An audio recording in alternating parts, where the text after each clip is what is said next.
Hello, my name is Neale Donald Walsh. You are about to have an extraordinary experience. You're about to hear a conversation with God. Yes, I know that's not possible. You probably think or have been taught that's not possible. One can talk to God, sure, but not with God. I mean, God's not going to talk back, right? At least not in the form of a regular, everyday kind of conversation. Well, that's what I thought, too. Then this experience happened to me. I mean that literally. I mean the experience happened to me. The words you're about to hear were not written by me. They happened to me, and as you listen, the same experience will happen to you, for we are all led to the truth for which we are ready. God, it turns out, talks to everybody, the good and the bad, the saint and the scoundrel, and certainly all of us in between. Take you, for instance. God has come to you in many ways in your life. This is just another one of them. How many times have you heard the old axiom, when the student is ready, the teacher will appear? In the spring of 1992, it was around Easter, as I recall, an extraordinary phenomenon occurred in my life. God began talking with you through me. Let me explain. I was very unhappy during that period, personally, professionally, and emotionally, and my life was feeling like a failure on all levels. And as I'd been in the habit for years of writing my thoughts down in letters, which, by the way, I usually never delivered, I picked up my trusty yellow legal pad and began pouring out my feelings. But this time, rather than another letter to another person I imagined to be victimizing me, I thought I'd go straight to the source, straight to the greatest victimizer of them all. I decided to write a letter to God. It was a spiteful, passionate letter, full of confusion, contortions, and condemnations, and a pile of angry questions. Why wasn't my life working? What would it take to get it to work? Why could I not find happiness in relationship? Was the experience of adequate money going to elude me forever? And finally, and most emphatically, what had I done to deserve a life of such continuing struggle? To my surprise, as I scribbled out the last of my bitter, unanswerable questions and prepared to toss my pen aside, my hand remained poised over the paper as if held there by some invisible force. Abruptly, the pen began moving on its own. I had no idea what I was about to write, but an idea seemed to be coming, so I decided to flow with it. Out came, "Do you really want an answer to all these questions, or are you just venting?" I blinked, and then my mind came up with a reply. I wrote that down, too. Both. I'm venting, sure, but if these questions have answers, I'd sure as hell like to hear them. You are sure as hell about a lot of things, but wouldn't it be nice to be sure as heaven? And I wrote, what is that supposed to mean? Before I knew it, I had begun a conversation, and I was not writing so much as taking dictation. What you are about to hear is a reading of a large portion of that dialogue. I hope you receive benefit from listening to it. The dialogue begins with a very simple question, actually. How does God talk? And to whom? I talk to everyone. All the time. The question is not to whom do I talk, But who listens? First, let's exchange the word talk with the word communicate. It's a much better word, a much fuller, more accurate one. When we try to speak to each other, me to you, you to me, we are immediately constricted by the unbelievable limitation of words. For this reason, I do not communicate by words alone. In fact, rarely do I do so. The most common form of communication is through feeling. Feeling is the language of the soul. If you want to know what's true for you about something, look to how you're feeling about it. Feelings are sometimes difficult to discover, and often even more difficult to acknowledge. Yet hidden in your deepest feelings is your highest truth. The trick is to get to those feelings. I will show you how. Again, if you wish. I also communicate with thought. Thought and feelings are not the same, although they can occur at the same time.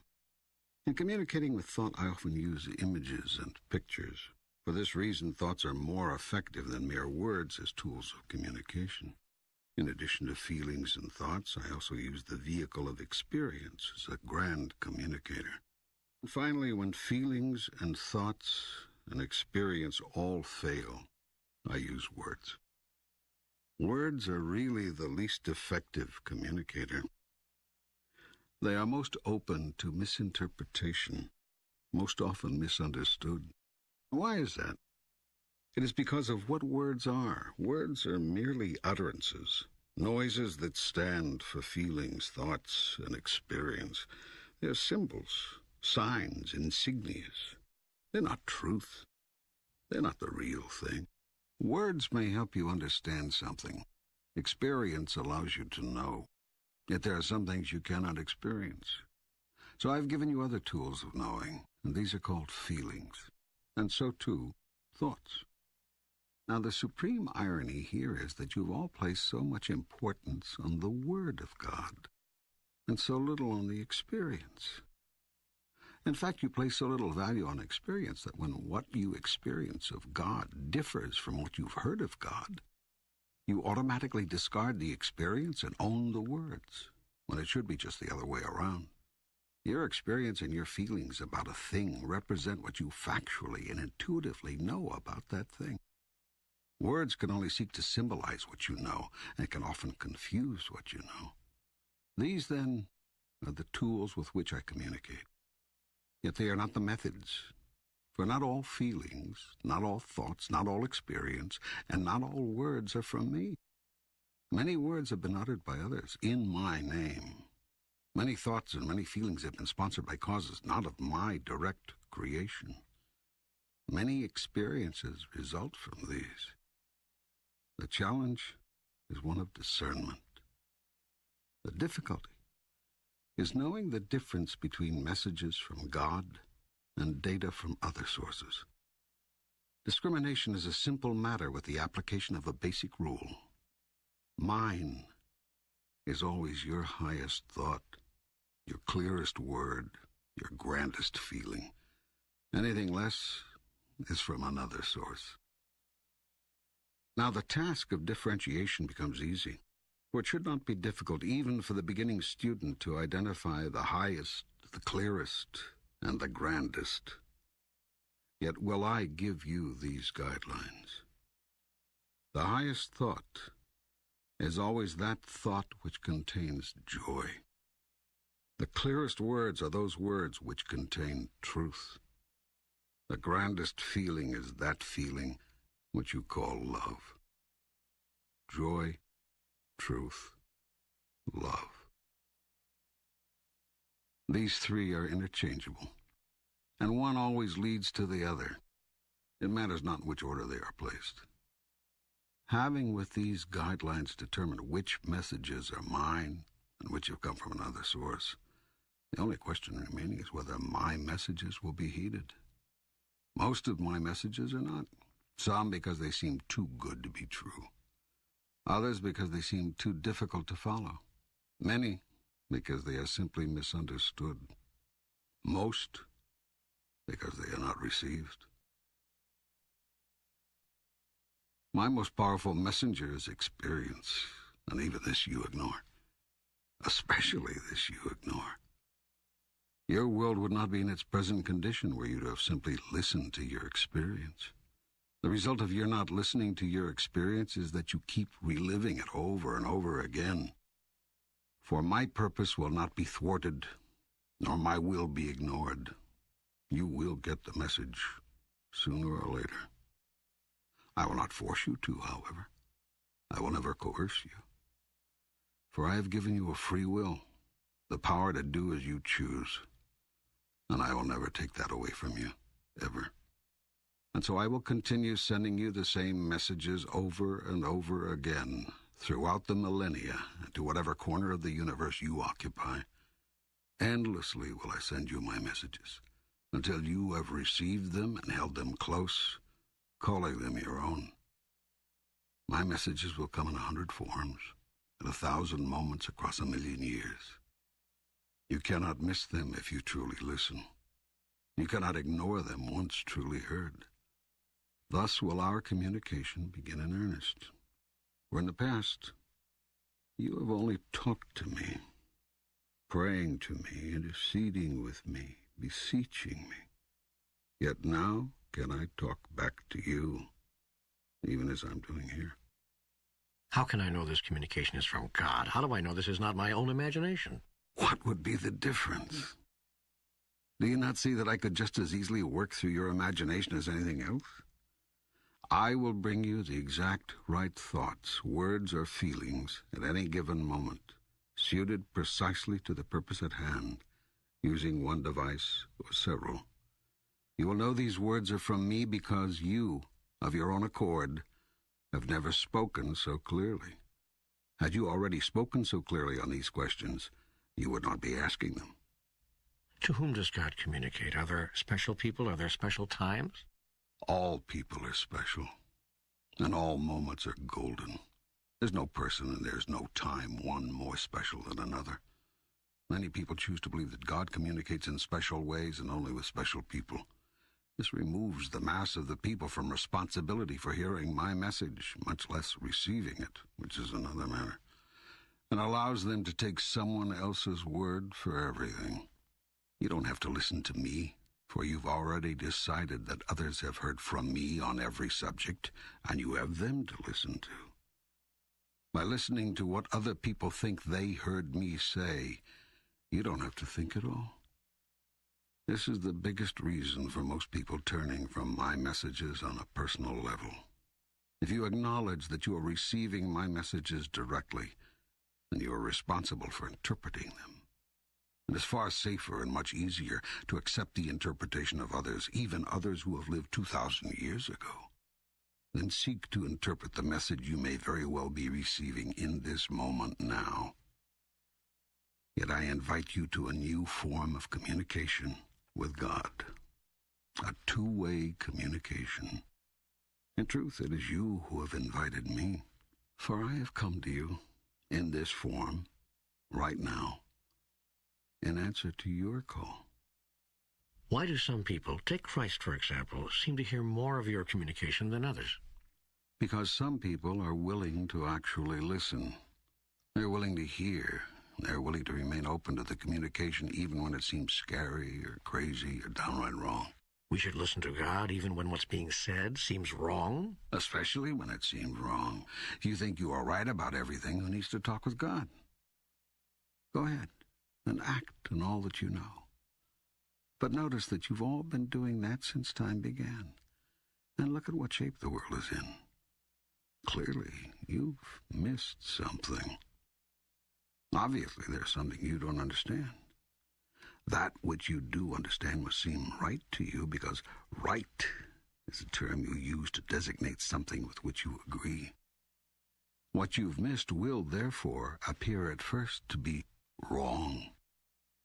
The only way to move forward on this is to ask yourself, what would happen if everything I thought was wrong was actually right? Every great scientist knows about this. When what a scientist does is not working, a scientist sets aside all of the assumptions and starts over. All great discoveries have been made from a willingness and ability to not be right. And that's what's needed here. You cannot know God until you stop telling yourself that you already know God. You cannot hear God until you stop thinking that you've already heard God. I cannot tell you my truth until you stop telling me yours. But my truth about God comes from you. Who said so? Others. What others? Leaders, ministers, rabbis, priests, books, the Bible, for heaven's sake. Those are not authoritative sources. They aren't. No. Then what is? Listen to your feelings. Listen to your highest thoughts. Listen to your experience. Whenever any of these differ from what you've been told by your teachers or read in your books, forget the words. Words are the least reliable purveyor of truth.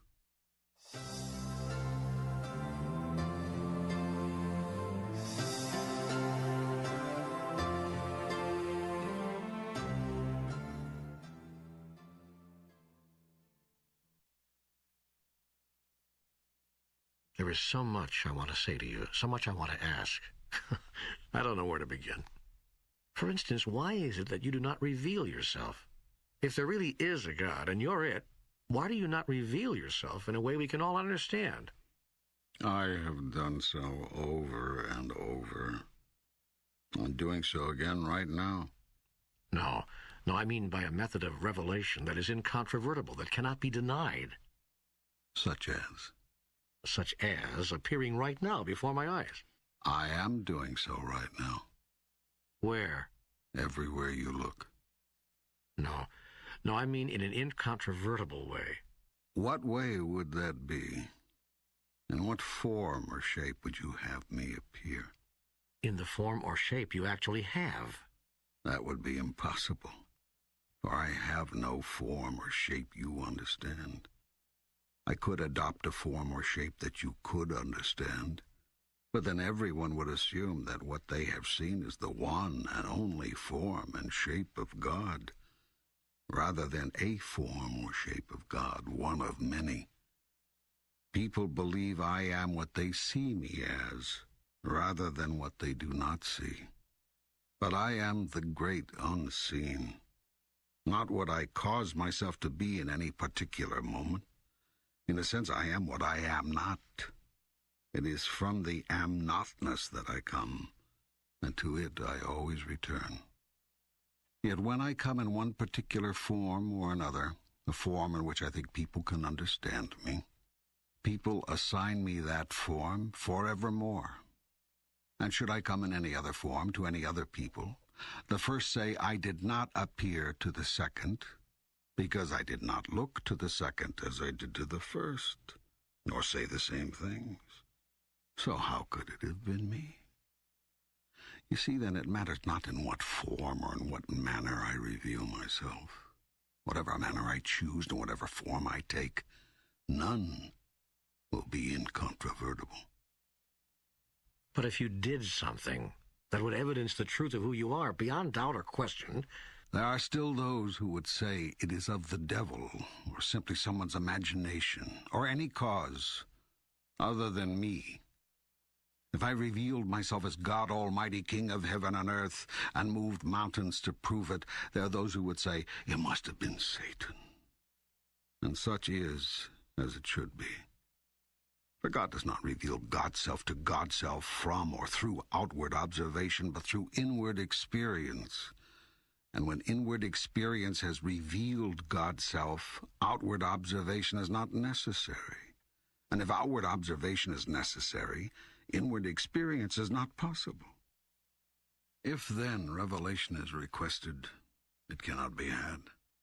For the act of asking is a statement that it is not there, that nothing of God is now being revealed. Such a statement produces the experience. For your thought about something is creative, and your word is productive, and your thought and your word together are magnificently effective in giving birth to your reality.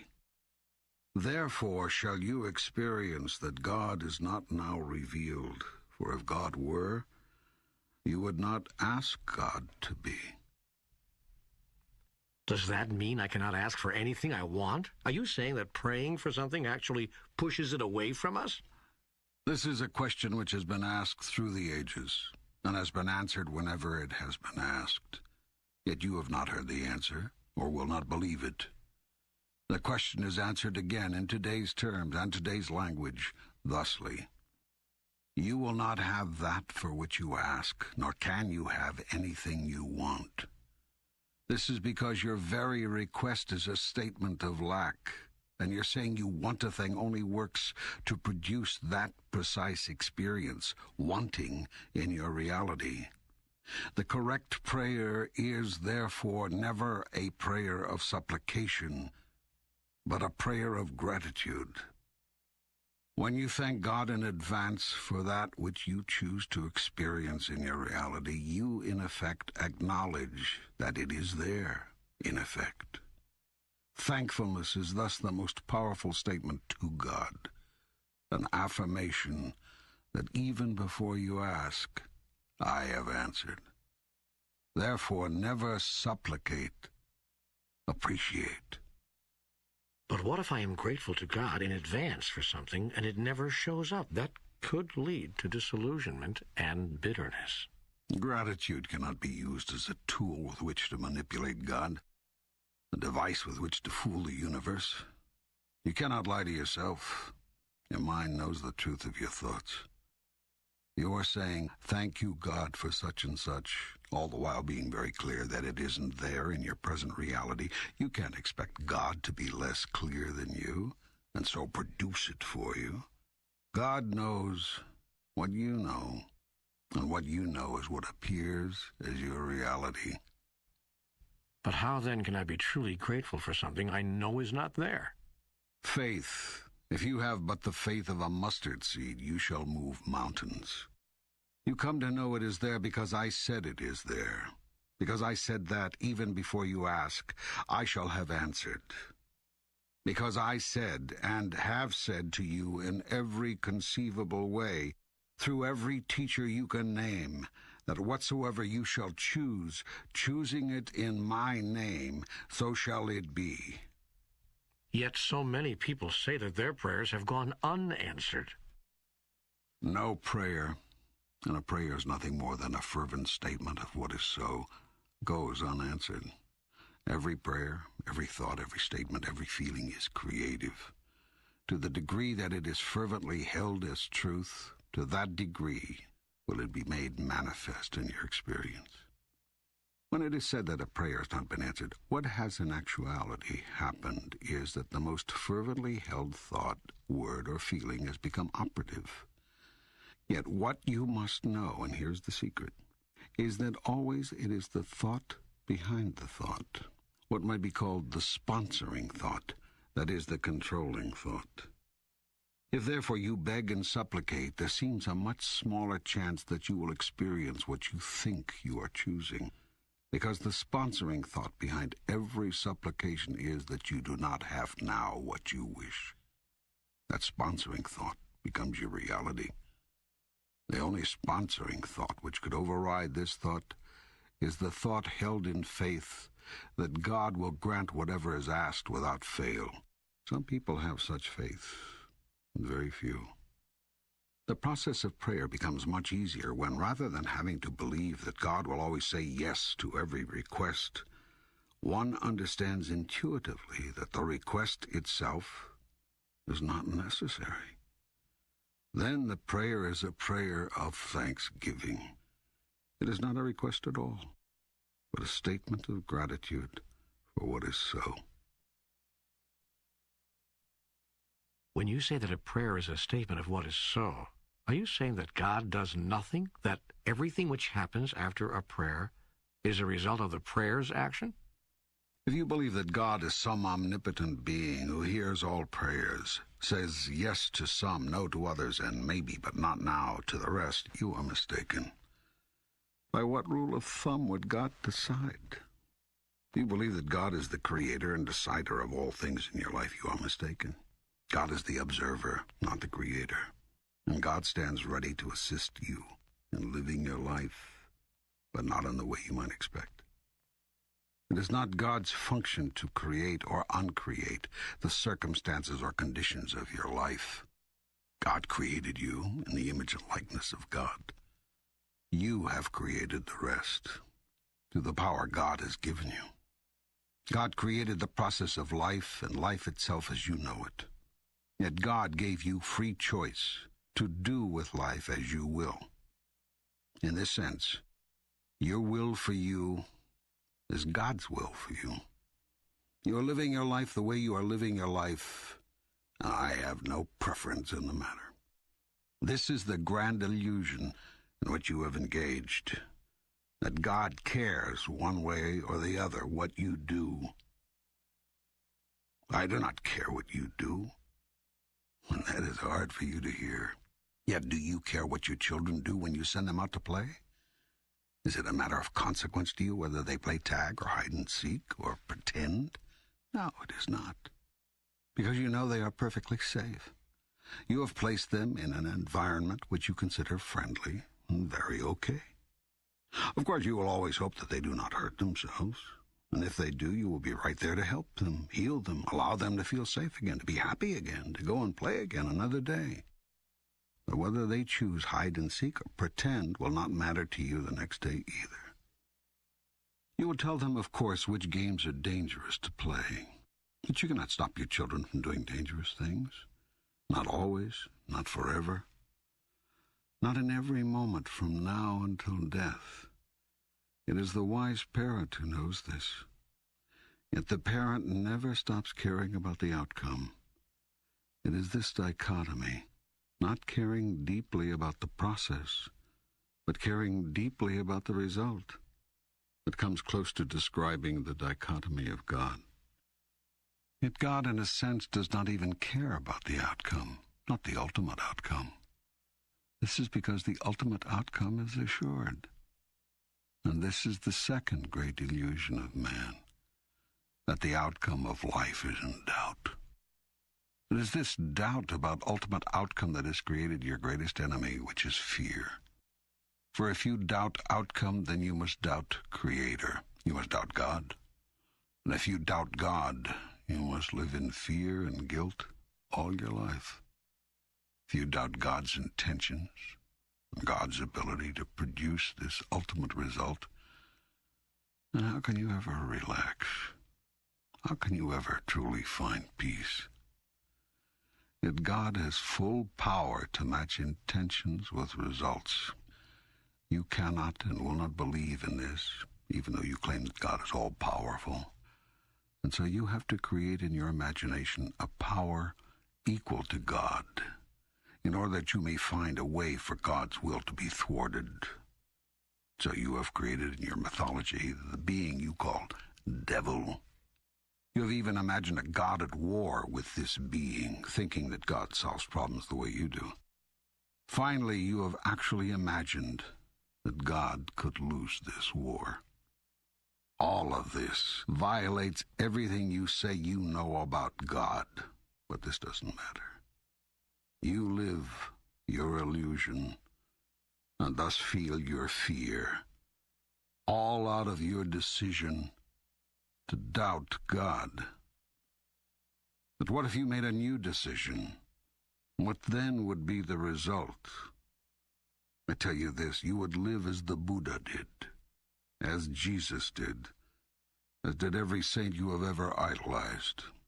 Yet, as with most of these saints, people would not understand you. And when you tried to explain your sense of peace, your joy in life, your inner ecstasy, they would listen to your words but not hear them. They would try to repeat your words, but would add to them. They would wonder how you could have what they cannot find. And then they would grow jealous. Soon jealousy would turn to rage, and in their anger they would try to convince you that it is you who do not understand God. And if they were unsuccessful at tearing you from your joy, they would seek to harm you. So enormous would be their rage. And when you told them it does not matter, that even death cannot interrupt your joy nor change your truth, they would surely kill you. Then, when they saw the peace with which you accepted death, they would call you a saint and love you again. For it is the nature of people to love, then destroy, then love again that which they value most. But why? Why do we do that? All human actions are motivated at their deepest level by one of two emotions, fear or love. In truth, there are only two emotions, only two words in the language of the soul. These are the opposite ends of the great polarity which I created when I produced the universe and your world as you know it today. These are the 2 points, the alpha and the omega, which allow the system you call relativity to be. Without these 2 points, without these 2 ideas about things, no other idea could exist. Every human thought and every human action is based in either love or fear. There's no other human motivation. And all other ideas are but derivatives of these 2. They are simply different versions, different twists on the same theme. Think on this deeply, and you will see that it is true. This is what I have called the sponsoring thought. It is either a thought of love or fear. This is the thought behind the thought behind the thought. It is the first thought. It is prime force. It is the raw energy that drives the engine of human experience. And here is how human behavior produces repeat experience after repeat experience. It is why humans love, then destroy, then love again. Always there's the swing from one emotion to the other. Love sponsors, fear sponsors, love sponsors fear. And the reason is found in the first lie. The lie which you hold is the truth about God, that God cannot be trusted, that God's love cannot be depended upon, that God's acceptance of you is conditional, that the ultimate outcome is thus in doubt. For if you cannot depend on God's love to always be there, on whose love can you depend? If God retreats and withdraws when you do not perform properly, will not mere mortals also?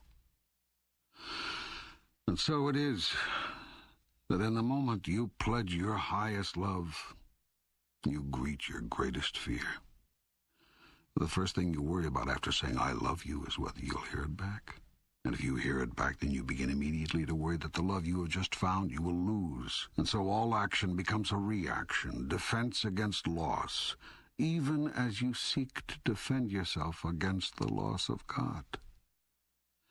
Yet if you knew who you are, that you are the most magnificent, the most remarkable, the most splendid being God has ever created, you would never fear. For who could reject such wondrous magnificence? Not even God could find fault in such a being. But you do not know who you are, and you think you are a great deal less. Where did you get the idea of how much less than magnificent you are? And the only people whose word you would take on everything, from your mother and your father. These are the people who love you the most. Why would they lie to you? Yet have they not told you that you are too much of this and not enough of that? Have they not reminded you that you are to be seen and not heard? Have they not scolded you in some of the moments of your greatest exuberance? And did they not encourage you to set aside some of your wildest imagining? These are the messages you've received. And though they do not meet the criteria and are thus not messages from God, they might as well have been. For they have come from the gods of your universe, surely enough. It was your parents who taught you that love is conditional. You have felt their conditions many times, and that is the experience you take into your own love relationships. It is also the experience you bring to me. From this experience you draw your conclusions about me. Within this framework you speak your truth. God is a loving God, you say, but if you break his commandments, he will punish you with the eternal banishment and everlasting damnation. For have you not experienced the banishment of your own parents? Do you not know the pain of their damnation? How, then, could you imagine it to be any different with me? You have forgotten what it was like to be loved without condition. You do not remember the experience of the love of God. And so you try to imagine what God's love must be like, based on what you see of love in the world. You have projected the role of parent onto God, and have thus come up with a God who judges and rewards or punishes based on how good he feels about what you've been up to. But this is a simplistic view of God, based on your mythology. It has nothing to do with who I am. Having thus created an entire thought system about God based on human experience rather than spiritual truths, you then create an entire reality around love. It is a fear-based reality, rooted in the idea of a fearful, vengeful God. its sponsoring thought is wrong. But to deny that thought would be to disrupt your whole theology. And though the new theology, which would replace it, would truly be your salvation, you cannot accept it, because the idea of a God who is not to be feared, who will not judge, and who has no cause to punish is simply too magnificent to be embraced within your grandest notion of who and what God is. This fear-based love reality dominates your experience of love. Indeed, actually creates it. For not only do you see yourself receiving love which is conditional, you also watch yourself giving it in the same way. And even while you withhold and retreat and set your conditions, a part of you knows this is not what love really is.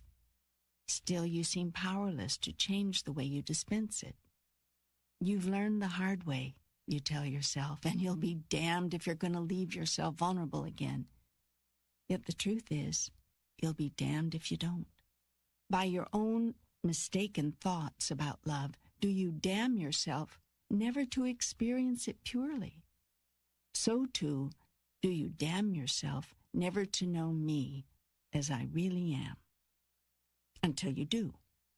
For you shall not be able to deny me forever, and the moment will come for our reconciliation. Every action taken by human beings is based in love or fear. Not simply those dealing with relationships. Decisions affecting business, industry, politics, religion, the education of your young, the social agenda of your nations, the economic goals of your society, choices involving war, peace, attack, defense, aggression, submission, determinations to covet or give away, to save or to share, to unite or to divide. Every single free choice you ever undertake arises out of one of the only two possible thoughts there are, a thought of love or a thought of fear. Fear is the energy which contracts, closes down, draws in, runs, hides, hoards, harms.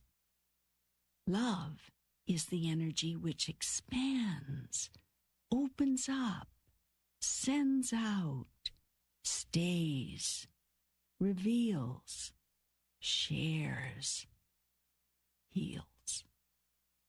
Fear wraps our bodies in clothing. Love allows us to stand naked. Fear clings to and clutches all that we have. Love gives all that we have away. Fear holds close. Love holds dear. Fear grasps. Love lets go. Fear rankles. Love soothes. Fear attacks. Love amends. Every human thought, word, or deed is based in one emotion or the other. You have no choice about this, because there is nothing else from which to choose. But you have free choice about which of these to select. You make it sound so easy. And yet in the moment of decision, fear wins more often than not. Why is that? You've been taught to live in fear. You have been told about the survival of the fittest, and the victory of the strongest, and the success of the cleverest.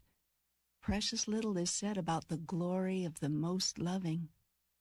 And so you strive to be the fittest, the strongest, the cleverest, in one way or another. And if you see yourself as something less than this in any situation, you fear loss, for you have been told that to be less is to lose. And so, of course, you choose the action fear sponsors, for that is what you've been taught. Yet I teach you this. When you choose the action love sponsors, then you will do more than survive. Then you will do more than win. Then you will do more than succeed. Then will you experience the full glory of who you really are. and who you can be. To do this, you must turn aside the teachings of your well-meaning but misinformed worldly tutors and hear the teachings of those whose wisdom comes from another source.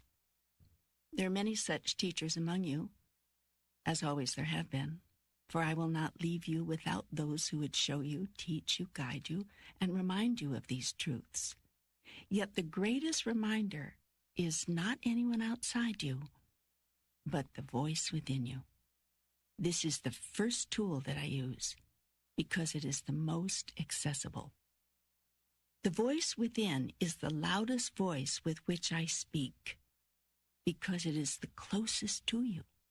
It is the voice which tells you whether everything else is true or false, right or wrong, good or bad, as you have defined it.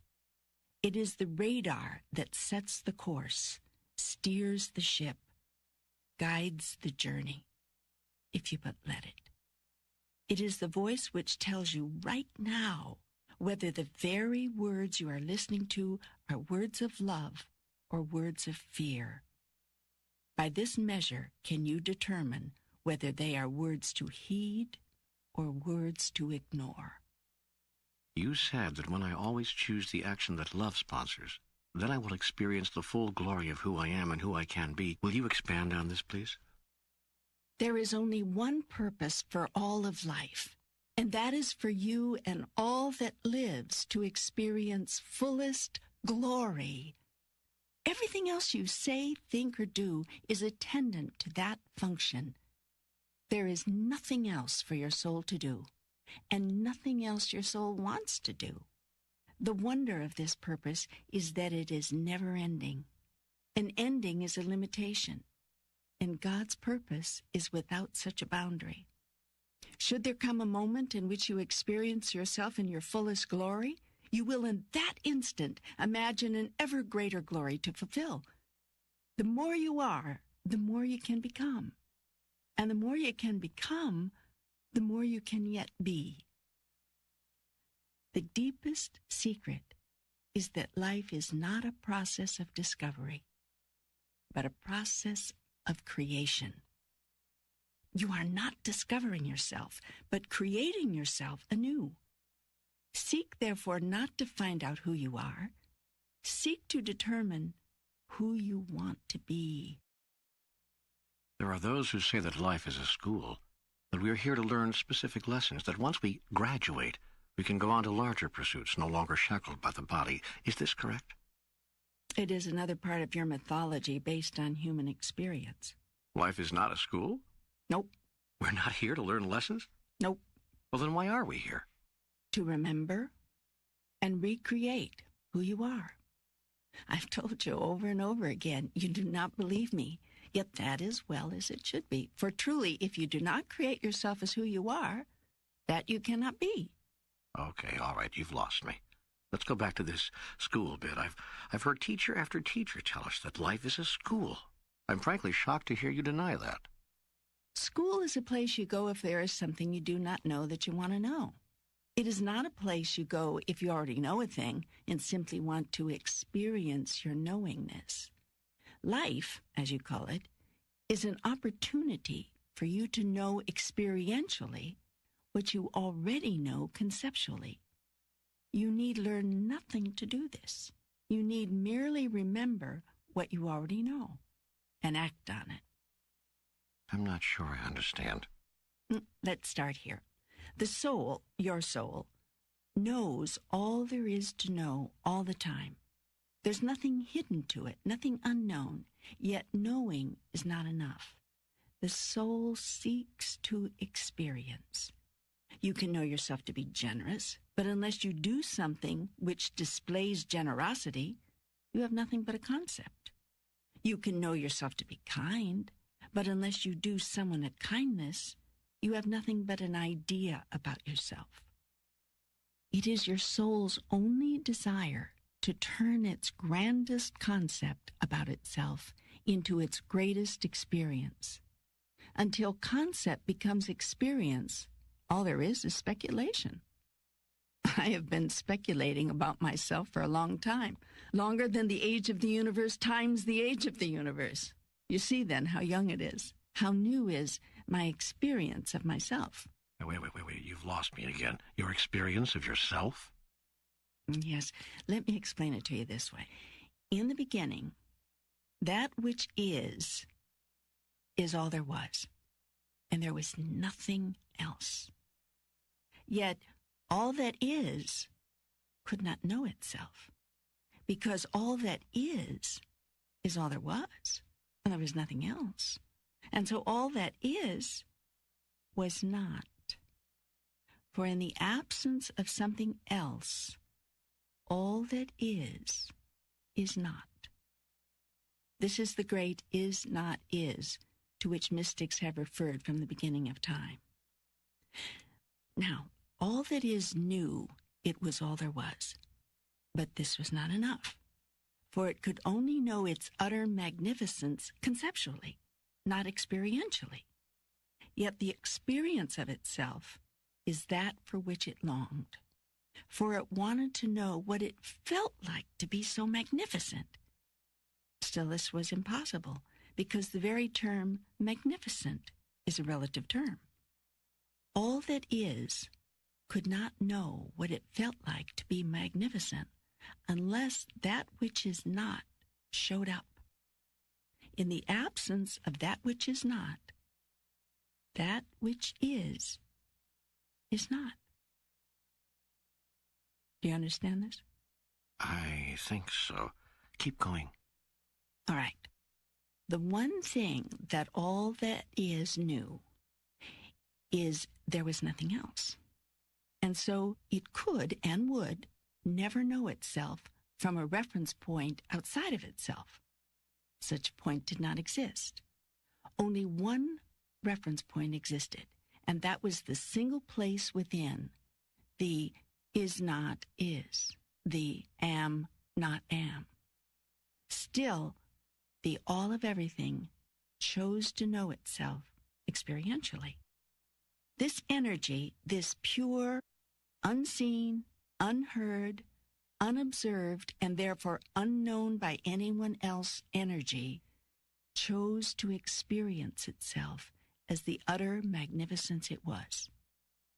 In order to do this, it realized it would have to use a reference point within. It reasoned quite correctly that any portion of itself would necessarily have to be less than the whole, and that if it thus simply divided itself into portions, each portion, being less than the whole, could look back on the rest of itself and see magnificence. And so all that is divided itself, becoming in one glorious moment that which is this and that which is that. For the first time, this and that existed, quite apart from each other, and still both existed simultaneously, as did all that was neither. Thus, three elements suddenly existed: that which is here, that which is there, and that which is neither here nor there, but which must exist for here and there to exist. It is the nothing which holds the everything. It is the non-space which holds the space. It is the all which holds the parts. Can you understand this? Are you following this? I think I am, actually. Believe it or not, you've used such a clear illustration that I think I'm actually understanding this. I'm going to go further. Now, this nothing which holds the everything is what some people call God. Yet that is not accurate either, for it suggests that there is something God is not, namely everything that is not nothing. But I am all things, seen and unseen.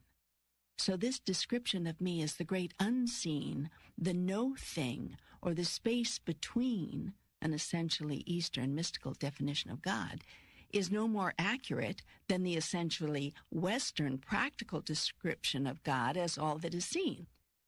Those who believe that God is all that is and all that is not are those whose understanding is correct.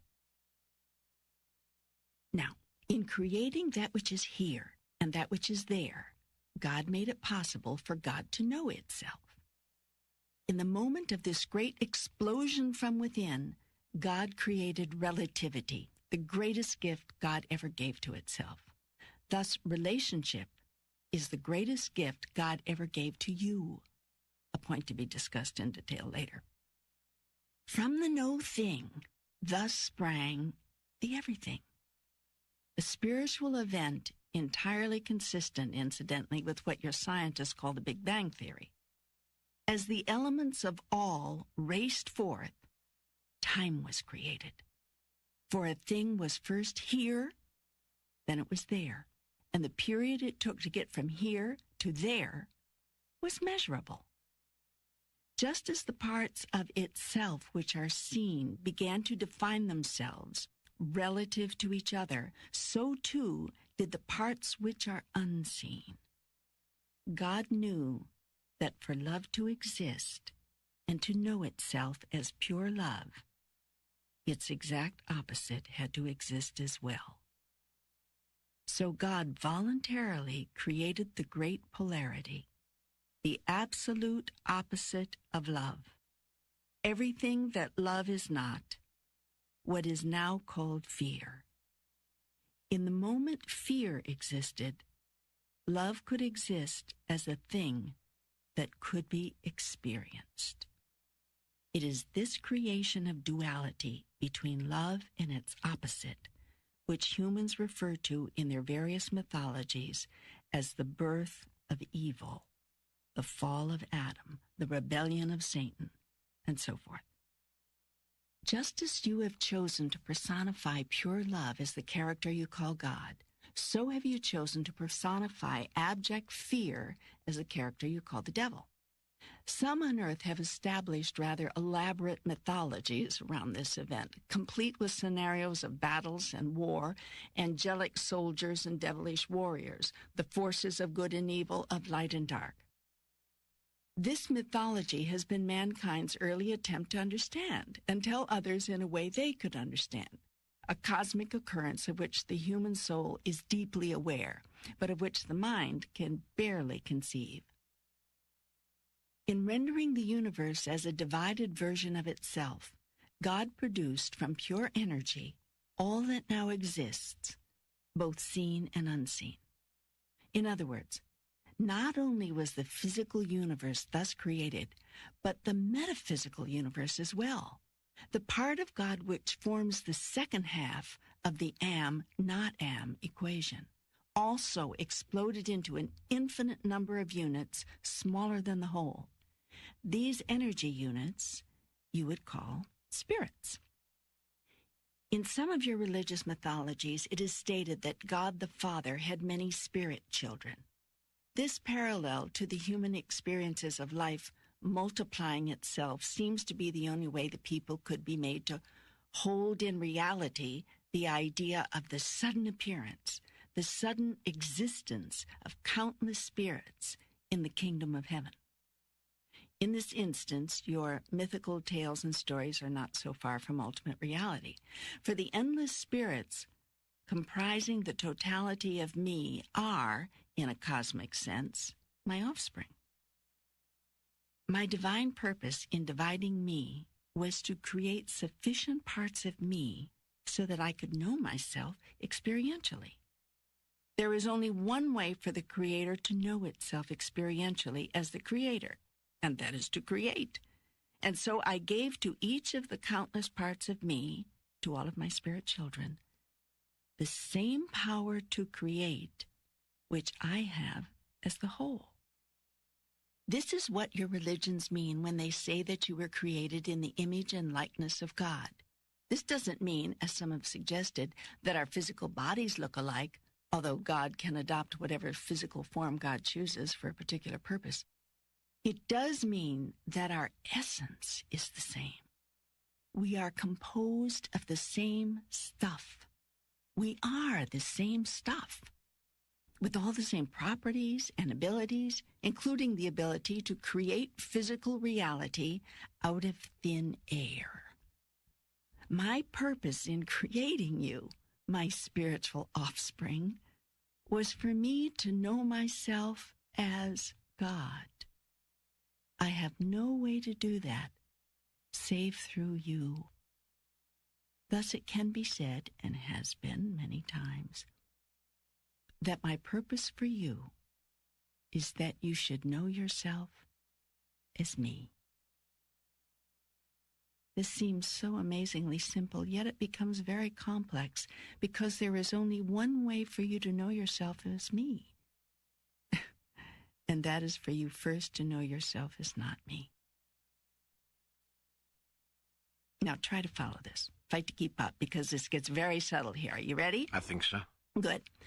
Remember, you've asked for this explanation. You've waited for it for years. You've asked for it in layman's terms, not theological doctrines or scientific theories. Yes, I know what I've asked. And having asked, so shall you receive. Now, to keep things simple, I'm going to use your Children of God mythological model as a basis for discussion, because it is a model with which you're very familiar, and in many ways, it is not that far off. So let's go back to how this process of self-knowing must work. There is one way I could have caused all of my spiritual children to know themselves as parts of me, and that was simply to tell them. This I did. But you see, it was not enough for spirit to simply know itself as God, or part of God, or children of God, or inheritors of the kingdom, or whatever mythology you want to use. As I've already explained, knowing something and experiencing it are two different things. Spirit longed to know itself experientially, just as I did. Conceptual awareness was not enough for you. So I devised a plan. It is the most extraordinary idea in all the universe and the most spectacular collaboration. I say collaboration because all of you are in it with me. Under the plan, you as spirit would enter the physical universe just created. This is because physicality is the only way to know experientially what you know conceptually. It is, in fact, the reason I created the physical cosmos to begin with, and the system of relativity which governs it, and all creation. Once in the physical universe, you, my spirit children, could experience what you know of yourself, but first you had to come to know the opposite. To explain this simply, you cannot know yourself as tall unless and until you become aware of short. You cannot experience the part of yourself that you call fat unless you also come to know thin. Taken to ultimate logic, you cannot experience yourself as what you are until you've encountered what you are not. This is the purpose of the theory of relativity and all physical life. It is by that which you are not that you yourself are defined. Now, in the case of the ultimate knowing, in the case of knowing yourself as the creator, you cannot experience yourself as creator unless and until you create. And you cannot create yourself until you uncreate yourself.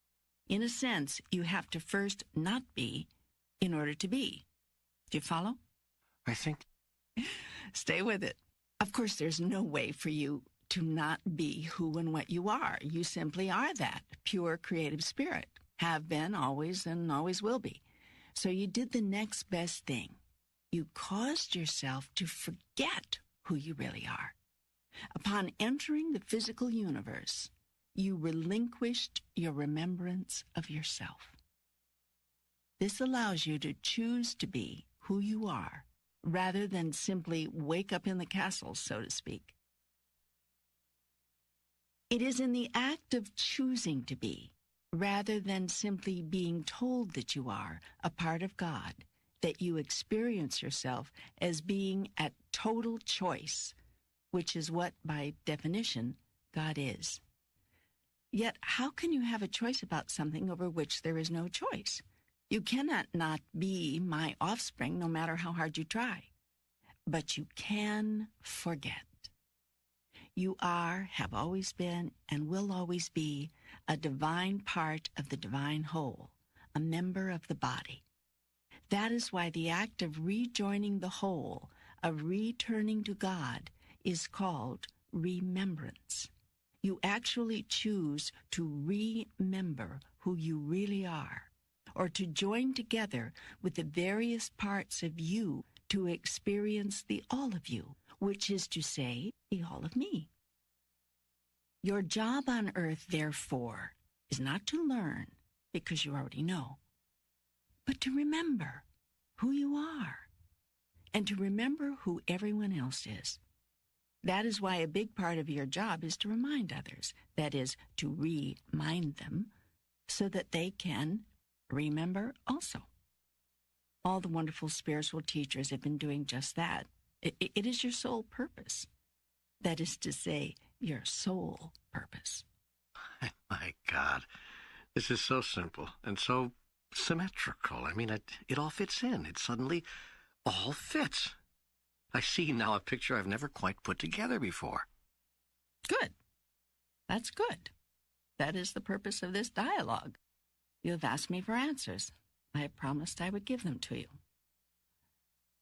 You will render my words accessible to many people. It is part of your work. Now you have many questions, many inquiries to make about life. We have here placed the foundation. We've laid the groundwork for other understandings. Let's go to the other questions, and don't worry, if there is something about what we've just gone through you do not understand, it'll all become clear to you soon enough.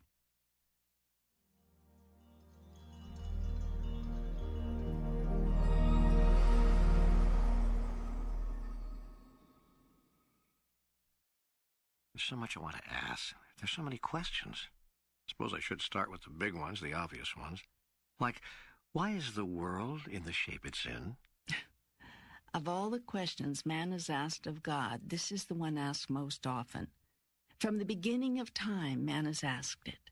From the first moment to this, you have wanted to know, why must it be like this?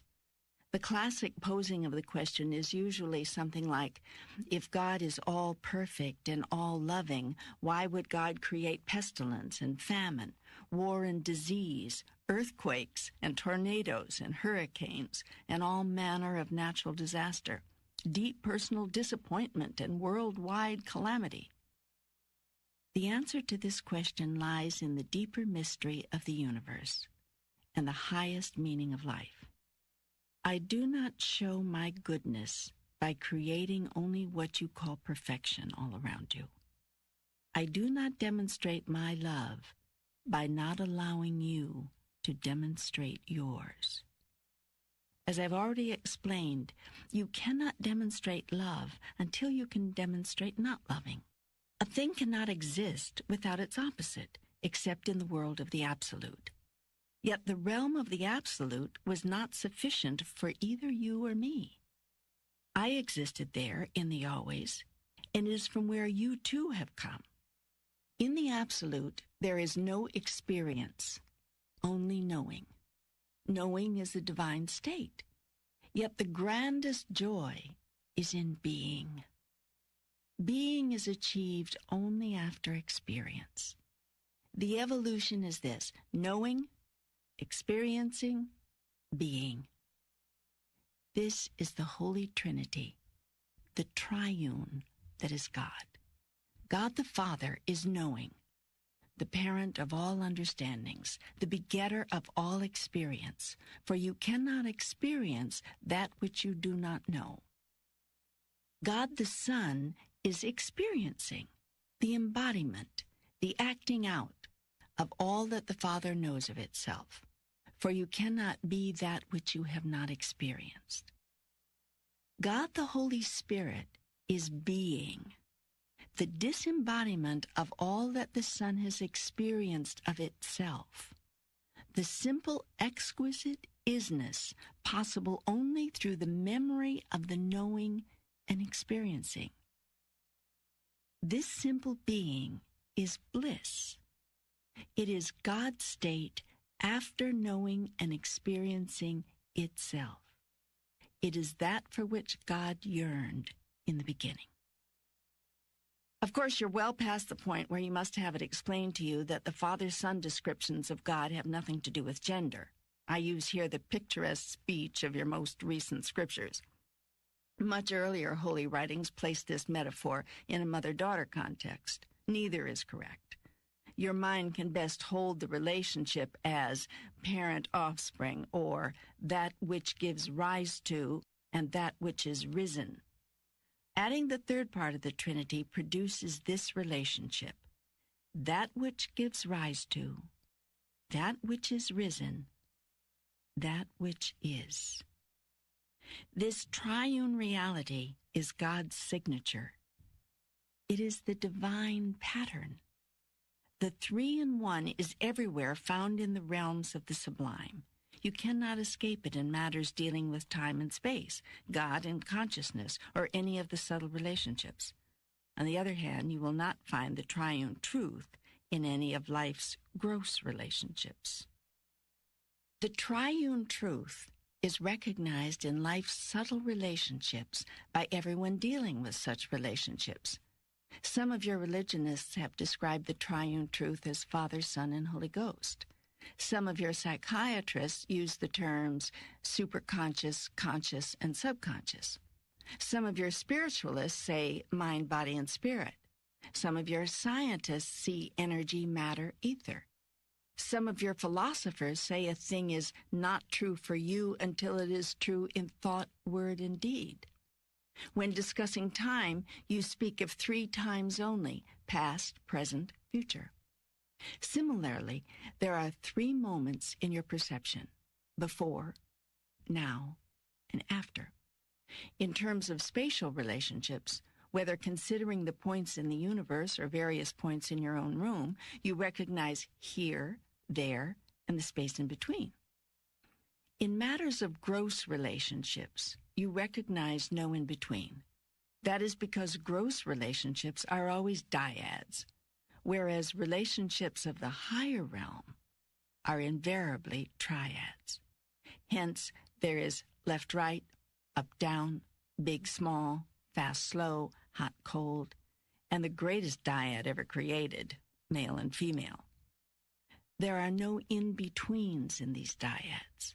A thing is either one thing or the other, or some greater or lesser version in relationship to one of these polarities. Within the realm of gross relationships, nothing conceptualized can exist without a conceptualization of its opposite. Most of your day-to-day experience is foundationed in this reality. Within the realm of sublime relationships, nothing which exists has an opposite.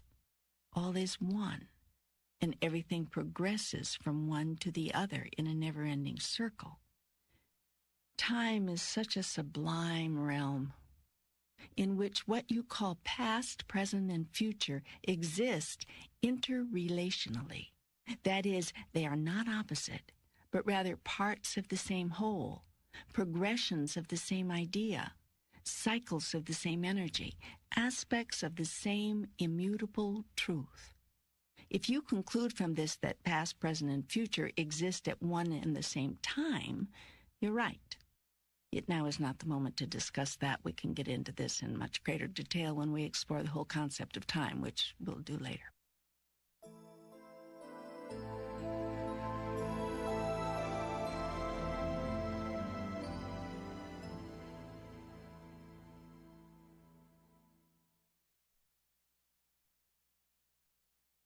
The world is the way it is because it could not be any other way and still exist in the gross realm of physicality.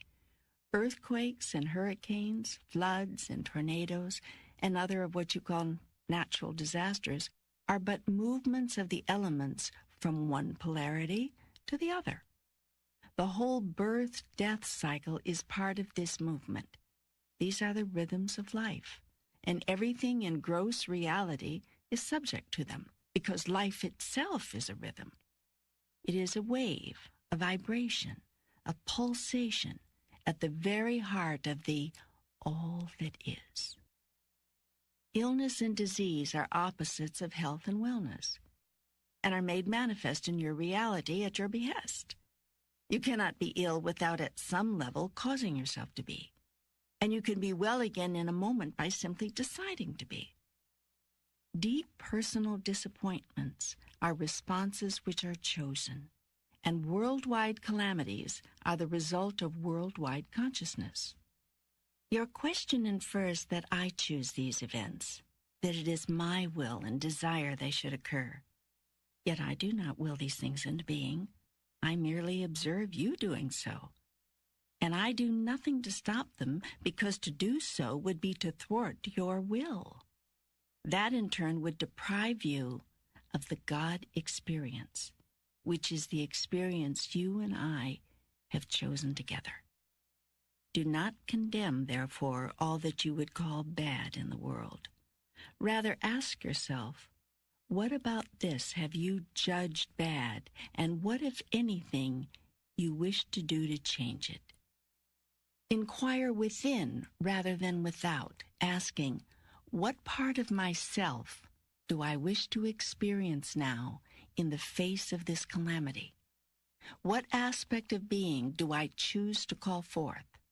For all of life exists as a tool of your own creation, and all of its events merely present themselves as opportunities for you to decide and be who you are. This is true for every soul, and so you see there are no victims in the universe, only creators. The masters who have walked this planet all knew this. That is why, no matter which master you might name, none imagined themselves to be victimized, though many were truly crucified. Each soul is a master, though some do not remember their origins or their heritages.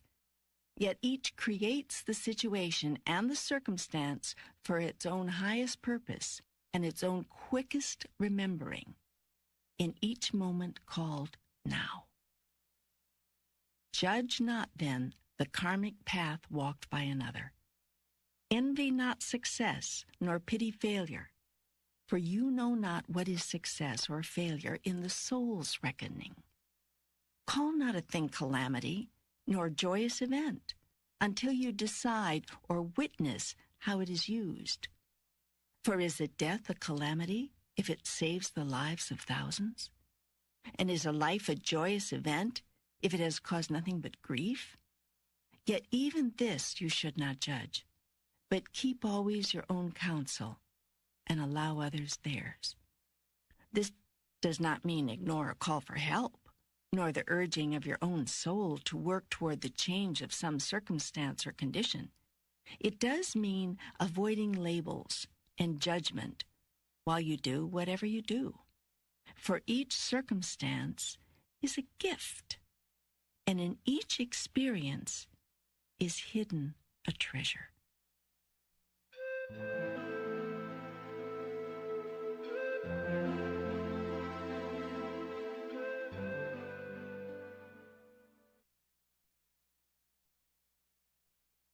There was once a soul who knew itself to be the light.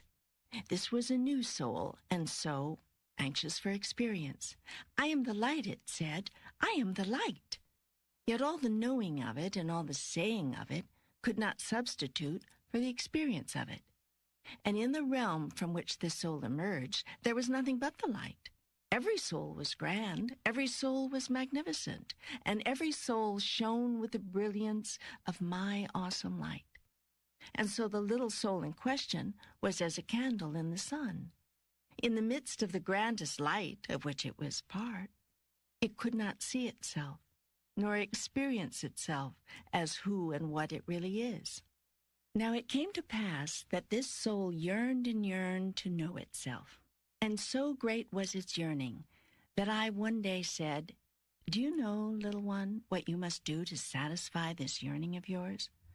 "Oh, what, God, what? I'll do anything," the little soul said. "You must separate yourself from the rest of us," I answered, "and then you must call upon yourself the darkness." "What is the darkness, O Holy One?" the little soul asked. "That which you are not," I replied, and the soul understood. And so this the soul did, removing itself from the all, yea, going even unto another realm. And in this realm, the soul had the power to call into its experience all sorts of darkness. And this it did. Yet in the midst of all the darkness did it cry out, Father, Father, why hast thou forsaken me? Even as have you in your blackest times. Yet I have never forsaken you, but stand by you always, ready to remind you of who you really are, ready, always ready, to call you home. Therefore, be a light unto the darkness, and curse it not, and forget not who you are in the moment of your encirclement by that which you are not. But do you praise to the creation, even as you seek to change it. And know that what you do in the time of your greatest trial can be your greatest triumph. For the experience you create is a statement of who you are and who you want to be. I've told you this story, the parable of the little soul and the sun, so that you might better understand why the world is the way it is, and how it can change in an instant the moment everyone remembers the divine truth of their highest reality.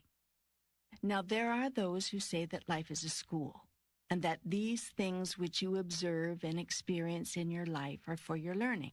I've addressed this before, and I tell you again, you came into this life with nothing to learn. You have only to demonstrate what you already know. In the demonstration of it, will you function it out and create yourself anew through your experience. Thus do you justify life and give it purpose. Thus do you render it holy. Are you saying that all the bad things that happen to us are things of our own choosing? Do you mean that even the world's calamities and disasters are at some level created by us, so that we can, experience the opposite of who we are? And if so, isn't there some less painful way, less painful to ourselves and others, to create opportunities for us to experience ourselves? You've asked several questions, and they're all good ones. Let's take them one at a time. No, not all the things which you call bad, which happen to you, are of your own choosing. Not in the conscious sense which you mean. They are all of your own creation. You are always in the process of creating, every moment, every minute, every day. How you can create we'll go into later. For now, just take my word for it. You are a big creation machine, and you are turning out a new manifestation literally as fast as you can think. Events, occurrences, happenings, conditions, circumstance, all are created out of consciousness. Individual consciousness is powerful enough. You can imagine what kind of creative energy is unleashed whenever two or more are gathered in my name. And mass consciousness? Why, that is so powerful it can create events and circumstances of worldwide import and planetary consequences.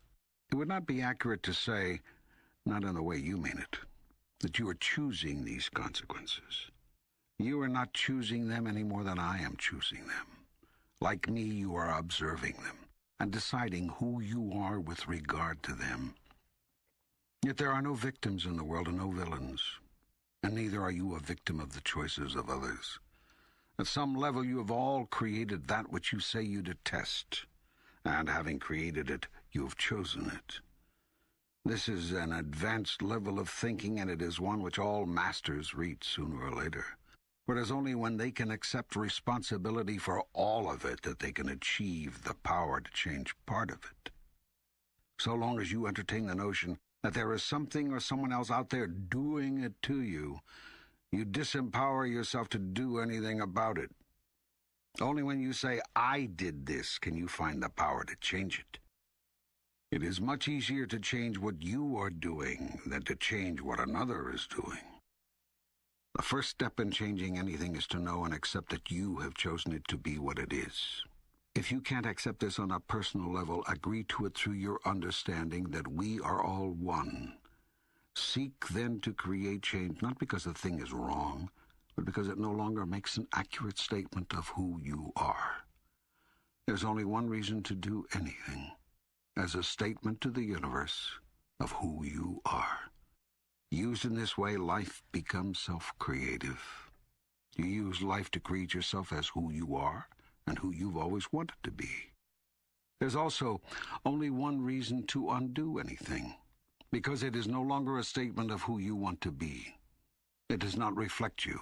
It does not represent you. That is, it does not represent you.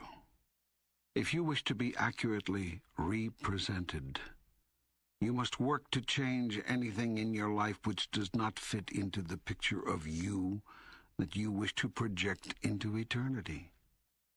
In the largest sense, all the bad things that happen are of your choosing. The mistake is not in choosing them, but in calling them bad. For in calling them bad, you call yourself bad, since you created them. This label you cannot accept, so rather than label yourself bad, you disown your own creations. It is this intellectual and spiritual dishonesty which lets you accept a world in which conditions are as they are. If you had to accept or even felt a deep inner sense of personal responsibility for the world, it would be a far different place. This would certainly be true if everyone felt responsible. That this is so patently obvious is what makes it so utterly painful and so poignantly ironic.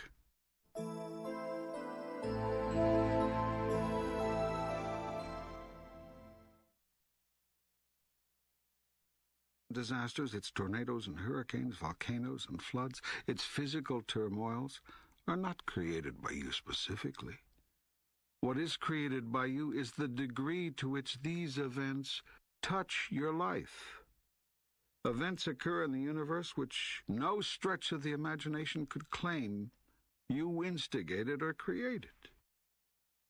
These events are created by the combined consciousness of man.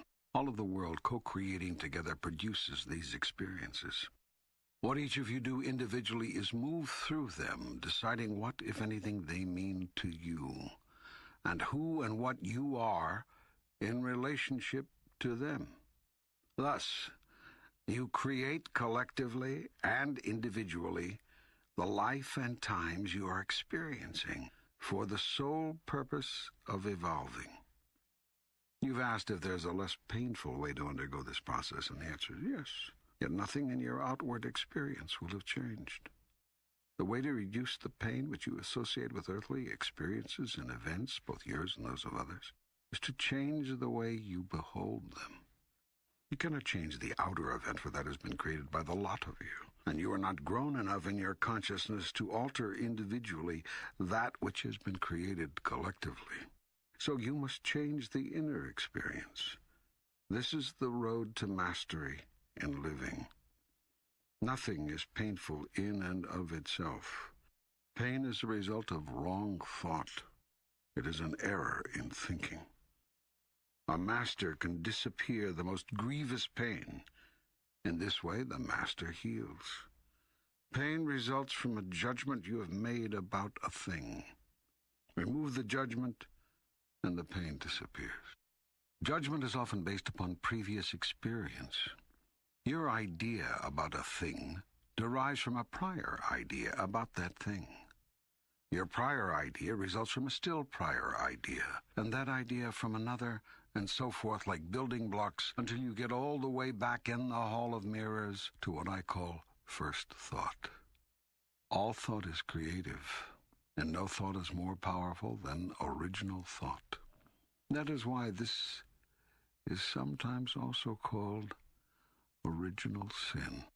Original sin is when your first thought about a thing is in error.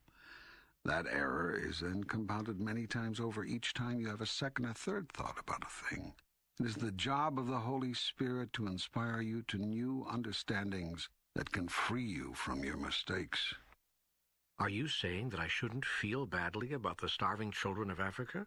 The violence and injustice in America? The earthquake that kills hundreds in Brazil?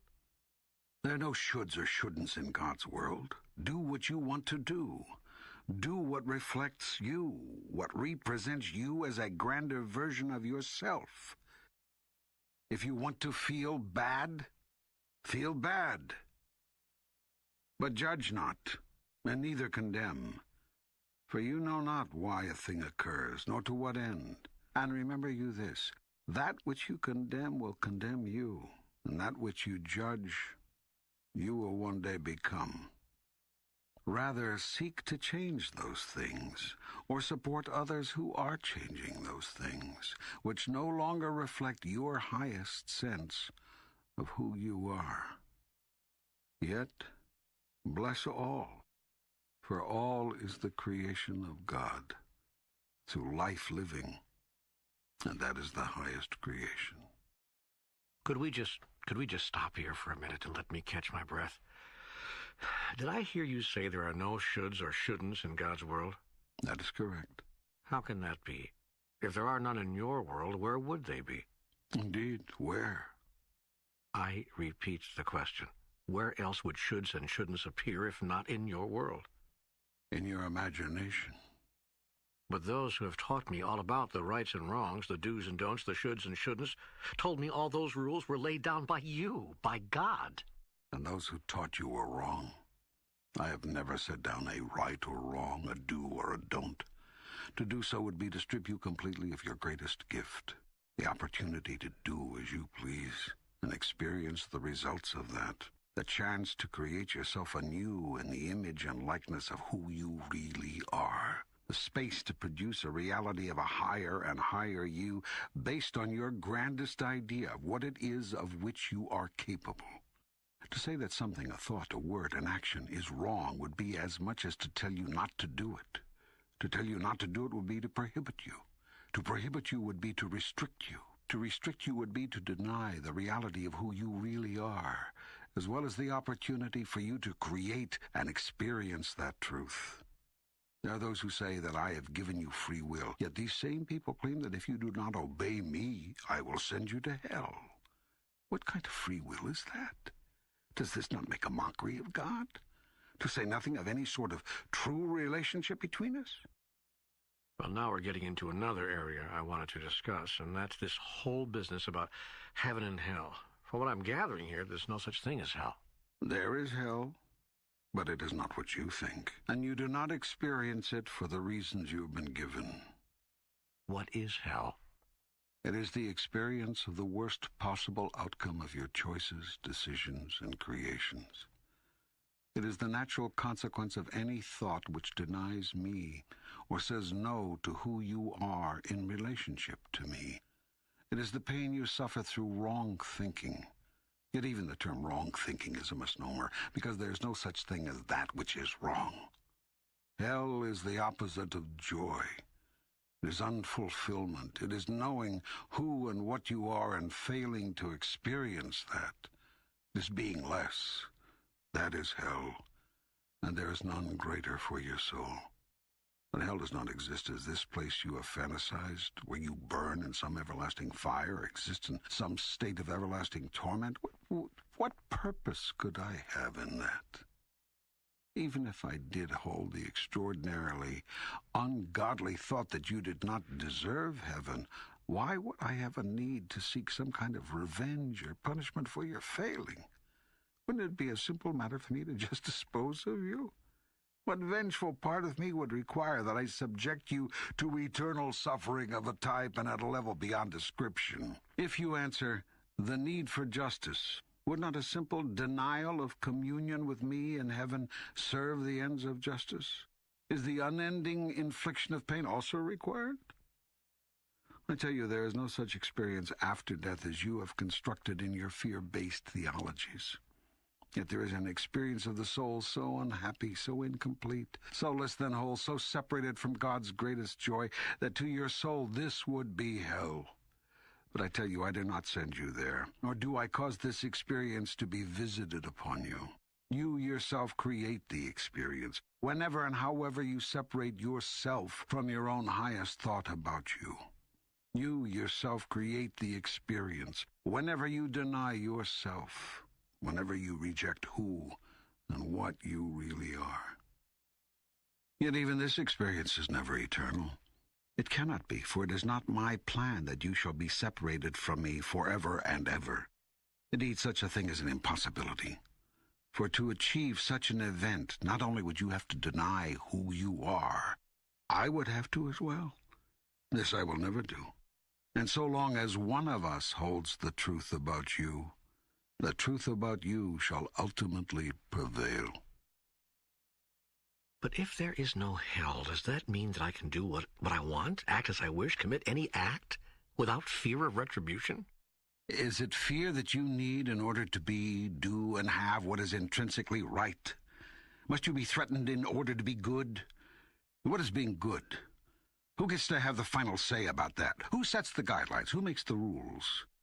I tell you this, you are your own rule maker. You set the guidelines. And you decide how well you have done, how well you are doing. For you are the one who has decided who and what you really are, and who you want to be. And you are the only one who can assess how well you're doing. No one else would judge you ever, for why and how could God judge God's own creation and call it bad? If I wanted you to be and do everything perfectly, I would have left you in the state of total perfection whence you came. The whole point of the process was for you to discover yourself. Create yourself as you truly are, and as you truly wish to be. Yet you could not be that unless you also had a choice to be something else. Should I therefore punish you for making a choice that I myself have laid before you? If I did not want you to make the second choice, why would I create other than the first? This is a question you must ask yourself before you would assign me the role of a condemning God. The direct answer to your question is yes, you may do as you wish without fear of retribution. It may serve you, however, to be aware of consequences. Consequences are results, natural outcomes. These are not at all the same as retributions or punishments. Outcomes are simply that. They are what results from the natural application of natural laws. They are that which occurs quite predictably as a consequence of what has occurred. All physical life functions in accordance with natural laws. Once you remember these laws and apply them, you have mastered life at the physical level. What seems like punishment to you, or what you would call evil or bad luck, is nothing more than a natural law asserting itself.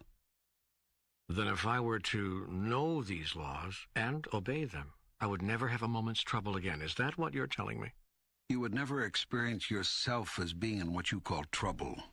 You would not understand any life situation to be a problem. You would not encounter any circumstance with trepidation. You would put an end to all worry, doubt, and fear. You would live as you fantasize Adam and Eve lived, not as disembodied spirits in the realm of the absolute, but as embodied spirits in the realm of the relative. Yet you would have all the freedom, all the joy, all the peace, and all the wisdom, understanding, and power of the spirit you are. You would be a fully realized being. This is the goal of your soul. This is its purpose, to fully realize itself while in the body, to become the embodiment of all that it really is. This is my plan for you. This is my ideal, that I should become realized through you. That thus, concept is turned into experience, that I might know myself experientially. The laws of the universe are laws that I laid down. They are perfect laws, creating perfect function of the physical. Have you ever seen anything more perfect than a snowflake? Its intricacy, its design, its symmetry, its conformity to itself and originality from all else, all are a mystery. You wonder at the miracle of this awesome display of nature. Yet if I can do this with a single snowflake, what think you I can do, have done, with the universe? Were you to see the symmetry of it, the perfection of its design, from the largest body to the smallest particle, you would not be able to hold the truth of it in your reality. Even now, as you get glimpses of it, you cannot yet imagine or understand its implications. Yet you can know there are implications, far more complex and far more extraordinary than your present comprehension can embrace. Shakespeare said it wonderfully. There are more things in heaven and earth, Horatio, than are dreamt of in your philosophy. Then how can I know these laws? How can I learn them? It is not a question of learning, but of remembering. How can I remember them? Begin by being still. Quiet the outer world, so that the inner world might bring you sight. This insight is what you seek, yet you cannot have it while you are so deeply concerned with your outer reality. Seek, therefore, to go within as much as possible. And when you are not going within, come from within as you deal with the outside world. Remember this axiom. If you do not go within, you go without. Put it in the first person as you repeat it to make it more personal. If I do not go within, I go without. You have been going without all your life. Yet you do not have to and never did. There is nothing you cannot be, there's nothing you cannot do, there's nothing you cannot have. Well, that sounds like a pie-in-the-sky promise. What other kind of promise would you have God make? Would you believe me if I promised you less? For thousands of years, people have disbelieved the promises of God for the most extraordinary reason. They were too good to be true. So you have chosen a lesser promise, a lesser love. For the highest promise of God proceeds from the highest love. Yet you cannot conceive of a perfect love, and so a perfect promise is also inconceivable, as is a perfect person. Therefore you cannot believe even in yourself. Failing to believe in any of this means failure to believe in God. For belief in God produces belief in God's greatest gift, unconditional love, and God's greatest promise, unlimited potential. May I interrupt you here? I hate to interrupt God when he's on a roll, but I've heard this talk of unlimited potential before, and it doesn't square with the human experience. Forget the difficulties encountered by the average person. What about the challenges of those born with mental or physical limitations? Is their potential unlimited? You have written so in your own scripture, in many ways and in many places. Give me one reference. Look to see what you have written in Genesis chapter 11, verse 6 of your Bible. It says, and the Lord said, behold, the people are one, and they have all one language, and this is only the beginning of what they will do. And now nothing will be restrained from them which they have imagined to do. Yes. Now, can you trust that? Well, that does not answer the question of the feeble, the infirm, the handicapped, those who are limited. You think they are limited, as you put it, not of their choice? Do you imagine that a human soul encounters life challenges, whatever they may be, by accident? Is this your imagining? Do you mean that a soul chooses what kind of life it will experience ahead of time? No, that would defeat the purpose of the encounter.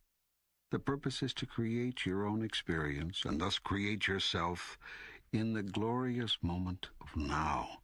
You do not therefore choose the life you will experience ahead of time. You may, however, select the persons, places, and events, the conditions and circumstances, the challenges and obstacles, the opportunities and options with which to create your experience. You may select the colors for your palette, the tools for your chest, the machinery for your shop. What you create with these is your business. That is the business of life. Your potential is unlimited in all that you've chosen to do. Do not assume that a soul which has been incarnated in a body which you call limited has not reached its full potential, for you do not know what that soul was trying to do. You do not understand its agenda. You are unclear as to its intent. Therefore, bless every person and condition and give thanks. Thus you affirm the perfection of God's creation and show your faith in it. For nothing happens by accident in God's world, and there is no such thing as coincidence. Nor is the world buffeted by random choice or something you call fate. If a snowflake is utterly perfect in its design, do you not think the same could be said about something as magnificent as your life? But even Jesus healed the sick. Why would he heal them if their condition was so perfect? Jesus did not heal those he healed because he saw their condition as imperfect. He healed those he healed because he saw those souls asking for healing as part of their process. He saw the perfection of the process. He recognized and understood the soul's intention. Had Jesus felt that all illness, mental or physical, represented imperfection, would he not have simply healed everyone on the planet all at once? Do you doubt that he could do this? No, I believe he could have. Good. Then the mind begs to know, why did he not do it? Why would the Christ choose to have some suffer and others be healed? For that matter, why does God allow any suffering at any time? This question has been asked before, and the answer remains the same. There is perfection in the process. And all life arises out of choice. It is not appropriate to interfere with choice, nor to question it. It is particularly inappropriate to condemn it. What is appropriate is to observe it, and then to do whatever might be done to assist the soul in seeking and making a higher choice. Be watchful, therefore, of the choices of others, but not judgmental. Know that their choice is perfect for them in this moment now. Yet stand ready to assist them should the moment come when they seek a newer choice, a different choice, a higher choice. Move into communion with the souls of others, and their purpose, their intention will be clear to you. This is what Jesus did with those he healed. And with all those whose lives he touched, Jesus healed all those who came to him or who sent others to him, supplicating for them. He did not perform a random healing. To have done so would have been to violate a sacred law of the universe. Allow each soul to walk its path. But does that mean we must not help anyone without being asked? Surely not. Or we would never be able to help the starving children of India, or the tortured masses of Africa, or the poor, or the downtrodden anywhere. All humanitarian effort would be lost, all charity forbidden. Must we wait for an individual to cry out to us in desperation, or for a nation of people to plead for help, before we're allowed to do what is obviously right? You see, the question answers itself. If a thing is obviously right, do it. Remember to exercise extreme judgment regarding what you call right and wrong. A thing is only right or wrong because you say it is. A thing is not right or wrong intrinsically. It isn't. Rightness or wrongness is a subjective judgment in a personal value system. By your subjective judgments do you create yourself. By your personal values do you determine and demonstrate who you are. The world exists exactly as it is so that you may make these judgments. If the world existed in perfect condition, your life process of self-creation would be terminated. It would end. A lawyer's career would end tomorrow were there no more litigation. A doctor's career would end tomorrow were there no more illness. A philosopher's career would end tomorrow were there no more questions. And God's career would end tomorrow were there no more problems. Precisely. You have put it perfectly. We, all of us, would be through creating were there nothing more to create. We, all of us, have a vested interest in keeping the game going. Much as we all say we would like to solve all the problems, we dare not solve all the problems, or there will be nothing left for us to do. Your industrial military complex understands this very well. That is why it opposes mightily any attempt to install a war no more government anywhere. Your medical establishment understands this too. That is why it staunchly opposes. It has to for its own survival, any new miracle drug or cure, to say nothing of the possibility of miracles themselves. Your religious community also holds this clarity. That is why it attacks uniformly any definition of God, which does not include fear, judgment, and retribution, and any definition of self, which does not include their own idea of the only path to God. If I say to you, you are God, where does that leave religion? If I say to you, you are healed, where does that leave science and medicine? If I say to you, you shall live in peace, where does that leave the peacemakers? If I say to you, the world is fixed, where does that leave the world? What now of plumbers? The world is filled with essentially two kinds of people. Those who give you things you want and those who fix things. In a sense, even those who simply give you things you want, the butchers, the bakers, the candlestick makers, are also fixers. For to have a desire for something is often to have a need for it. That is why addicts are said to need a fix. Be careful, therefore, that desire not become addiction. Are you saying the world will always have problems? Are you saying that you actually want it that way? I am saying that the world exists the way it exists, just as a snowflake exists the way it exists, quite by design. You have created it that way, just as you have created your life exactly as it is. I want what you want. The day you really want an end to hunger, There will be no more hunger. I have given you all the resources with which to do that. You have all the tools with which to make that choice. You have not made it. Not because you cannot make it. The world could end world hunger tomorrow. You choose not to make it. You claim that there are good reasons that 40,000 people a day must die of hunger. There are no good reasons. Yet, at a time when you say you can do nothing to stop 40,000 people a day from dying of hunger, you bring 50,000 people a day into your world to begin a new life. And this you call love. This you call God's plan. It is a plan which totally lacks logic or reason, to say nothing of compassion. I am showing you in stark terms that the world exists the way it exists because you have chosen for it to.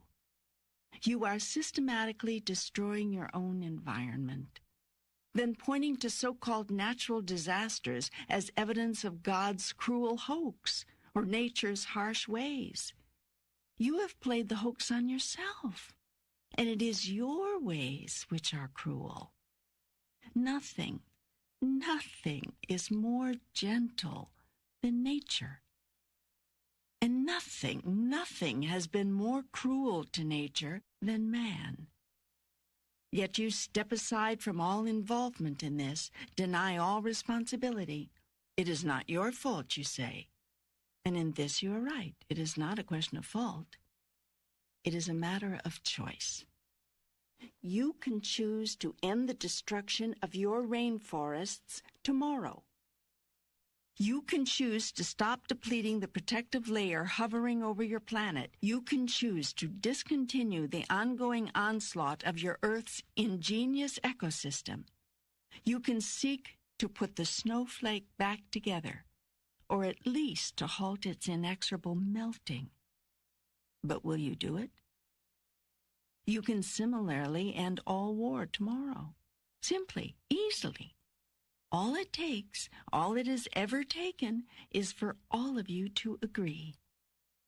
Yet if you cannot all agree on something as basically simple as ending the killing of each other, how can you call upon the heavens with shaking fist to put your life in order? I will do nothing for you that you will not do for yourself. That is the law and the prophets. The world is in the condition it is in because of you and the choices you have made or failed to make. Not to decide is to decide. The earth is in the shape it's in because of you and the choices you have made or failed to make. Your own life is the way it is because of you and the choices you have made or failed to make. But I did not choose to get hit by that truck. I did not choose to get mugged by that robber or raped by that maniac. People could say that. There are people in the world who could say that. You are all at root cause for the conditions which exist, which create in the robber the desire or the perceived need to steal. You have all created the consciousness which makes rape possible. It is when you see in yourself that which caused the crime that you begin at last to heal the condition from which it sprang. Feed your hungry. Give dignity to your poor. Grant opportunity to your less fortunate. End the prejudice which keeps masses huddled and angry with little promise of a better tomorrow. Put away your pointless taboos and restrictions upon sexual energy. Rather, help others to truly understand its wonder and to channel it properly. Do these things, and you will go a long way toward ending robbery and rape forever. As for the so-called accident, the truck coming around the bend, the brick falling from the sky, learn to greet each such incident as a small part of a larger mosaic. You have come here to work out an individual plan for your own salvation. Yet salvation does not mean saving yourself from the snares of the devil. There is no such thing as the devil, and hell does not exist. You are saving yourself from the oblivion of non-realization. You cannot lose in this battle. You cannot fail. Thus, it is not a battle at all, but simply a process. Yet, if you do not know this, you will see it as a constant struggle. You may even believe in the struggle long enough to create a whole religion around it. This religion will teach that struggle is the point of it all. This is a false teaching. It is in not struggling that the process proceeds. It is in surrendering that the victory is won. Accidents happen because they do. Certain elements of the life process have come together in a particular way at a particular time with particular results, results which you choose to call unfortunate for your own particular reasons. Yet they may not be unfortunate at all, given the agenda of your soul. I tell you this, there is no coincidence, and nothing happens by accident. Each event and adventure is called to yourself by yourself in order that you might create and experience who you really are. All true masters know this. That is why mystic masters remain unperturbed in the face of the worst experiences of life, as you would define them. The great teachers of your Christian religion understand this. They know that Jesus was not perturbed by the crucifixion, but expected it. He could have walked away, but he did not. He could have stopped the process at any point. He had that power, yet he did not. He allowed himself to be crucified in order that he might stand as man's eternal salvation. Look, he said, at what I can do. Look at what is true, and know that these things and more shall you also do. For have I not said, ye are gods? Yet you do not believe. If you cannot, then believe in yourself. Believe in me. Such was Jesus' compassion that he begged for a way and created it to so impact the world that all might come to heaven, self-realization, if in no other way than through him. For he defeated misery and death, and so might you. The grandest teaching of Christ was not that you shall have everlasting life, but that you do. Not that you shall have brotherhood in God, but that you do. Not that you shall have whatever you request, but that you do. All that is required is to know this, for you are the creator of your own reality, and life can show up no other way for you than that way in which you think it will. You think it into being. This is the first step in creation. God the Father is thought. Your thought is the parent which gives birth to all things. This is one of the laws we are to remember. Yes. Can you tell me others? I've told you others. I've told you them all since the beginning of time. Over and over I've told you them. Teacher after teacher have I sent you. You do not listen to my teachers. You kill them. But why? Why do we kill the holiest among us? We kill them or dishonor them, which is the same thing. Why? because they stand against every thought you have that would deny me. And deny me you must if you are to deny yourself.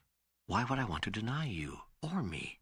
Because you're afraid, and because my promises are too good to be true, because you cannot accept the grandest truth, and so you must reduce yourself to a spirituality which teaches fear and dependence and intolerance rather than love and power and acceptance. You're filled with fear, and your biggest fear is that my biggest promise might be life's biggest lie. And so you create the biggest fantasy you can to defend yourself against this. You claim that any promise which gives you the power and guarantees you the love of God must be the false promise of the devil. God would never make such a promise, you tell yourself. Only the devil would, to tempt you into denying God's true identity as the fearsome, judgmental, jealous, vengeful, and punishing entity of entities.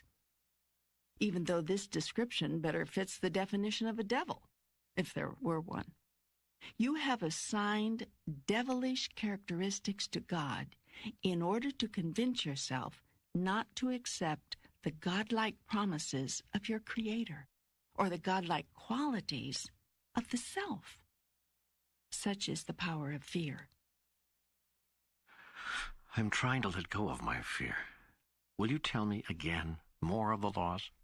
The first law is that you can be, do, and have whatever you can imagine. The second law is that you attract what you fear. Why is that? Emotion is the power which attracts. That which you fear strongly, you will experience. An animal, which you consider a lower form of life, even though animals act with more integrity and greater consistency than humans, knows immediately if you are afraid of it. Plants, which you consider an even lower form of life, respond to people who love them far better than to those who couldn't care less. None of this is by coincidence. There is no coincidence in the universe. Only a grand design, an incredible snowflake. Emotion is energy in motion. When you move energy, you create effect. If you move enough energy, you create matter. Matter is energy conglomerated, moved around, shoved together. If you manipulate energy long enough in a certain way, you get matter. Every master understands this law. It's the alchemy of the universe. It's the secret of all life. Thought is pure energy. Every thought you have ever had, and ever will have, is creative. The energy of your thought never, ever dies. Ever. It leaves your being and heads out into the universe, extending forever. A thought is forever. All thoughts congeal. All thoughts meet other thoughts, crisscrossing in an incredible maze of energy, forming an ever-changing pattern of unspeakable beauty and unbelievable complexity. Like energy attracts like energy, forming, to use simple words, clumps of energy of like kind. When enough similar clumps crisscross each other, run into each other, they stick to each other. To use another simple term, it takes an incomprehensibly huge amount of similar energy sticking together thusly to form matter. But matter will form out of pure energy. In fact, that is the only way it can form. Once energy becomes matter, it remains matter for a very long time, unless its construction is disrupted by an opposing or dissimilar form of energy. This dissimilar energy, acting upon matter, actually dismembers the matter, releasing the raw energy of which it was composed. This is, in elementary terms, the theory behind your atomic bomb. Einstein came closer than any other human being, before or since, to discovering, explaining, and functionalizing the creative secret of the universe.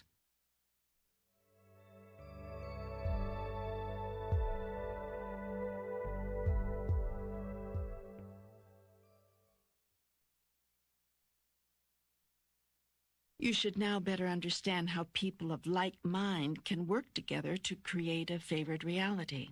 The phrase, "wherever two or more are gathered in my name," becomes much more meaningful. Of course, when entire societies think a certain way, very often astonishing things happen, not all of them necessarily desirable. For instance, a society living in fear very often, actually, inevitably, produces in form that which it fears most. Similarly, large communities or congregations often find miracle-producing power in combined thinking, or what some people call common prayer. And it must be made clear that even individuals, if their thought, prayer, hope, wish, dream, fear, is amazingly strong, can, in and of themselves, produce such results. Jesus did this regularly. He understood how to manipulate energy and matter, how to rearrange it, how to redistribute it, how to utterly control it. Many masters have known this.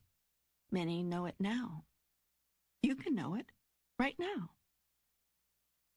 This is the knowledge of good and evil of which Adam and Eve partook. Until they understood this, there could be no life as you know it. Adam and Eve, the mythical names you have given to represent first man and first woman, were the father and mother of the human experience.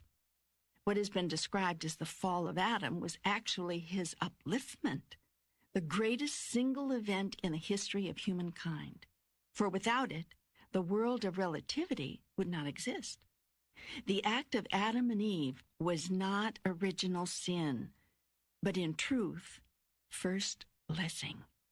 You should thank them from the bottom of your hearts, for in being the first to make a wrong choice, Adam and Eve produced the possibility of making any choice at all.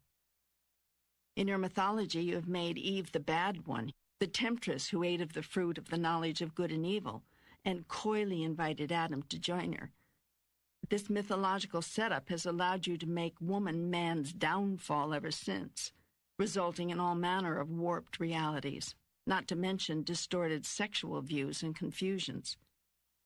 How can you feel so good about something so bad? What you most fear is what will most plague you. Fear will draw it to you like a magnet. All your holy scriptures of every religious persuasion and tradition which you have created contain the clear admonition, fear not. Do you think this is by accident?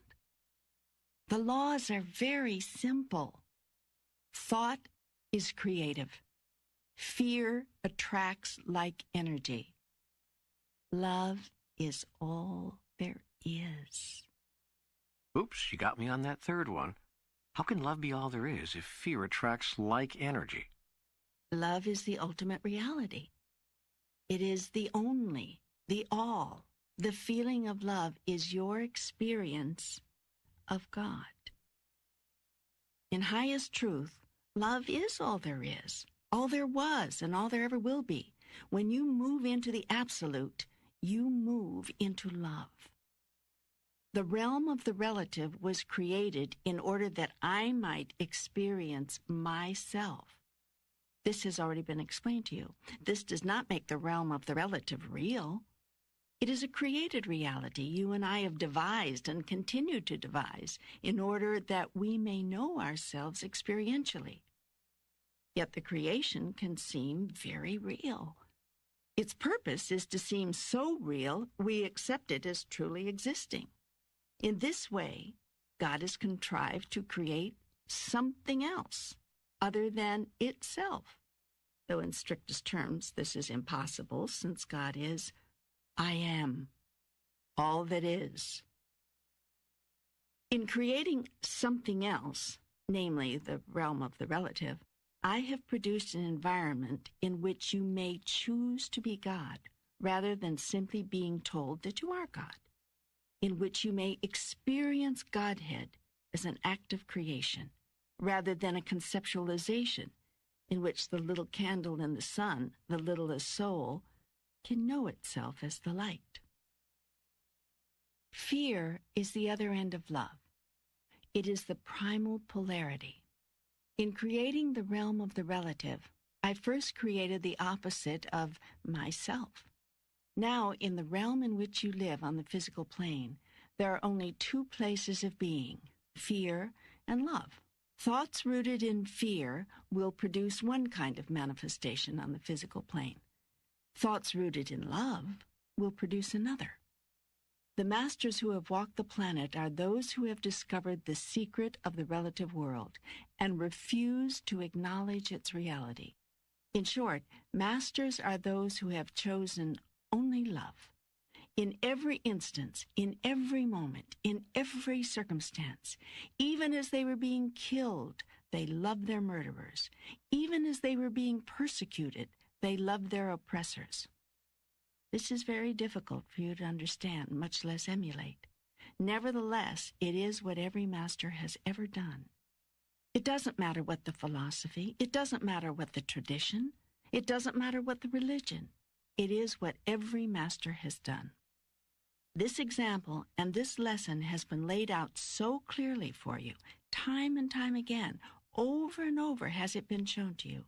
Through all the ages and in every place, through all your lifetimes and in every moment, the universe has used every contrivance to place this truth before you, in song and story, in poetry and dance, in words and in motion, in pictures of motion, which you call motion pictures, and in collections of words, which you call books. From the highest mountain it has been shouted. In the lowest place, its whisper has been heard. Through the corridors of all human experience has this truth been echoed. Love is the answer. Yet you have not listened. Now come you to this conversation, asking God again what God has told you countless times in countless ways. Yet I will tell you again, here. Will you listen now? Will you truly hear? What do you think brought you to this?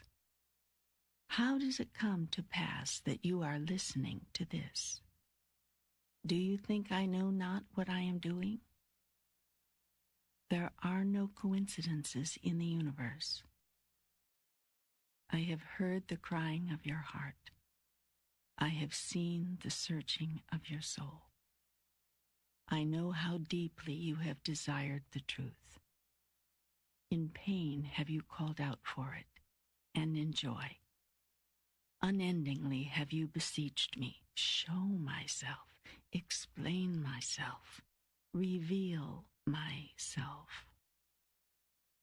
I am doing so here, in terms so plain, you cannot misunderstand, in language so simple, you cannot be confused, in vocabulary so common, you cannot get lost in the verbiage. So go ahead now. Ask me anything, anything. I will contrive to bring you the answer.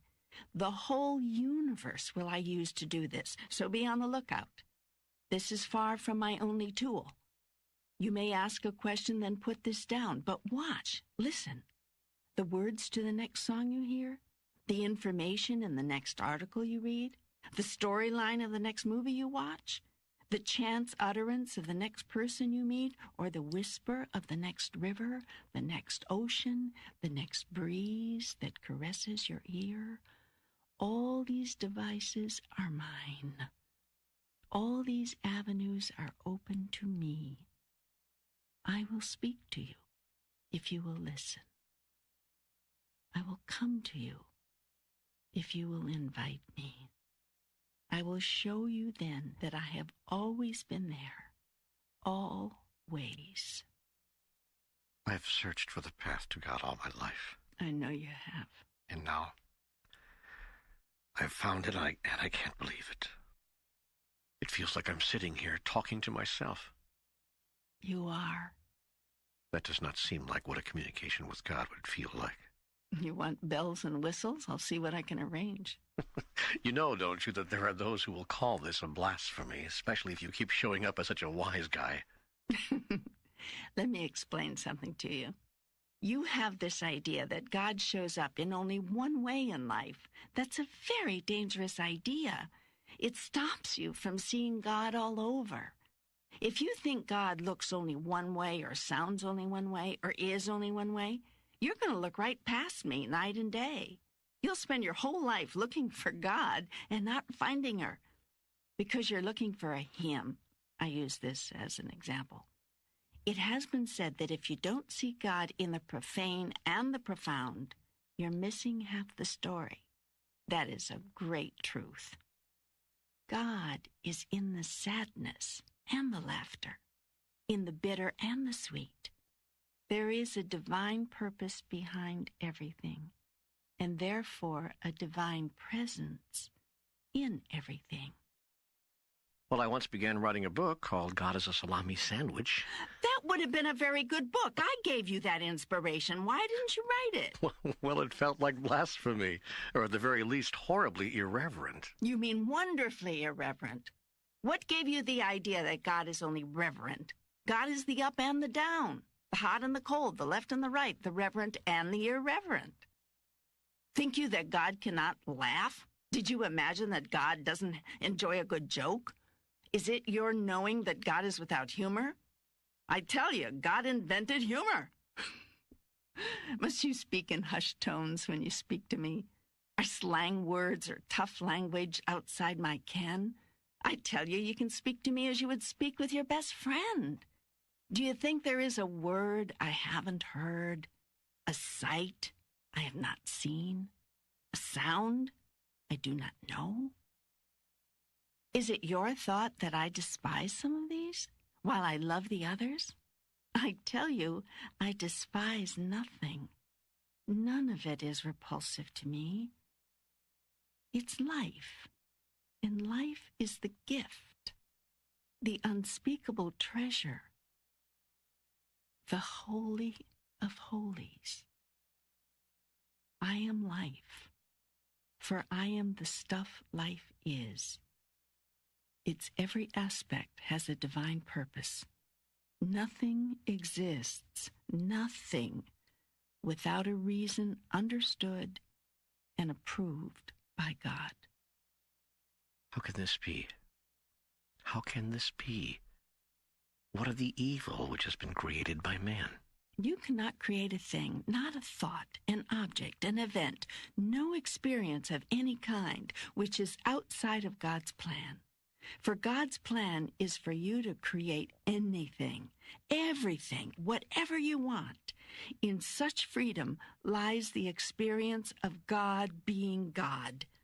And this is the experience for which I created you, and life itself. Evil is that which you call evil. Yet even that I love, for it is only through that which you call evil that you can know good. Only through that which you call the work of the devil that you can know and do the work of God. I do not love hot more than I love cold, high more than low, left more than right. It's all relative. It is all part of what is. I do not love good more than I love bad. Hitler went to heaven. When you understand this, you will understand God. But I have been raised to believe that good and bad do exist, that right and wrong are opposed, that some things are just not okay, not all right, not acceptable in the sight of God. Everything is acceptable in the sight of God, for how can God not accept that which is? To reject a thing is to deny that it exists. To say that it is not okay is to say that it is not a part of me, and that's impossible. Yet, hold to your beliefs and stay true to your values, for these are the values of your parents, of your parents' parents, of your friends, and of your society. They form the structure of your life, and to lose them would be to unravel the fabric of your experience. Still, examine them one by one. Review them piece by piece. Do not dismantle the house, but look at each brick and replace those which appear broken, which no longer support the structure. Your ideas about right and wrong are just that, ideas. They are the thoughts which form the shape and create the substance of who you are. There would be only one reason to change any of these, only one purpose in making an alteration, if you are not happy with who you are. Only you can know if you are happy. Only you can say of your life, "This is my creation in which I am well pleased." If your values serve you, hold to them, argue for them, fight to defend them. Yet seek to fight in a way which harms no one. Harm is not a necessary ingredient in healing. You know, you say hold to your values at the same time you say our values are all wrong. Help me with this. I have not said your values are wrong, but neither are they right. They're simply judgments, assessments, decisions. For the most part, they are decisions made not by you, but by someone else. Your parents, perhaps, your religion, your teachers, historians, politicians. Very few of the value judgments you have incorporated into your truth are judgments you yourself have made based on your own experience. Yet experience is what you came here for, and out of your experience were you to create yourself. You have created yourself out of the experience of others. If there were such a thing as sin, this would be it. To allow yourself to become what you are because of the experience of others. This is the sin you have committed, all of you. You do not await your own experience. You accept the experience of others as gospel, literally.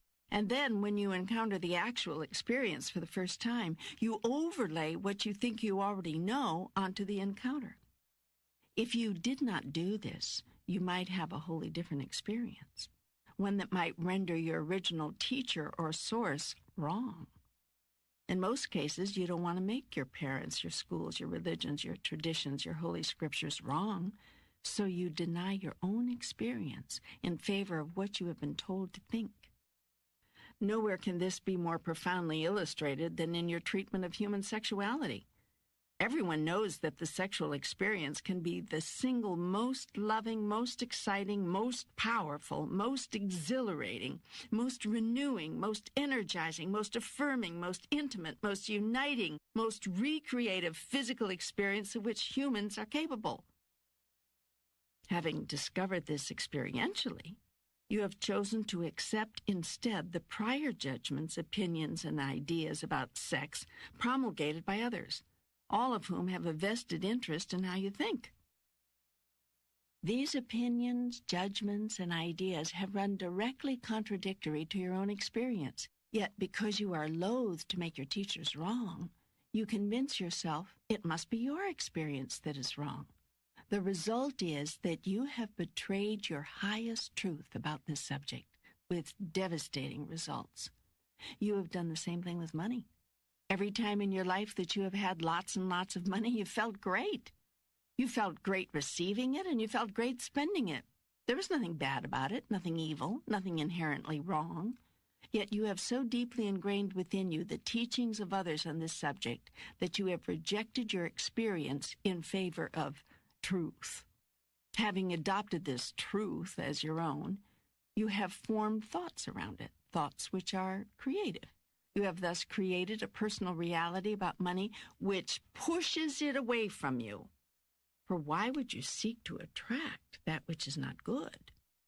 Amazingly, you have created the same contradiction around God. Everything your heart experiences about God tells you that God is good. Everything your teachers teach you about God tells you God is bad. Your heart tells you God is to be loved without fear.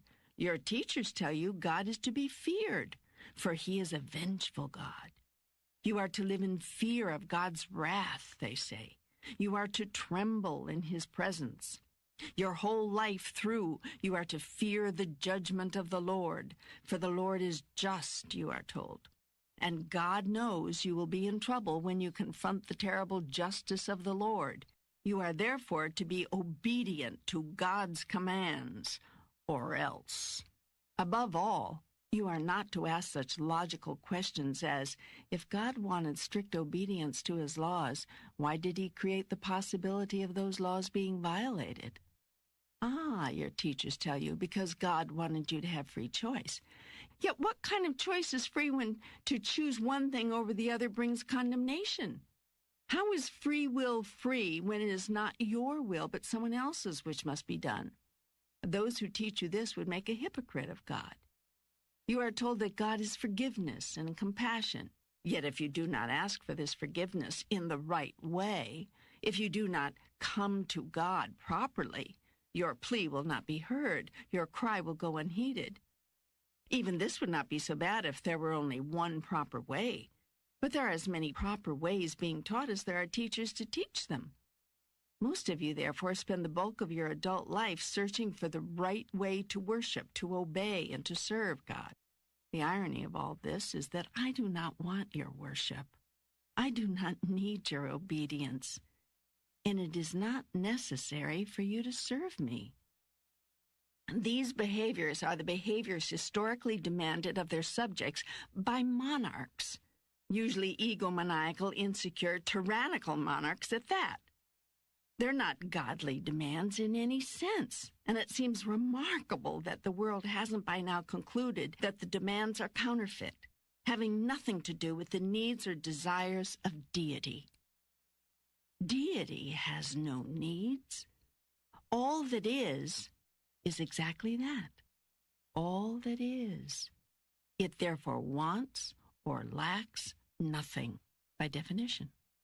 If you choose to believe in a God who somehow needs something and has such hurt feelings if he doesn't get it that he punishes those from whom he expected to receive it, then you choose to believe in a God much smaller than I am. You truly are children of a lesser God. No, my children, please let me assure you again that I am without needs. I require nothing. This does not mean I am without desires. Desires and needs are not the same thing, although many of you have made them so in your present lifetime. Desire is the beginning of all creation. It is first thought. It is a grand feeling within the soul. It is God choosing what next to create. And what is God's desire? I desire first to know and experience myself in all my glory, to know who I am. Before I invented you and all the worlds of the universe, it was impossible for me to do so. Second, I desire that you shall know and experience who you really are through the power I have given you to create and experience yourself in whatever way you choose. Third, I desire for the whole life process to be an experience of constant joy, continuous creation, never-ending expansion, and total fulfillment in each moment of now. I have established a perfect system whereby these desires may be realized. They are being realized now, in this very moment. The only difference between you and me is that I know this. In the moment of your total knowing, which moment could come upon you at any time, you too will feel as I do always, totally joyful, loving, accepting, blessing, and grateful. These are the 5 attitudes of God. And before we are through with this dialogue, I will show you how the application of these attitudes in your life now can and will bring you to godliness. All of this is a very long answer to a very short question. Yes, hold to your values, so long as you experience that they serve you. Yet look to see whether the values you serve with your thoughts, words, and actions bring to the space of your experience the highest and best idea you ever had about you. Examine your values one by one. Hold them up to the light of public scrutiny. If you can tell the world who you are and what you believe without breaking stride or hesitating, you are happy with yourself. There is no reason to continue much further in this dialogue with me, because you have created a self and a life for the self, which needs no improvement. You have reached perfection. Well, my life is not perfect, nor is it close to being perfect. I am not perfect. I am, in fact, a bundle of imperfections. Sometimes I wish with all my heart, that I could correct these imperfections, that I could know what causes my behaviors, what sets up my downfalls, what keeps getting in my way. That's why I've come to you, I guess. I haven't been able to find the answers on my own. I'm glad you came. I've always been here to help you. I'm here now. You don't have to find the answers on your own. You never had to. Yet it seems so presumptuous to simply sit down and dialogue with you this way, much less imagine that you, God, are responding. I mean, this is crazy. I see. The authors of the Bible were all sane, but you were crazy. The Bible writers were witnesses to the life of Christ and faithfully recorded what they heard and saw. Correction. Most of the New Testament writers never met or saw Jesus in their lives. They lived many years after Jesus left the earth. They wouldn't have known Jesus of Nazareth if they walked into him on the street. But the Bible writers were great believers and great historians. They took the stories which had been passed down to them and to their friends by others, elders, from elder to elder, until finally a written record was made. And not everything of the Bible authors was included in the final document. Already churches had sprung up around the teachings of Jesus, and as it happens, whenever and wherever people gather in groups around a powerful idea, there were certain individuals within these churches or enclaves who determined what parts of the Jesus story were going to be told and how. This process of selecting and editing continued throughout the gathering, writing, and publishing of the Gospels and the Bible. Even several centuries after the original scriptures were committed to writing, a high council of the church determined yet one more time which doctrines and truths were to be included in the then official Bible, and which would be unhealthy or premature to reveal to the masses. And there have been other holy scriptures as well, each placed in writing in moments of inspiration by otherwise ordinary men, none of whom were any more crazy than you. But let's drive to the heart of your question. Why do you think it's crazy for you to be able to have a dialogue with God? Do you not believe in prayer? yes, of course, but that's different. Prayer for me has always been one way. I ask, and God remains immutable. God has never answered a prayer? Oh, yes, of course, but never verbally, you see. Oh, I've had all kinds of things happen in my life that I was convinced was an answer, a very direct answer to prayer. But God has never spoken to me. I see. So this God in which you believe, this God can do anything. He just cannot speak. Of course God can speak, if God wants to. It just doesn't seem probable that God would speak to me, that God would want to speak to me. This is the root of every problem you experience in your life, for you do not consider yourself worthy enough to be spoken to by God. Good heavens, how can you ever expect to hear my voice if you don't imagine yourself to be deserving enough to even be spoken to? I tell you this, I am performing a miracle right now, for not only am I speaking to you, but to every person who is listening to these words. To each of them am I now speaking. I know who every one of them is. I know now who will find their way to these words.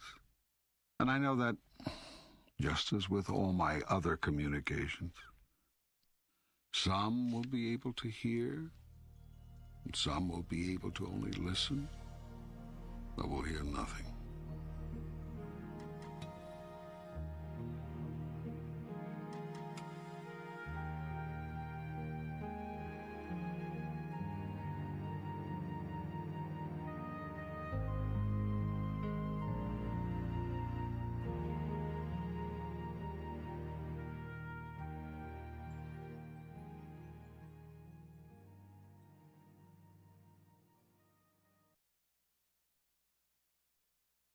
Now, Here is an exclusive interview conducted by Michael Toms with James Redfield.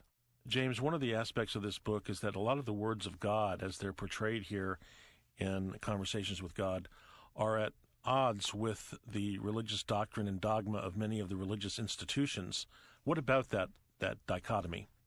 Well, I think that it's really just indicative of where we are. I think that for so long, spiritual thought has been held in dogma. Maybe the culture could not hold it any other way. But I think at this point we are shifting away from the dogma. The germ of truth is moving away from some of the older, more fundamental institutions of religion, and into the great dialogue that we're having, the great conversation, in my view, where we're testing out for ourselves what to believe about spirituality, because we will find the evidence for it experientially. In the face of this grand conversation and the energy shifting over into the conversation, the religious institutions then have to evolve themselves and shift the dogma back toward the truth that I think is being defined popularly. James, there's a quote in the book I want to recite here for you and get your comment on it. The deepest secret is that life is not a process of discovery, but a process of creation. Do you agree with that? I think there's a semantic problem right there. But essentially, I think what is being conveyed in the Conversations with God is that this is nothing that we're to discover as though we did not already have it.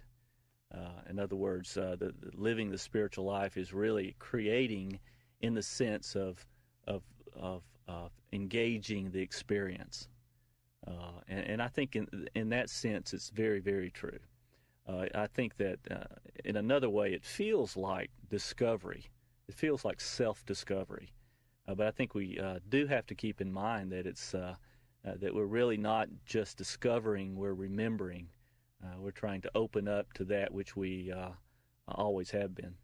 Taking that a little further, one of the things that permeates Conversations with God is the idea and the concept of we create our own reality. You create your own reality. What is your perspective?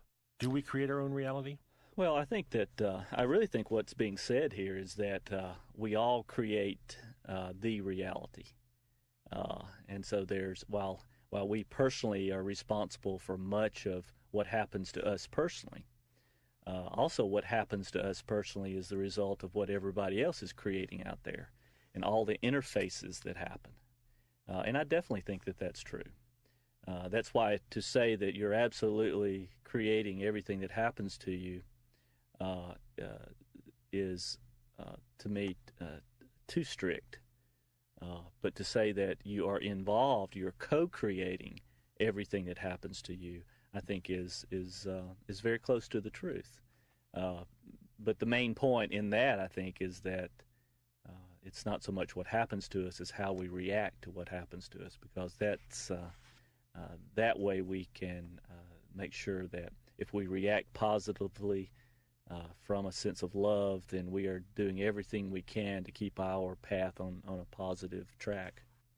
I think you brought out a salient point here, that it's not only recreating our own reality, but creating our own reality in the midst of many other realities being created by others. And this would explain or be a response to the critique that comes up about, well, did I create my cancer? Did I create my ill health? What about that? I mean, isn't that true? Yeah, I think so. I mean, if we have to take responsibility for our part of it always. But I think we also live within a particular social reality that influences not only how we think, but influences the level of healthiness around us. So I think that our mission really is to not only to continue to project the positive personally, but also to be able to interact and hold on to this positive when we interact with others, because that helps them turn their creative energy around into the positive as well, which is another point I think he made very clearly in here, and that is that the essence of relating is the act of forgiveness. Another thing that's talked about a lot in the book is that we create the devil and we create hell, and we also create heaven. What about that? Well, I think that's I would call that the 10th insight. We are to a place where we realize that the highest part of ourselves is that all-knowing God self that truly evaluates how we're doing. And so we have to ultimately face how we've lived our lives, how we've created, how it has turned out. And if we feel disappointed in aspects of that life, it'll be ourselves that create that disappointment. If we are so cut off from the force of love that is who we are, that we're in total fear, it is hellish. And that's the definition of hell, is when we're so cut off that we are in that space instead of in a love space that has the connection with the divine. At some point in the book, there wasn't a comparison or an equation of fear with hell, that when we're in fear, we're out of love, and that can be a hellish situation. No, absolutely. I just think that's the recognition that we're having out there. I called it the 10th insight because I think that's the insight that's circulating through the culture right now. We know there's no other judgment that's going to happen to us about our lives other than the one that we impose, and the greater part of us imposes. So I think there's a sense of awareness and an imperative too. I think that to go out and live our lives, taking all the risks that we want, that we think we need to go for it all, to try to create at our highest level, and take all the risks associated with that, because we know that we are going to feel responsible later on as to how well we've done it, and we're going to want to do it as well as we can. James, one of the questions that came up for me was the reference to feelings as an indicator and a channel for truth. And I'm wondering are we talking about levels of feelings? Because feelings have been the cause of wars and conflicts for millennia. And so what about that idea of feelings being a channel for the truth? Well, I took that to mean that inwardly, once we get past the negative feelings that maybe distract us, but that once we get clear that we have an inward feeling as to what is truth and what is not truth. And of course that's somewhat relative to our own situation, but each of us, I think, knows intuitively which move to make at any juncture in our lives. Now, we don't always do it because we rationalize it or we fall into fear about it, and we can't really make the move. But at our highest level, if we can get to that, we know what to do and when to do it and what to say in every circumstance.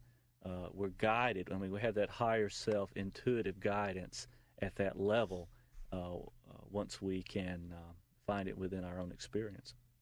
So in some sense, when you're talking about inward, you're really talking about going deeper to the deeper level of our feelings, right?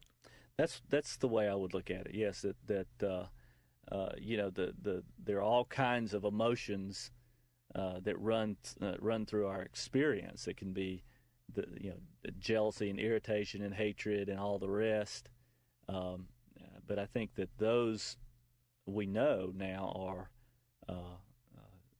come from a place of fear, not a place of love. And if there's something we know, I think, here in the 90s, if we're really gonna live our true spirituality, we have to stay in a space of love. First of all, we have to find that for ourselves and define it, and then we always have to come back to this space of love, this state of being that we know as love.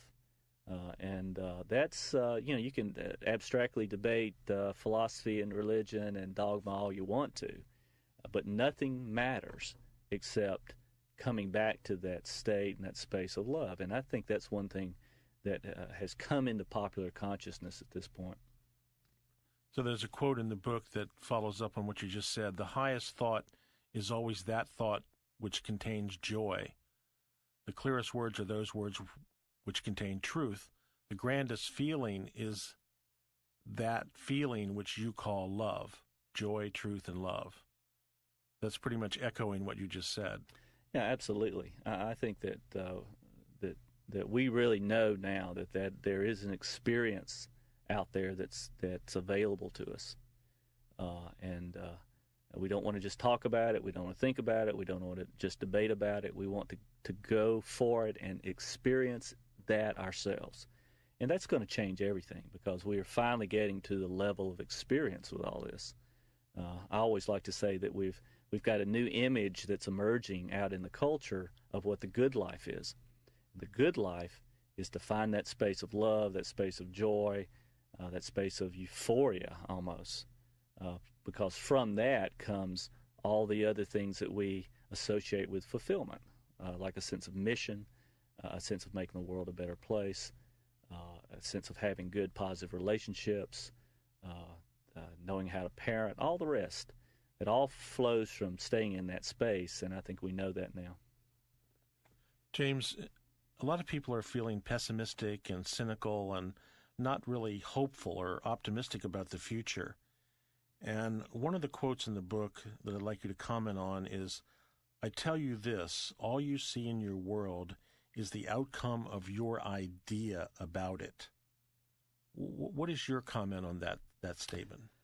Well, I think that's absolutely true and of so immense importance right now.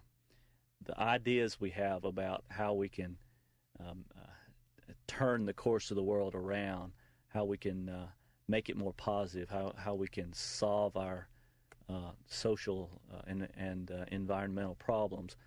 The ideas that we project about that are going to create the state of the future. And I think that we've reached a point where we now know how powerful we are in terms of our ideas and our visualization of the future. And I think it's got to be that understanding that carries us through right now. We cannot just fall back into this fear reaction that the world is doomed, that can't be saved, because I really believe that all the heroes are in place, as I've said many times, that we can, all the people who need to intervene in all our social problems are already there. All we have to do is connect with this, the divine guidance and the courage, and just everybody making a move at once can change the world literally overnight. James, what was the most impressive aspect of Conversations with God for you? Well, I really liked the foundation it was built upon, the basic principles that were voiced in the book. A couple of sentences that I really loved had to do with heaven, and I think the answer that God gave was, there is no such thing as getting to heaven. There's only a knowing that you're already there. And this whole theme of remembering, I think, is just so important for us at this time. It's something, again, that I believe is emerging in the culture now. This awareness that, hey, we are spiritual beings. We always have been, and all we have to do is open up to it and remember it, and then our lives can change very, very dramatically. So if you had something to share with people as to what they could do in these times, what would it be, James? Well, I think what I like to say is that each of us has to find our own experience of the divine. We have to have that experience whereby we become more than we were. We have a transcendent experience where our bodies feel different. We feel like a full or more complete person. We are imbued with a kind of energy that the mystics have always talked about as being transforming. And people find that in different ways. They find it in the churches and synagogues, in prayer. They find it in meditation. But we also find it in dance and in body work and in the martial arts. And we find it in visiting sacred sites on this planet. There's an inspiring energy that certain locations can give us. And I think I would say that the first chore in the 90s is to go out and find that transcendent experience, because of everything else springs from that sense of being part of the divine and having the source within that the mystics have always talked about. James, thank you for being with us today. Appreciate your taking the time. Thank you, Michael. Now, Michael Toms interviews Neale Donald Walsch. Neale, how has your life changed since writing the book Conversations with God, An Uncommon Dialogue? Gosh, I think everything about my life is different. I have a relationship now that works, and works wonderfully. I have all the money anyone could ever ask for, frankly, to be honest. I have great health. I'm in far better health than ever I was before. But I think the most important thing, because those are all exterior, is that it feels very much as if the interior part of me is finally coming together, is finally being repaired, is finally, I hate to use the overworked word, but is finally being healed. I feel more one. I feel more one with myself, and I feel more at one-ment with everyone else and everything. It's a healing of the deepest part of me that I've waited for a long time. And that's, I think, the largest difference that I notice as a result of this book. Do you have a spiritual practice now, a regular discipline that you follow? Well, I'm not a very disciplined person. You know, when I was 27, they put a sign on the door outside my office, "Don't try to discipline this guy, just tap his genius." I used to laugh at that, but they never took it off the door. I worked at that place for 10 years. I think that they saw something in me that they made fun of, but that was really true, which was that I had, how do I say this without sounding arrogant, I had a level of awareness and creativity that might have been, by some people's measurement, at a genius level. I think many people do, for that matter. But I absolutely had no sense of discipline, nor do I hope I ever have any. It's probably not politically correct to say that. But if I had a bumper sticker I could create, it would be "Down with Discipline." And so I don't discipline myself. My spiritual practice in my everyday life is what it is when it is that, and it's not that when it's not. So I meditate except on days that I don't.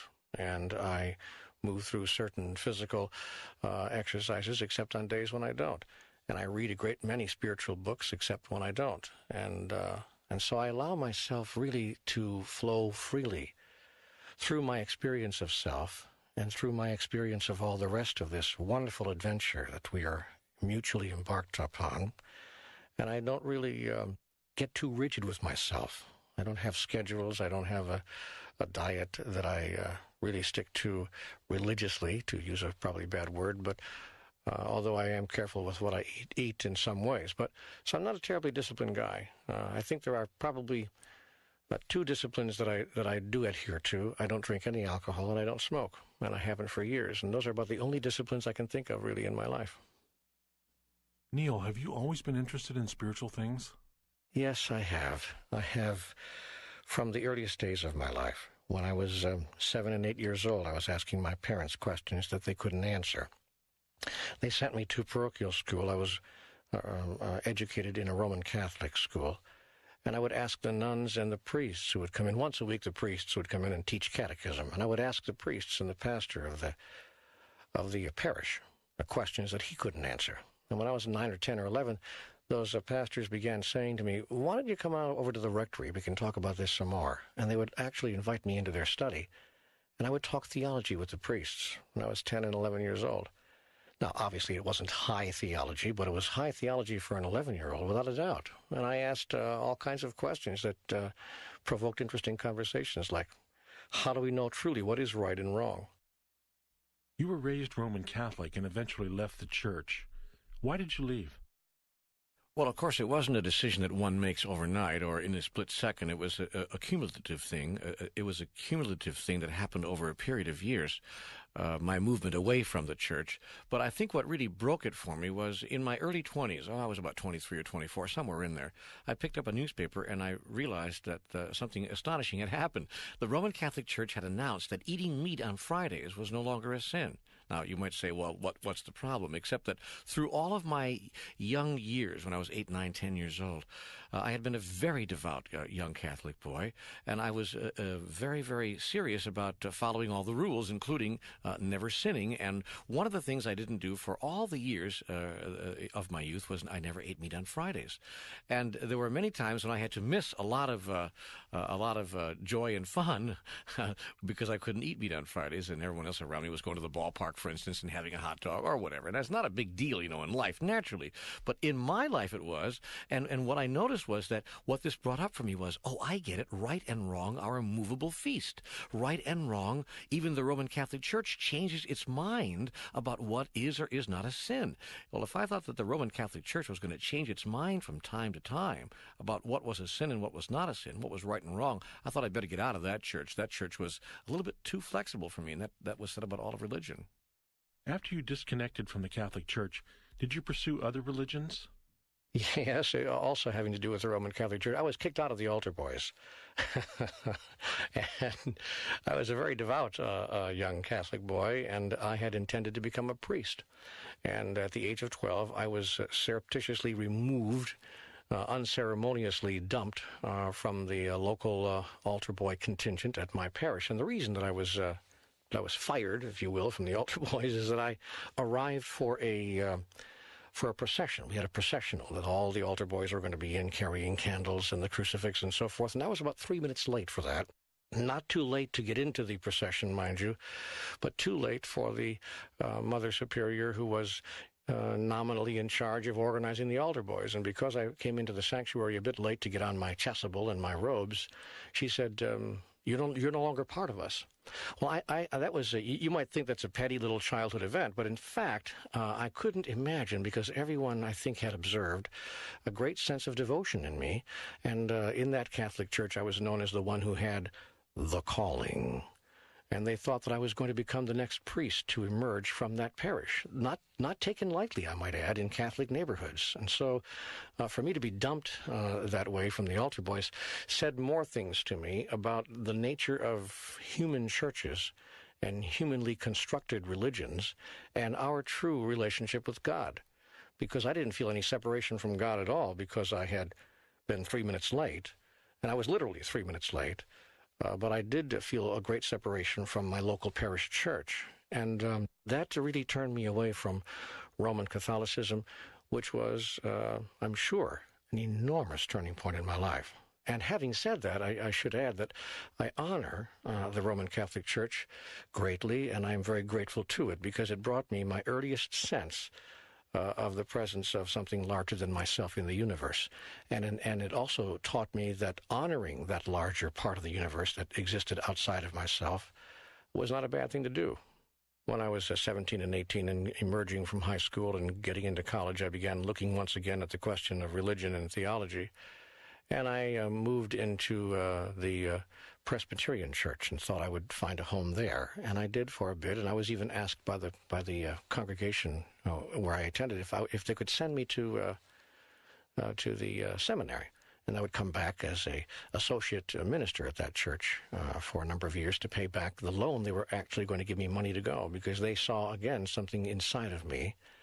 I'm not sure what it was, but it's been identified by a lot of people through the years that might be useful in such an occupation as the ministry. But the more I delved into the theological constructions of mainstream Protestantism, the more I began to realize that there, too, I could not be comfortable and could not find a home. And that really launched a 25-year investigation of virtually every spiritual tradition on the face of the earth, of which I am currently aware. And I looked really at them all, some more than others, but at least touching bases with all of them. I read a great deal of comparative theology. I spent days and weeks and months in the libraries around the country where I began moving because of my career. And I looked very deeply. I even had long conversations. I would sit down with rabbis and with... I sat down once for 2 days for a weekend with a man from the Middle East. And he explained a great many of the Middle Eastern Orthodox theologies. And so I began to get my mind deeply involved in the question of how human beings experience the gods, the various gods of their understandings, and if any one of those ways would be comfortable for me. And I have to say that I could find a complete comfort in none of those constructions.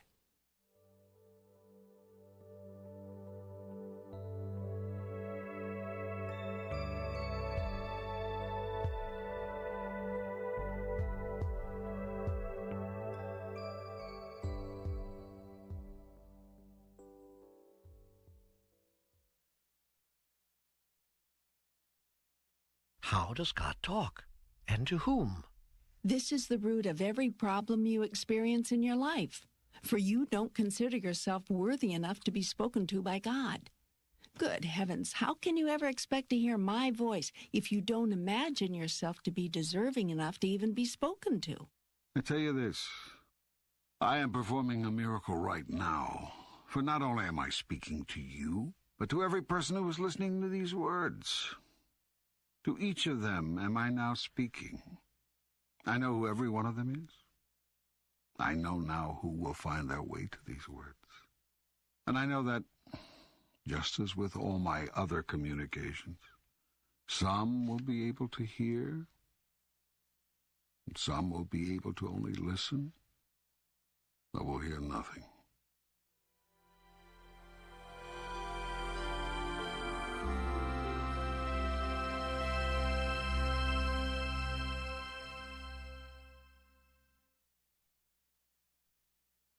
I have 100 questions, 1,000, 1,000,000. And the problem is I sometimes don't know where to begin.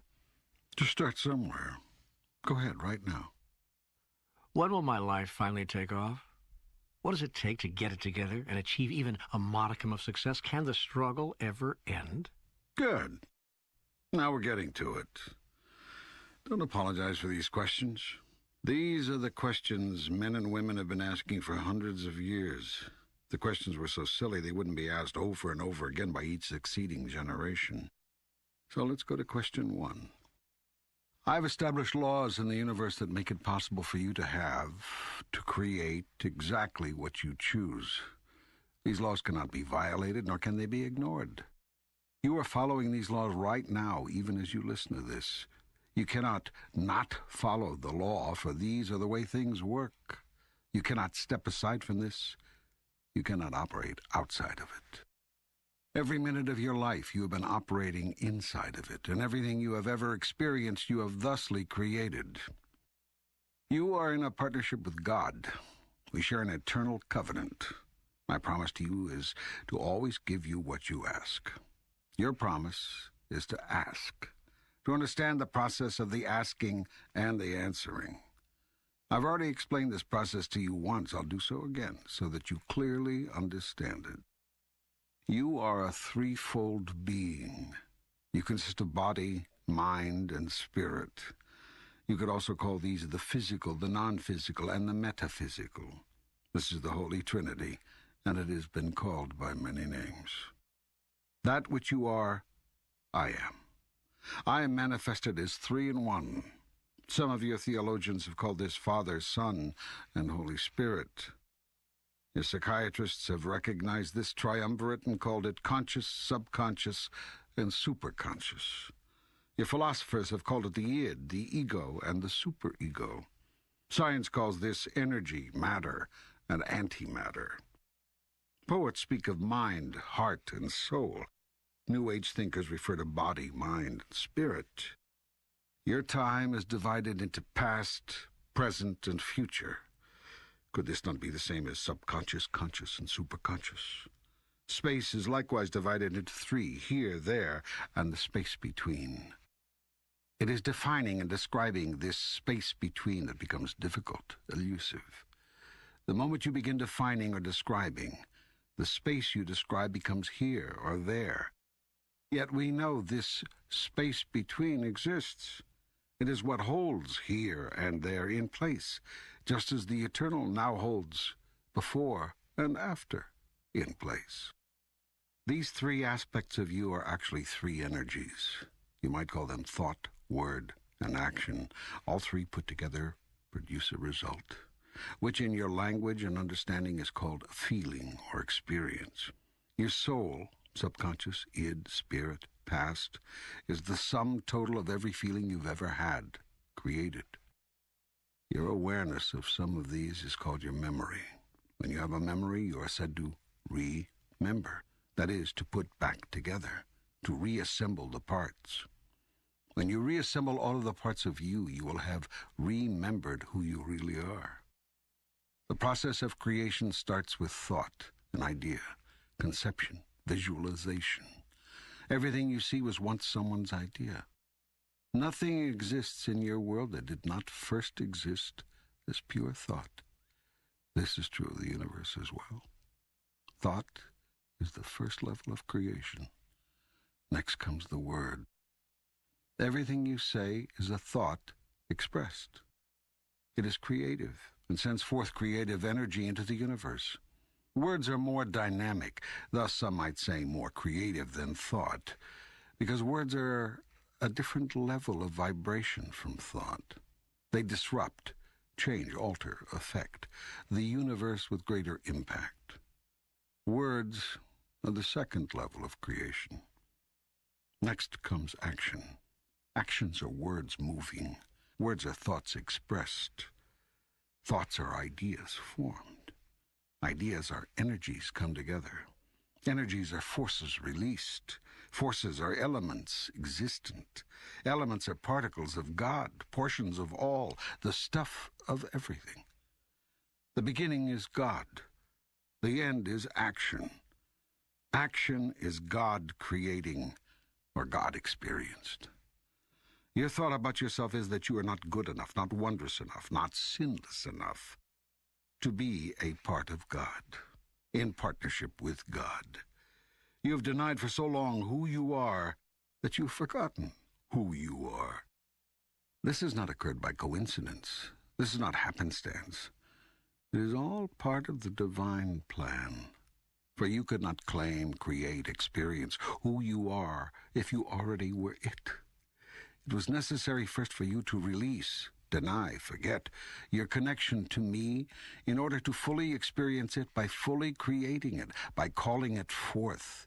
For your grandest wish, and my grandest desire, was for you to experience yourself as the part of me you are. You are therefore in the process of experiencing yourself by creating yourself anew in every single moment, as am I, through you. Do you see the partnership? Do you grasp its implications? It is a holy collaboration, truly, a holy communion. Life will take off for you then, when you choose for it to. You have not so chosen as yet. You have procrastinated, prolonged, protracted, protested.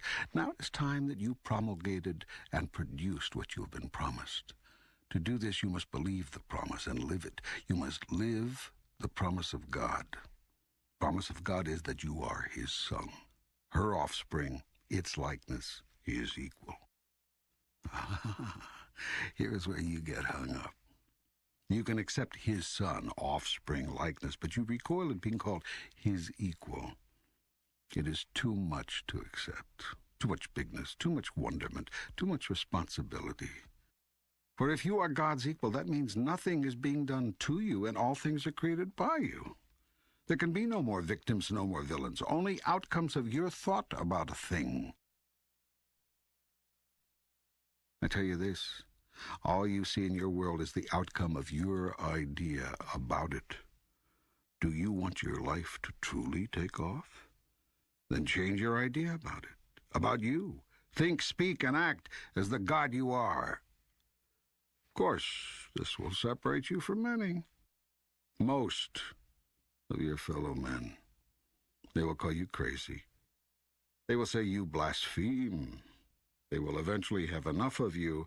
They will attempt to crucify you. They will do this not because they think you are living in a world of your own illusions.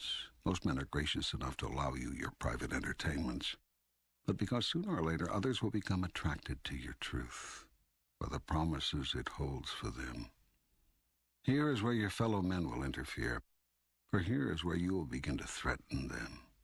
For your simple truth, simply lived, will offer more beauty, more comfort, more peace, more joy, and more love of self and others than anything your earthly fellows could contrive.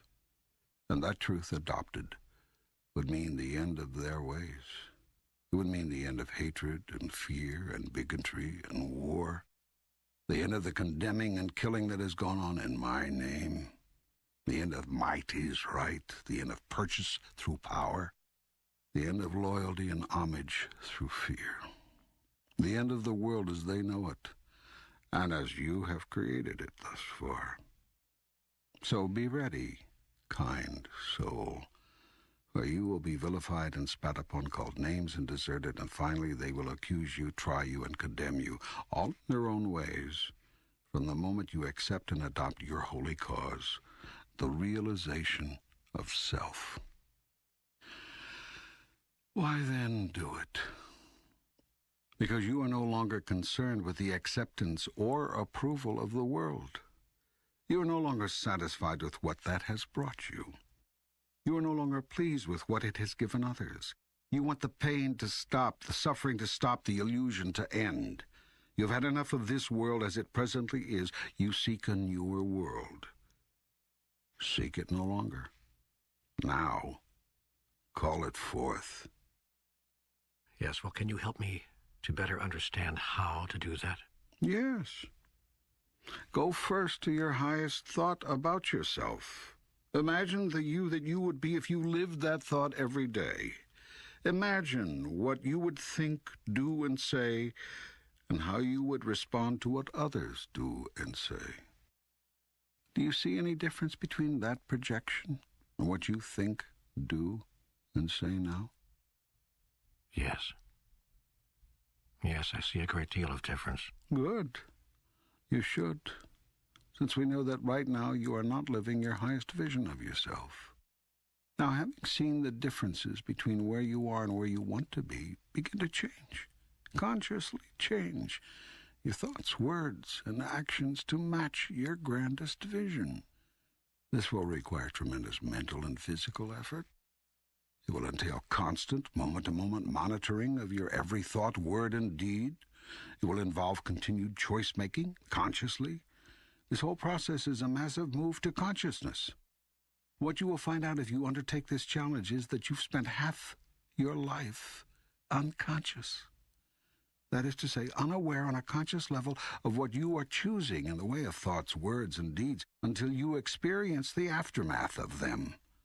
Then when you experience these results, you deny that your thoughts, words, and deeds had anything to do with them. This is a call to stop such unconscious living. It is a challenge to which your soul has called you from the beginning of time. That kind of continual mental monitoring seems as though it might be terribly exhausting. It could be, until it becomes second nature. In fact, it is your second nature. It is your first nature to be unconditionally loving. It is your second nature to choose to express your first nature, your true nature, consciously. Excuse me, but wouldn't this kind of non-stop editing of everything I think, say, and do make Jack a dull boy? Never. Different, yes. Dull, no. Was Jesus dull? I don't think so. Was the Buddha boring to be around? People flocked, begged to be in his presence. No one who's attained mastery is dull. Unusual, perhaps. Extraordinary, perhaps, but never dull. So, do you want your life to take off? Begin at once to imagine it the way you want it to be, and move into that. Check every thought, word, and action that does not fall into harmony with that. Move away from those. When you have a thought that is not in alignment with your higher vision, change to a new thought, then and there. When you say a thing that is out of alignment with your grandest idea, make a note not to say something like that again. When you do a thing that is misaligned with your best intention, decide to make that the last time. And make it right with whomever was involved if you can. I've heard this before, but I've always railed against it because it seems so dishonest. I mean, if you're sick as a dog, you're not supposed to admit it. If you're broke as a pauper, you're never supposed to say it. If you're upset as hell, you're not supposed to show it. Reminds me of the joke about the 3 people who were sent to hell. One was a Catholic, one was a Jew, one was a New Ager. The devil said to the Catholic, sneeringly, "Well, how are you enjoying the heat?" And the Catholic sniffed, I'm offering it up." The devil then asked the Jew, "And how are you enjoying the heat?" The Jew said, "So what else could I expect but more hell?" Finally, the devil approached the New Ager. "Heat," the New Ager asked, perspiring. "What heat?" It's a good joke. But I'm not talking about ignoring the problem or pretending it isn't there. I'm talking about noticing the circumstance and then telling your highest truth about it. If you're broke, you're broke. It's pointless to lie about it and actually debilitating to try to manufacture a story about it so as not to admit it. Yet it's your thought about it. Broke is bad. This is horrible. I'm a bad person because good people who work hard and really try never go broke, etc. That rules how you experience brokenness. It's your words about it. I'm broke. I haven't a dime. I don't have any money. That dictates how long you stay broke. It's your actions surrounding it, feeling sorry for yourself, sitting around despondent, not trying to find a way out because what's the use anyway? That creates your long-term reality. The first thing to understand about the universe is that no condition is good or bad. It just is. So stop making value judgments. The second thing to know is that all conditions are temporary. Nothing stays the same. Nothing remains static. Which way a thing changes depends on you. Excuse me, but I have to interrupt you here again. What about the person who's sick, but has the faith that will move mountains and so thinks, says, believes he's going to get better, only to die 6 weeks later? How does that square with all this positive thinking, affirmative action stuff? That's good. You're asking the tough questions. You're not simply taking my word for any of this. There is a place on down the line when you'll have to take my word for this, because eventually you'll find that we can discuss this thing forever, you and I, until there's nothing left to do but try it or deny it. But we're not at that place yet. So let's keep the dialogue going. Let's keep talking. The person who has the faith to move mountains and dies 6 weeks later has moved mountains for 6 weeks. That may have been enough for him. He may have decided on the last hour of the last day, okay, I've had enough. I'm ready to go on now to another adventure. You may not have known of that decision because he may not have told you. The truth is he may have made that decision quite a bit earlier, days, weeks earlier, and not have told you, not have told anyone. You have created a society in which it is very not okay to want to die. Very not okay to be very okay with death. Because you don't want to die, you can imagine anyone wanting to die, no matter what their circumstances or condition. But there are many situations in which death is preferable to life, which I know you can imagine if you think about it for even a little bit. Yet these truths don't occur to you. They're not that self-evident when you are looking in the face of someone else who is choosing to die. And the dying person knows this. She can feel the level of acceptance in the room regarding her decision. Have you ever noticed how many people wait until the room is empty before they die? Some even have to tell their loved ones, no, really, go, get a bite to eat. Or go get some sleep. I'm fine, I'll see you in the morning. And then when the loyal guard leaves, so does the soul from the body of the guarded. If they told their assembled relatives and friends, "I just want to die," they would really hear it. "Oh, you don't mean that." Or, "Now, don't talk that way." Or, "Hang in there." Or, "Please don't leave me." The entire medical profession is trained to keep people alive, rather than keeping people comfortable so that they can die with dignity. You see, to a doctor or a nurse, death is failure. To a friend or relative, death is disaster. Only to the soul is death a relief, a release. The greatest gift you can give the dying is to let them die in peace, not thinking that they must hang on or continue to suffer or worry about you at this most crucial passage in their life. So this is very often what has happened in the case of the man who says he's going to live, believes he's going to live, even prays to live, that at the soul level he has changed his mind. It is time now to drop the body to free the soul for other pursuits. When the soul makes this decision, nothing the body does can change it. Nothing the mind thinks can alter it. It is at the moment of death that we learn who in the body-mind-soul triumvirate is running things. All your life you think you are your body. Some of the time you think you are your mind. It is at the time of your death that you find out who you really are. Now, there are also times when the body and the mind are just not listening to the soul. This, too, creates the scenario you describe. The most difficult thing for people to do is hear their own soul. Notice that so few do. Now, it happens often that the soul makes a decision that it is time to leave the body. The body and the mind, ever servants of the soul, hear this, and the process of extrication begins. Yet the mind, ego, doesn't want to accept. After all, this is the end of its existence. So it instructs the body to resist death. This the body does gladly, since it too does not want to die. The body and the mind, ego, receive great encouragement, great praise for this from the outside world, the world of its creation. So the strategy is confirmed. Now at this point, everything depends on how badly the soul wants to leave. If there's no great urgency here, the soul may say, "All right, you win. I'll stick around with you a little longer." But if the soul is very clear that staying does not serve its higher agenda, that there is no further way it can evolve through this body, the soul is going to leave, and nothing will stop it, nor should anything try to. The soul is very clear that its purpose is evolution. That is its sole purpose, and its sole purpose. It is not concerned with the achievements of the body or the development of the mind. These are all meaningless to the soul. The soul is also clear that there is no great tragedy involved in leaving the body. In many ways, the tragedy is being in the body. So you have to understand the soul sees this whole death thing differently. It, of course, sees the whole life thing differently, too. And that is the source of much of the frustration and anxiety one feels in one's life. The frustration and anxiety comes from not listening to one's soul. Okay, so how can I best listen to my soul?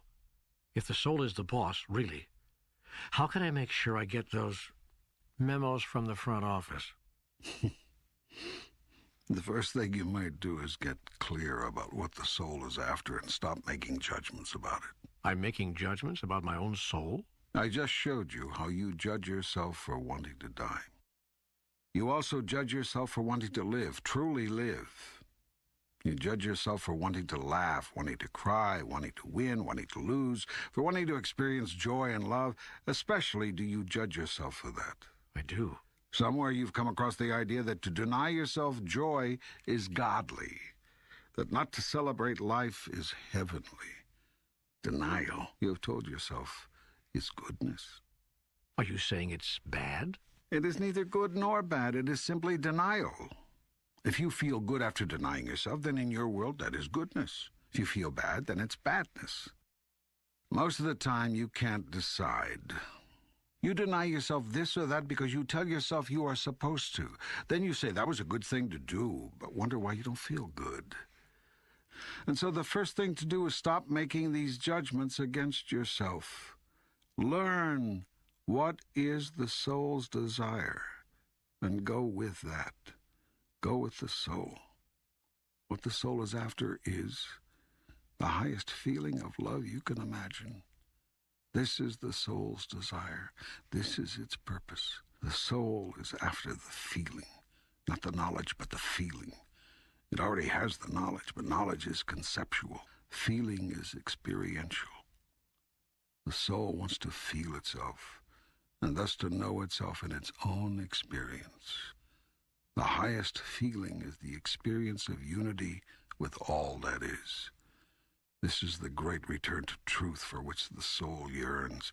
This is the feeling of perfect love. Perfect love is to feeling what perfect white is to color. Many think that white is the absence of color. It is not. It is the inclusion of all color. White is every other color that exists combined. So, too, love is not the absence of an emotion, hatred, anger, lust, jealousy, covetousness, but the summation of all feeling. It is the sum total, the aggregate amount, the everything. Thus, for the soul to experience perfect love, it must experience every human feeling. How can I have compassion on that which I don't understand? How can I forgive in another that which I have never experienced in myself? So we see both the simplicity and the awesome magnitude of the soul's journey. We understand at last what it is up to. The purpose of the human soul is to experience all of it, so that it can be all of it. How can it be up if it has never been down? Left if it has never been right? How can it be warm if it knows not cold? Good if it denies evil? Obviously, the soul cannot choose to be anything if there's nothing to choose from. For the soul to experience its grandeur, it must know what grandeur is. This it cannot do if there's nothing but grandeur. And so the soul realizes that grandeur only exists in the space of that which is not grand. The soul, therefore, never condemns that which is not grand, but blesses, seeing in it a part of itself which must exist for another part of itself to manifest. The job of the soul, of course, is to cause us to choose the grandeur, to select the best of who you are without condemning that which you do not select. This is a big task, taking many lifetimes, for you are wont to rush to judgment, to call a thing wrong or bad or not enough, rather than to bless what you do not choose. You do worse than condemn. You actually seek to do harm to that which you do not choose. You seek to destroy it. If there is a person, place, a thing with which you do not agree, you attack it. If there's a religion that goes against yours, you make it wrong. If there's a thought that contradicts yours, you ridicule it. If there's an idea other than yours, you reject it. In this you err, for you create only half a universe, and you cannot even understand your half when you have rejected out of hand the other. Well, this is all very profound, and I thank you. No one has ever said these things to me, at least not with such simplicity, and I am trying to understand. Really, I am. Yet some of this is difficult to grapple with. You seem to be saying, for instance, that we should love the wrong so that we can know the right. Are you saying we must embrace the devil, so to speak? How else do you heal him? Of course, a real devil does not exist, but I reply to you in the idiom you choose. Healing is the process of accepting all, then choosing best. Do you understand that? You cannot choose to be God if there's nothing else to choose from. Whoops. Oh, hold it. Who said anything about choosing to be God? The highest feeling is perfect love, is it not? Yes, I should think so. Can you find a better description of God? No, I can't. Well, your soul seeks the highest feeling. It seeks to experience, to be, perfect love. It is perfect love, and it knows this. Yet it wishes to do more than know it. It wishes to be it in its experience. Of course you are seeking to be God. What else did you think you were up to? I don't know. I'm not sure. I guess I just never thought of it that way. There just seems to be something vaguely blasphemous about that. Isn't it interesting that you find nothing blasphemous about seeking to be like the devil, but seeking to be like God offends you? What? Now wait a minute. Who is seeking to be like the devil? You are. You all are. You've even created religions that tell you that you are born in sin, that you are sinners at birth, in order to convince yourselves of your own evil. Yet if I told you you are born of God, that you are pure gods and goddesses at birth, pure love, you would reject me. All your life you have spent convincing yourself that you are bad. Not only that you are bad, but that the things you want are bad. Sex is bad, money is bad, joy is bad, power is bad, having a lot is bad. A lot of anything. Some of your religions have even got you believing that dancing is bad, music is bad, celebrating life is bad. Soon you'll agree that smiling is bad, laughing is bad, loving is bad. No, my friend. You may not be very clear about many things, but about one thing you are clear. You and most of what you desire are bad. Having made this judgment about yourself, you have decided that your job is to get better. It's okay, mind you. It's the same destination in any event. It's just that there's a faster way, a shorter route, a quicker path. Which is? Acceptance of who and what you are right now, and demonstration of that. This is what Jesus did. It is the path of the Buddha, the way of Krishna. The walk of every master who has appeared on the planet. And every master has likewise had the same message. What I am, you are. What I can do, you can do. These things and more shall you also do. Yet you have not listened. You have chosen instead the far more difficult path of one who thinks he is the devil, one who imagines he is evil. You say it is difficult to walk the path of Christ, to follow the teachings of the Buddha, to hold the light of Krishna, to be a master. Yet I tell you this, it is far more difficult to deny who you are than to accept it. You are goodness and mercy and compassion and understanding. You are peace and joy and light. You are forgiveness and patience, strength and courage, a helper in time of need, a comforter in time of sorrow, a healer in time of injury, a teacher in times of confusion. You are the deepest wisdom and the highest truth, the greatest peace and the grandest love. You are these things, and in moments of your life, you have known yourself as these things. Choose now to know yourself as these things always. Whew, you inspire me. Well, if God can inspire you, who in hell can? Are you always this flip? I meant that not as a flippancy. Listen to it again. Oh, I see. However, it would be okay if I were being flip, wouldn't it? I don't know. I'm used to my God being a little more serious. Well, do me a favor and don't try and contain me. By the way, do yourself the same favor. It just so happens I have a great sense of humor. I'd say you'd have to when you see what you've all done with life, wouldn't you? I mean, sometimes I have to just laugh at it. It's all right, though, because you see, I know it'll all come out all right in the end. What do you mean by that? I mean, you can't lose in this game. You can't go wrong. It's not part of the plan. There's no way not to get where you're going. There's no way to miss your destination. If God is your target, you're in luck, because God is so big, you can't miss. Well, that's the big worry, of course. The big worry is that somehow we'll mess up and not get to ever see you, be with you. You mean get to heaven? Yes. We're all afraid of going to hell. So you've placed yourself there to begin with in order to avoid going there. Interesting strategy. There you go, being flip again. I can't help it. This whole hell thing brings out the worst in me. Good grief, you're a regular comedian. It took you this long to find that out? You looked at the world lately? Which brings me to another question. Why did you fix the world instead of allowing it to go straight to hell? Why don't you? I don't have the power. Nonsense. You've the power and the ability right now to end world hunger this minute, to cure diseases this instant. What if I told you your own medical profession holds back cures, refuses to approve alternative medicines and procedures because they threaten the very structure of the healing profession?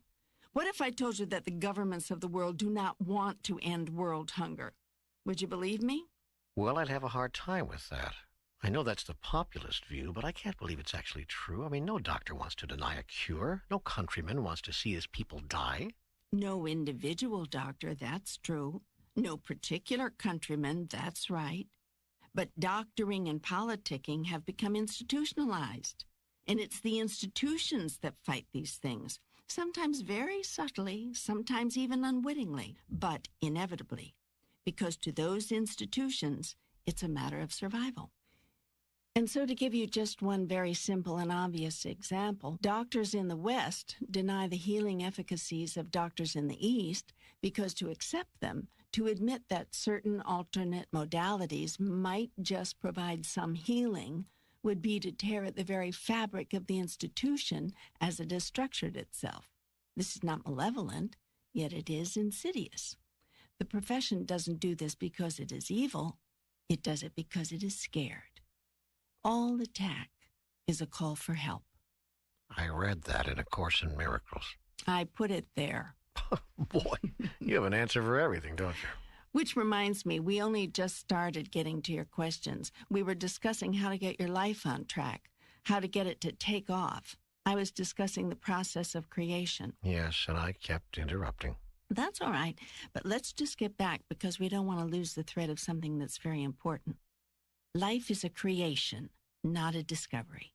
You do not live each day to discover what it holds for you, but to create it. You are creating your reality every minute, probably without knowing it. Here's why that is so and how that works. I have created you in the image and likeness of God. God is the creator. You are three beings in one. You can call these three aspects of being anything you want. Father, Son, and Holy Ghost, mind, body, and spirit, superconscious, conscious, and subconscious. Creation is a process that proceeds from these three parts of your body. Put another way, you create at three levels. The tools of creation are thought, word, and deed. All creation begins with thought, proceeds from the Father. All creation then moves to word. Ask, and you shall receive. Speak, and it shall be done unto you. All creation is fulfilled indeed, and the Word was made flesh and dwelt among us. That which you think of, but thereafter never speak of, creates at one level. That which you think of and speak of creates at another level. That which you think, speak, and do becomes made manifest in your reality. To think, speak, and do something which you do not truly believe is impossible. Therefore, the process of creation must include belief or knowing. This is absolute faith. This is beyond hoping. This is knowing of a certainty. By your faith shall ye be healed. Therefore, the doing part of creation always includes knowing. It is a gut-level clarity, a total certainty, a complete acceptance as reality of something. This place of knowing is a place of intense and incredible gratitude. It is a thankfulness in advance. And that, perhaps, is the biggest key to creation, to be grateful before and for the creation. Such taking for granted is not only condoned, but encouraged. It is the sure sign of mastery. All masters know in advance that the deed has been done.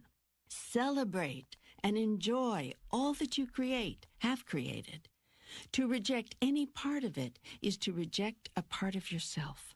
Whatever it is that is now presenting itself as part of your creation, own it, claim it, bless it, be thankful for it. Seek not to condemn it. God damn it. For to condemn it is to condemn yourself. If there is some aspect of creation you find you do not enjoy, bless it and simply change it. Choose again. Call forth a new reality. Think a new thought. Say a new word. Do a new thing. Do this magnificently, and the rest of the world will follow you. Ask it to. Call for it to. Say, I am the life and the way. Follow me. This is how to manifest God's will on earth as it is in heaven. If it is all as simple as that, if these steps are all we need, why does it not work that way for more of us? It does work that way for all of you. Some of you are using the system consciously with full awareness, and some of you are using it unconsciously without even knowing what you are doing. Some of you are walking in wakefulness, and some of you are sleepwalking. Yet all of you are creating your reality. Creating, not discovering, using the power I have given you and the process I've just described. So you've asked when your life will take off, and I've given you the answer. You get your life to take off by first becoming very clear in your thinking about it. Think about what you want to be, do, and have. Think about it often until you are very clear about this. Then when you are very clear, think about nothing else. Imagine no other possibilities. Throw all negative thoughts out of your mental constructions. Lose all pessimism. Release all doubts. Reject all fears. Discipline your mind to hold fast to the original creative thought. When your thoughts are clear and steadfast, begin to speak them as truths. Say them out loud. Use the great command that calls forth creative power. I am. Make I am statements to others. I am is the strongest creative statement in the universe. Whatever you think, whatever you say, after the words I am, sets into motion those experiences, calls them forth, brings them to you. There is no other way the universe knows how to work. There is no other route it knows to take. The universe responds to I am as would a genie in a bottle. You say release all doubts, reject all fears, lose all pessimism, as if you're saying pick me up a loaf of bread. But things are easier said than done. Throw all negative thoughts out of your mental constructions. Might as well read Climb Mount Everest before lunch.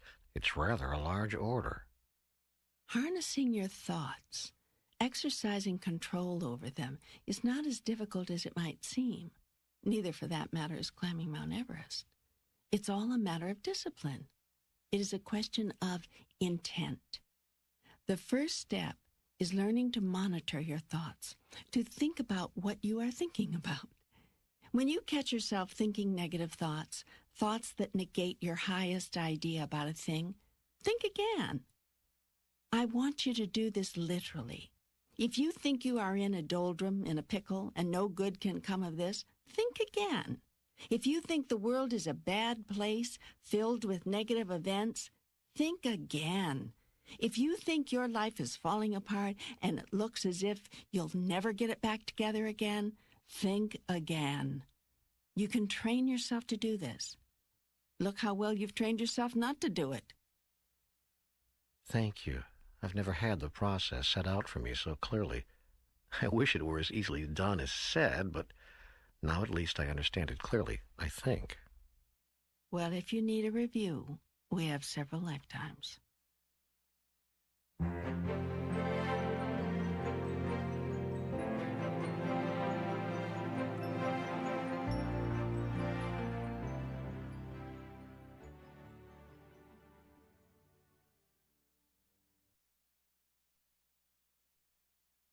What is the true path to God?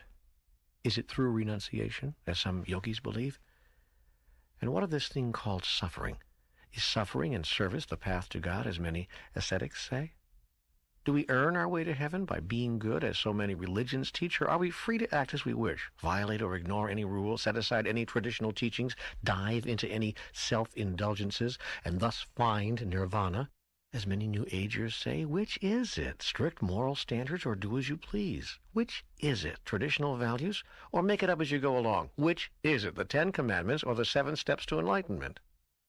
You have a great need to have it be one way or the other, don't you? Could it not be all of these? I don't know. I'm asking you. I will answer you then, as you can best understand, though I tell you now that your answer is within. I say this to all people who hear my words and seek my truth. Every heart which earnestly asks, which is the path to God, is shown. Each is given a heartfelt truth.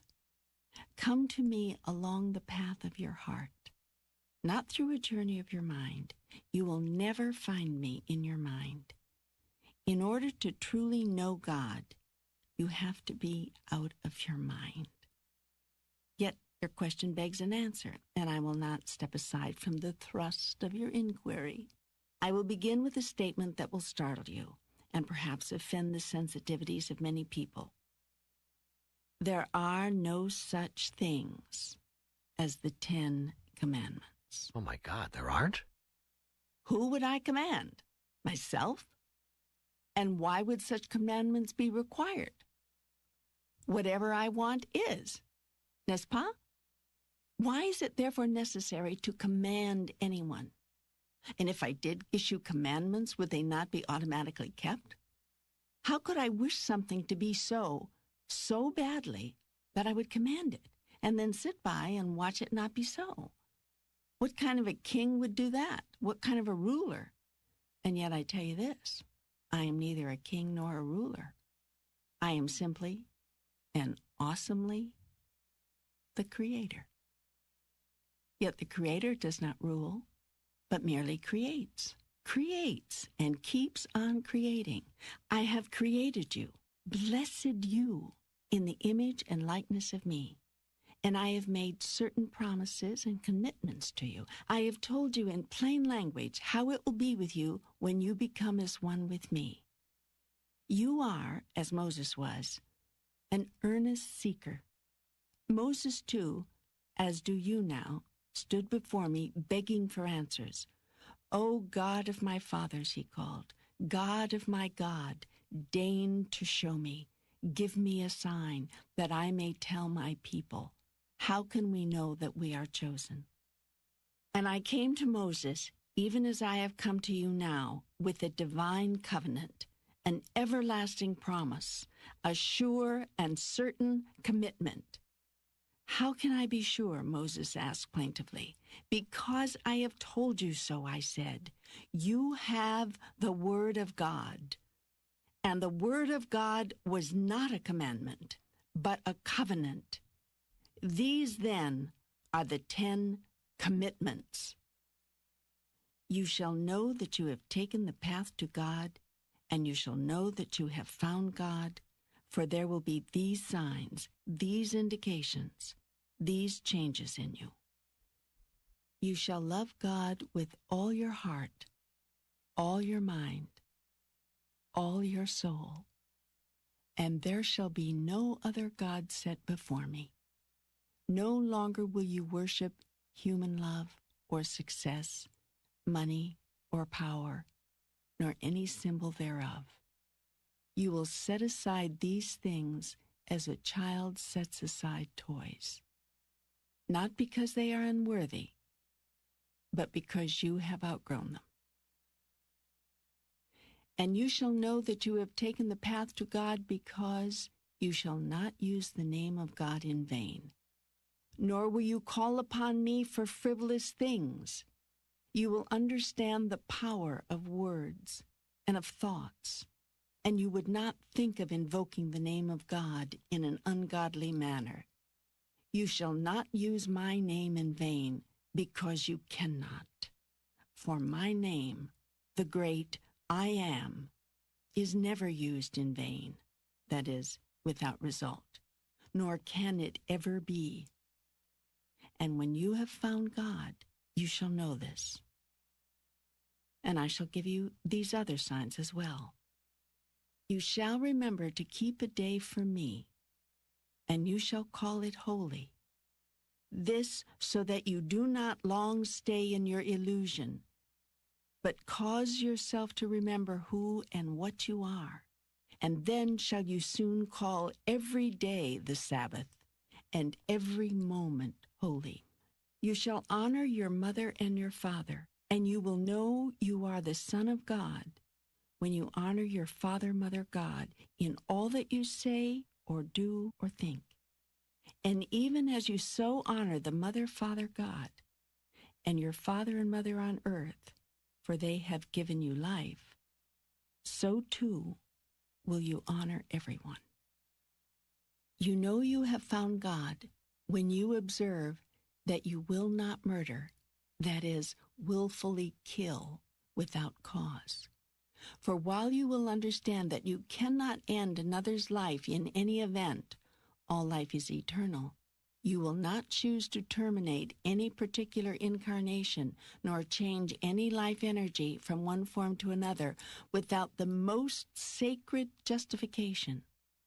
Your new reverence for life will cause you to honor all life forms, including plants, trees, and animals, and to impact them only when it is for the highest good. And these other signs will I send you also, that you may know you are on the path. You will not defile the purity of love with dishonesty or deceit, for this is adulterous. I promise you, when you have found God, you shall not commit this adultery.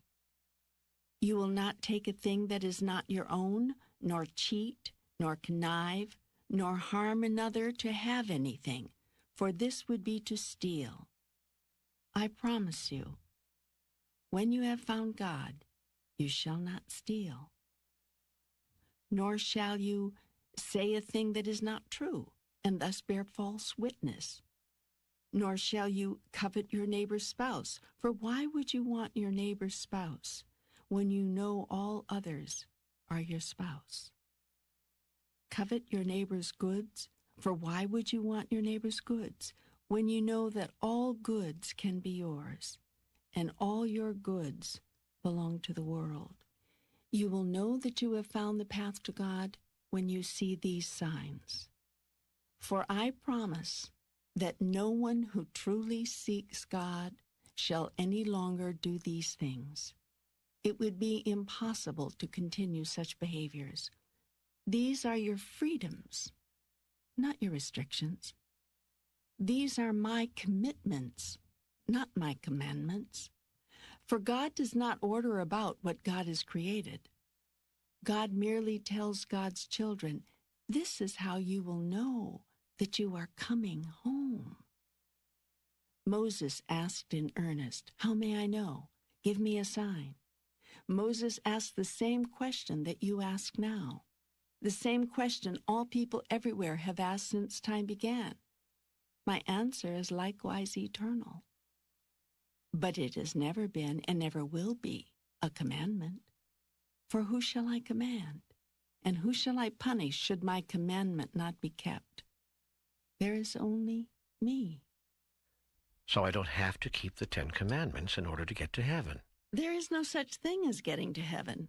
There is only a knowing that you are already there. There is an accepting, an understanding, not a working for or a striving. You cannot go to where you already are.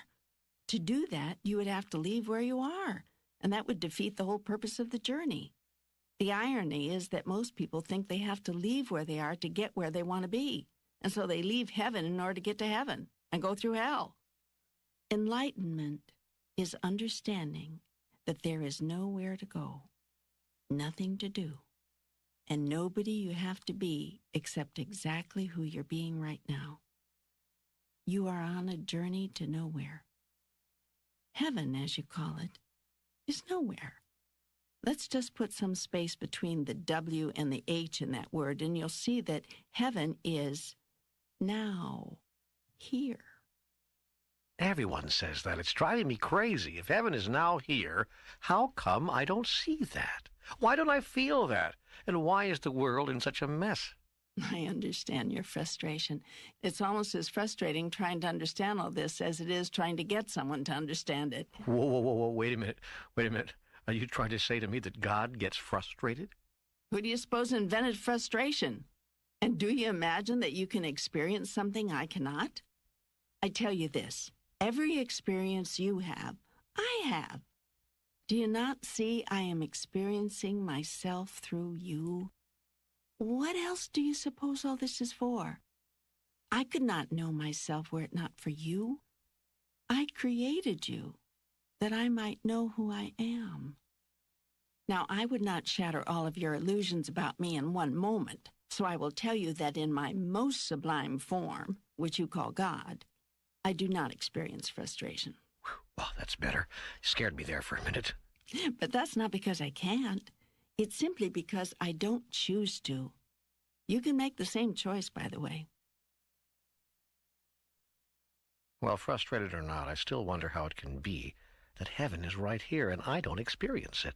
You cannot experience what you don't know. And you don't know you are in heaven right now because you have not experienced it. You see, for you, it's a vicious circle. You have not found a way yet to experience what you do not know, and you do not know what you have not experienced. What enlightenment asks you to do is to know something you have not experienced and thus experience it. Knowing opens the door to experience, and you imagine it's the other way around. Actually, you know a great deal more than you have experience. You simply don't know that you know. You know that there is a God, for instance, but you may not know that you know that. So you keep waiting around for the experience. And all the while, you keep having it. Yet you are having it without knowing, which is like not having it at all. Boy, we're going around in circles here. Yes, we are. And instead of going around in circles, perhaps we should be the circle itself. This doesn't have to be a vicious circle. It can be a sublime one. Okay, a question then. Is renunciation a part of the truly spiritual life? Yes, because ultimately all spirit renounces what is not real, and nothing in the life you lead is real, save your relationship with me. Yet renunciation, in the classic sense of self-denial, is not required. A true master does not give up something. A true master simply sets it aside, as he would do with anything for which he no longer has any use. There are those who say you must overcome your desires. I say you must simply change them. The first practice feels like a rigorous discipline. The second, a joyful exercise. There are those who say that to know God you must overcome all earthly passions. Yet to understand and accept them is enough. What you resist persists. What you look at disappears. Those who seek so earnestly to overcome all earthly passions often work at it so hard that it might be said this has become their passion. They have a passion for God, a passion to know Him. But passion is passion, and to trade one for the other does not eliminate it. Therefore, judge not that about which you feel passionate. Simply notice it, then see if it serves you, given who and what you wish to be. Remember, you are constantly in the act of creating yourself. You are in every moment deciding who and what you are. You decide this largely through the choices you make regarding who and what you feel passionate about.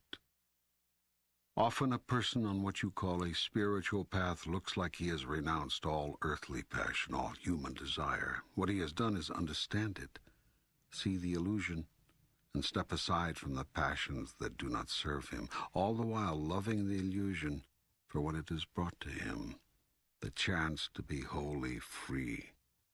Passion is the love of turning being into action. It fuels the engine of creation. It changes concepts to experience. Passion is the fire that drives us to express who we really are. Never deny passion, for that is to deny who you are and who you truly want to be. The renunciate never denies passion. The renunciate simply denies attachment to results. Passion is a love of doing. Doing is being, experienced. Yet what is often created as part of doing? Expectation. To live your life without expectation, without the need for specific results, that is freedom. That is godliness. That is how I live. You are not attached to results? Absolutely not. My joy is in the creating, not in the aftermath. Renunciation is not a decision to deny action. Renunciation is a decision to deny a need for a particular result. There's a vast difference. Could you explain what you mean by the statement, passion is the love of turning being into action? Beingness is the highest state of existence. It is the purest essence. It is the now, not now, the all, not all, the always, never aspect of God. Pure being is pure God-ing. Yet it has never been enough for us to simply be. We have always yearned to experience what we are, and that requires a whole other aspect of divinity called doing. Let us say that you are, at the core of your wonderful self, that aspect of divinity called love. This is, by the way, the truth of you. Now, it is one thing to be love, and quite another thing to do something loving. The soul longs to do something about what it is, in order that it might know itself in its own experience. So it will seek to realize its highest idea through action. This urge to do this is called passion. Kill passion and you kill God. Passion is God wanting to say, hi. But you see, once God, or God in you, does that loving thing, God has realized itself and needs nothing more. Man, on the other hand, often feels he needs a return on his investment. If we're going to love somebody, fine, but we better get some love back. That sort of thing. This is not passion. This is expectation. This is the greatest source of man's unhappiness. It is what separates man from God. The renunciate seeks to end this separation through the experience some Eastern mystics have called samadhi. That is, oneness and union with God, a melding with and melting into divinity. The renunciate therefore renounces results, but never ever renounces passion. Indeed, the master knows intuitively that passion is the path. It is the way to self-realization. Even in earthly terms, it can be fairly said that if you have a passion for nothing, you have no life at all. You've said that what you resist persists and what you look at disappears. Can you explain that? You cannot resist something to which you grant no reality. The act of resisting a thing is the act of granting it life. When you resist an energy, you place it there. The more you resist, the more you make it real, whatever it is you're resisting. What you open your eyes to look at disappears.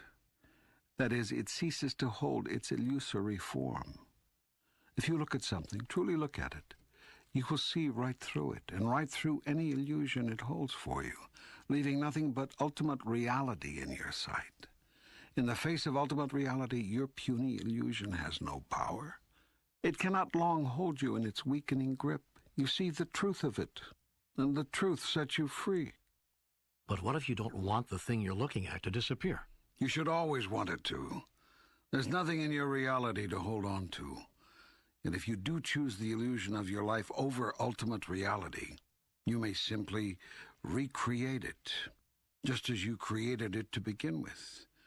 In this way, you may have in your life what you choose to have, and eliminate from your life what you no longer wish to experience. Yet never resist anything. If you think that by your resistance you will eliminate it, think again. You only plant it more firmly in place. Have I not told you all thought is creative? Even a thought that says I don't want something? If you don't want it, why think about it? Don't give it a second thought.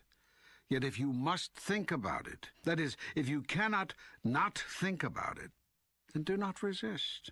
Rather, look at whatever it is directly. Accept the reality as your creation. Then choose to keep it or not, as you wish.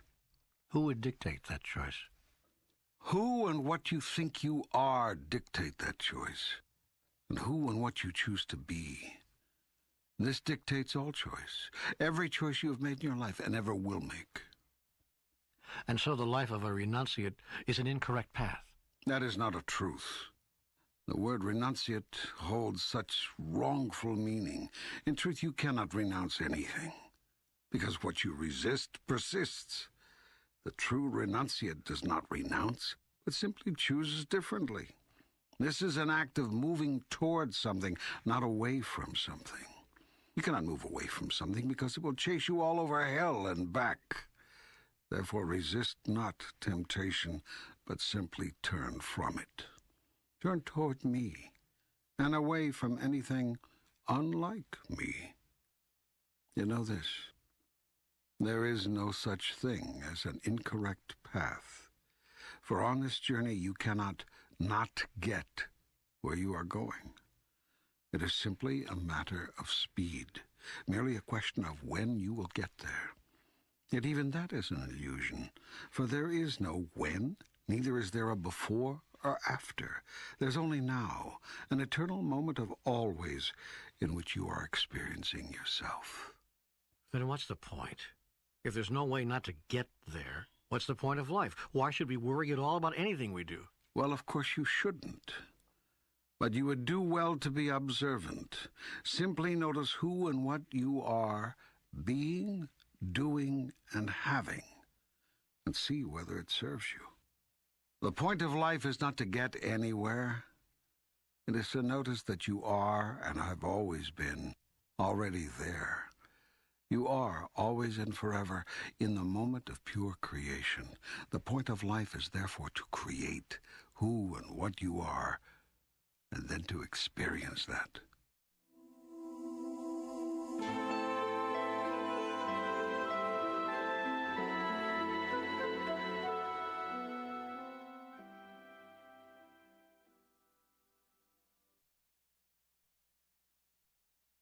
And what of suffering? Is suffering the way and the path to God? Some say it is the only way. I am not pleased by suffering, and whoever says I am does not know me. Suffering is an unnecessary aspect of the human experience. It is not only unnecessary, it is unwise, uncomfortable, and hazardous to your health. Then why is there so much suffering? Why don't you, if you are God, put an end to it, if you dislike it so much? I have put an end to suffering. You simply refuse to use the tools I have given you with which to realize that. You see, suffering has nothing to do with events, but with one's reaction to them. What's happening is merely what's happening. How you feel about it is another matter. I've given you the tools with which to respond and react to events in a way which reduces, in fact eliminates, pain. But you've not used them. Excuse me, but why not eliminate the events? A very good suggestion. Unfortunately, I have no control over them. You have no control over events? Of course not. Events are occurrences in time and space which you produce out of choice. And I will never interfere with choices. To do so would be to obviate the very reason I created you. But I've explained all this before. Some events you produce willfully. Some events you draw to you, more or less unconsciously. Some events, major natural disasters are among those you toss into this category, are written off to fate. Yet even fate can be an acronym for from all thoughts everywhere. In other words, the consciousness of the planet. The collective consciousness. Precisely, exactly.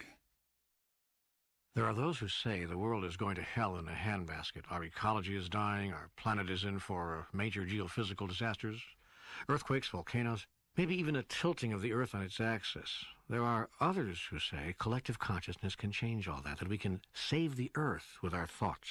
Thoughts put into action. If enough people everywhere believe something must be done to help the environment, you will save the Earth.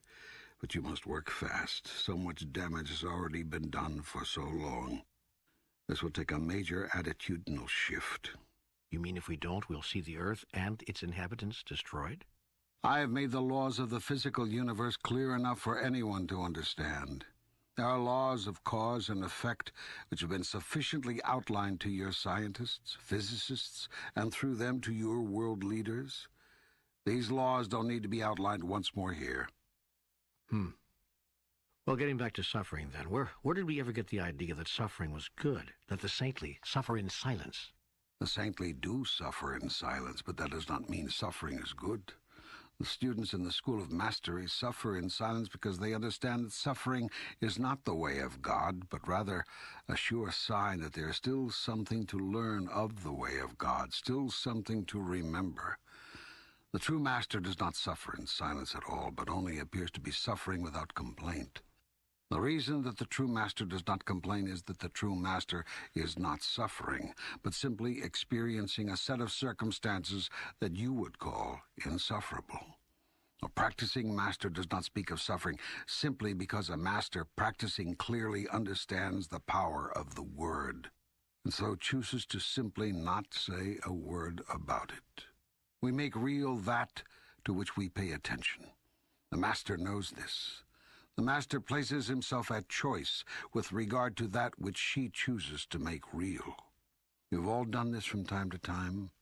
There's not a one among you who has not made a headache disappear, or a visit to the dentist less painful through your decision about it.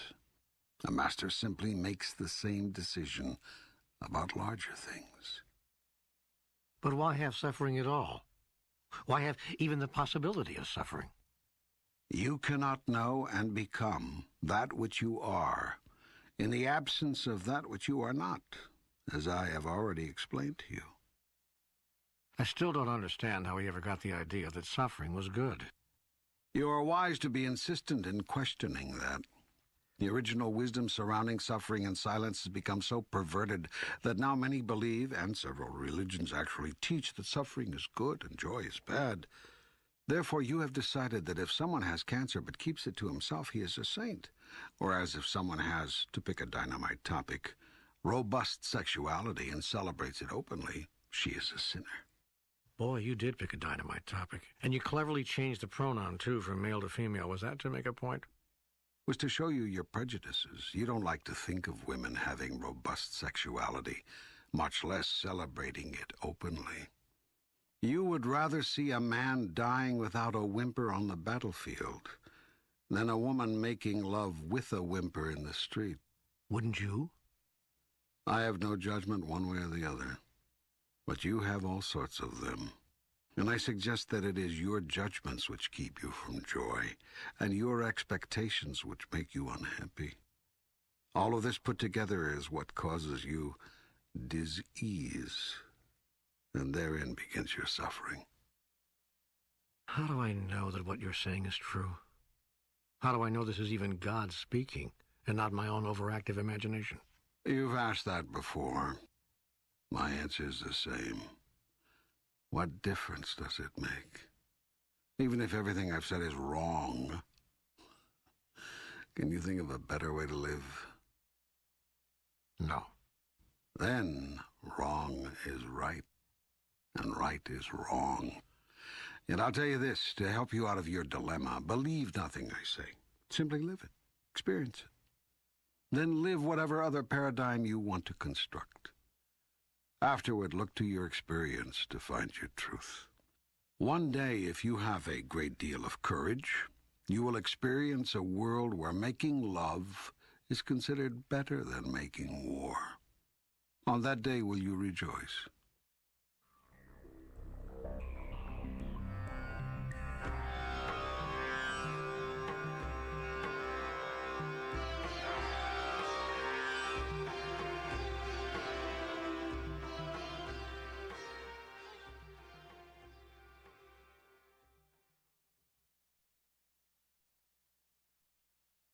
Life is so scary and so confusing. I wish things could be more clear. There's nothing scary about life if you are not attached to results. You mean if you don't want anything? That's right. Choose, but don't want. That's easy for people who don't have anyone depending on them. What if you have a wife and children? The path of the householder has always been a most challenging path, perhaps the most challenging. As you point out, it is easy to want nothing when you're only dealing with yourself. It is natural when you have others you love to want only the best for them. Well, it hurts when you can't give them all that you want them to have. A nice home, some decent clothes, enough food. I feel as though I've been struggling for 20 years just to make ends meet, when I still have nothing to show for it. You mean in terms of material wealth? I mean in terms of just some of the basics that a man would like to pass on to his children. I mean in terms of some of the very simple things a man would like to provide for his wife. I see. You see it as your job in life to provide all these things. Is that what you imagine your life to be about? I'm not sure I'd state it that way. This is not what my life is about. But it sure would be nice if this could be a byproduct, at least. Well, let's go back then. What do you see your life being about? That's a good question.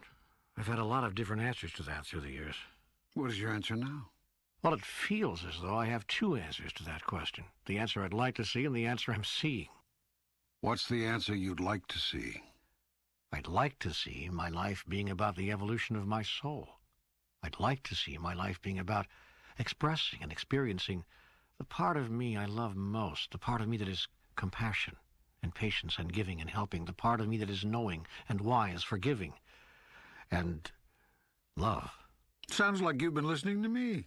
Yes, it's beautiful on an esoteric level, but I'm trying to figure out how to practicalize that.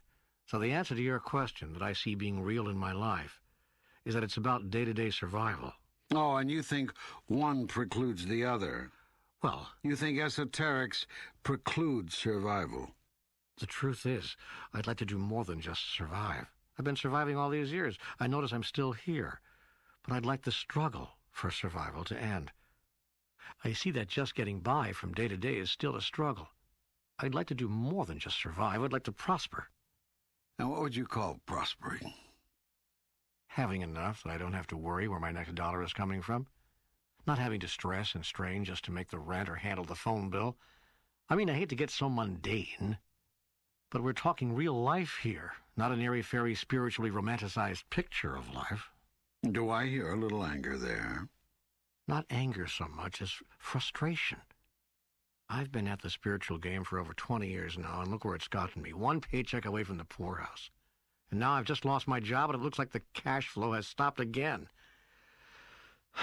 I'm getting really tired of the struggle. I'm 49 years old, and I'd like to have some security in life so I could devote more time to God stuff, to soul evoluting. That is where my heart is, but it's not where my life allows me to go.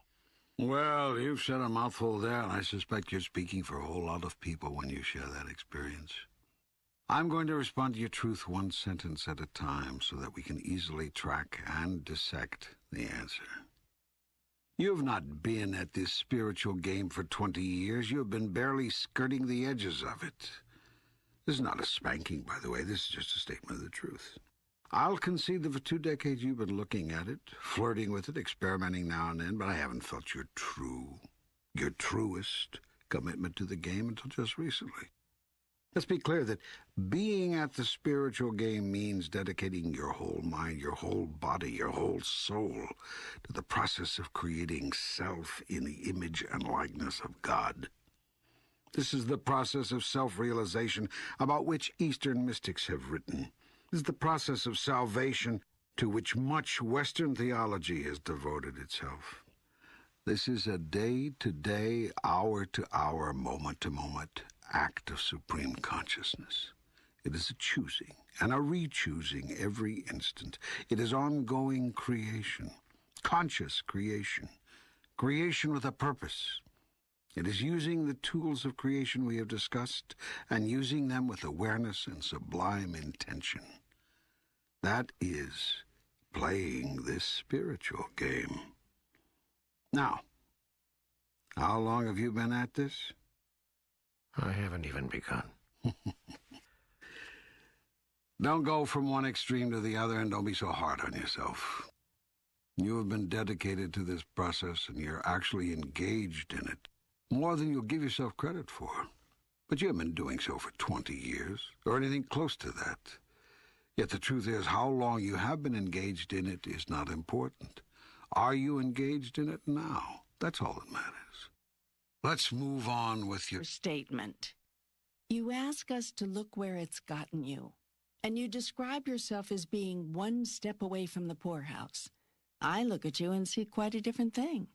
I see a person who's one step away from the rich house.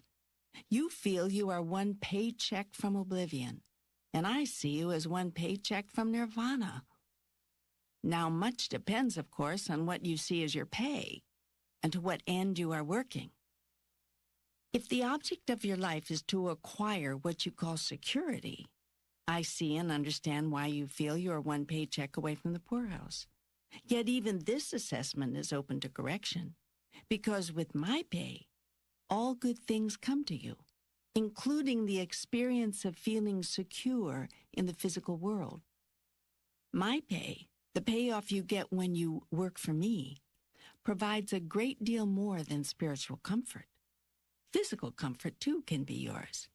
Yet the ironic part about all this is that once you experience the kind of spiritual comfort my payoff provides, the last thing you'll find yourself worrying about is physical comfort. Even the physical comfort of members of your family will no longer be a concern to you. For once you rise to a level of God consciousness, you will understand that you are not responsible for any other human soul, and that while it is commendable to wish every soul to live in comfort, each soul is choosing its own destiny this instant. Clearly, it is not the highest action to deliberately abuse or destroy another. Clearly, it is equally inappropriate to neglect the needs of those you have caused to be dependent on you. Your job is to render them independent, to teach them as quickly and completely as possible how to get along without you. For you are no blessing to them as long as they need you to survive, but bless them truly only in the moment they realize you are unnecessary. In the same sense, God's greatest moment is the moment you realize you need no God. I know. This is the antithesis of everything you've ever been taught. Your teachers have told you of an angry God, a jealous God, a God who needs to be needed. And that is not a God at all, but a neurotic substitute for that which would be a deity. A true master is not the one with the most students, but one who creates the most masters. A true leader is not the one with the most followers, but one who creates the most leaders. A true king is not the one with the most subjects, but one who leads the most to royalty. A true teacher is not the one with the most knowledge, but one who causes the most others to have knowledge. And a true God is not one with the most servants, but one who serves the most, thereby making gods of all others. For this is both the goal and the glory of God, that my subjects shall be no more, and that all shall know God not as the unattainable, but as the unavoidable.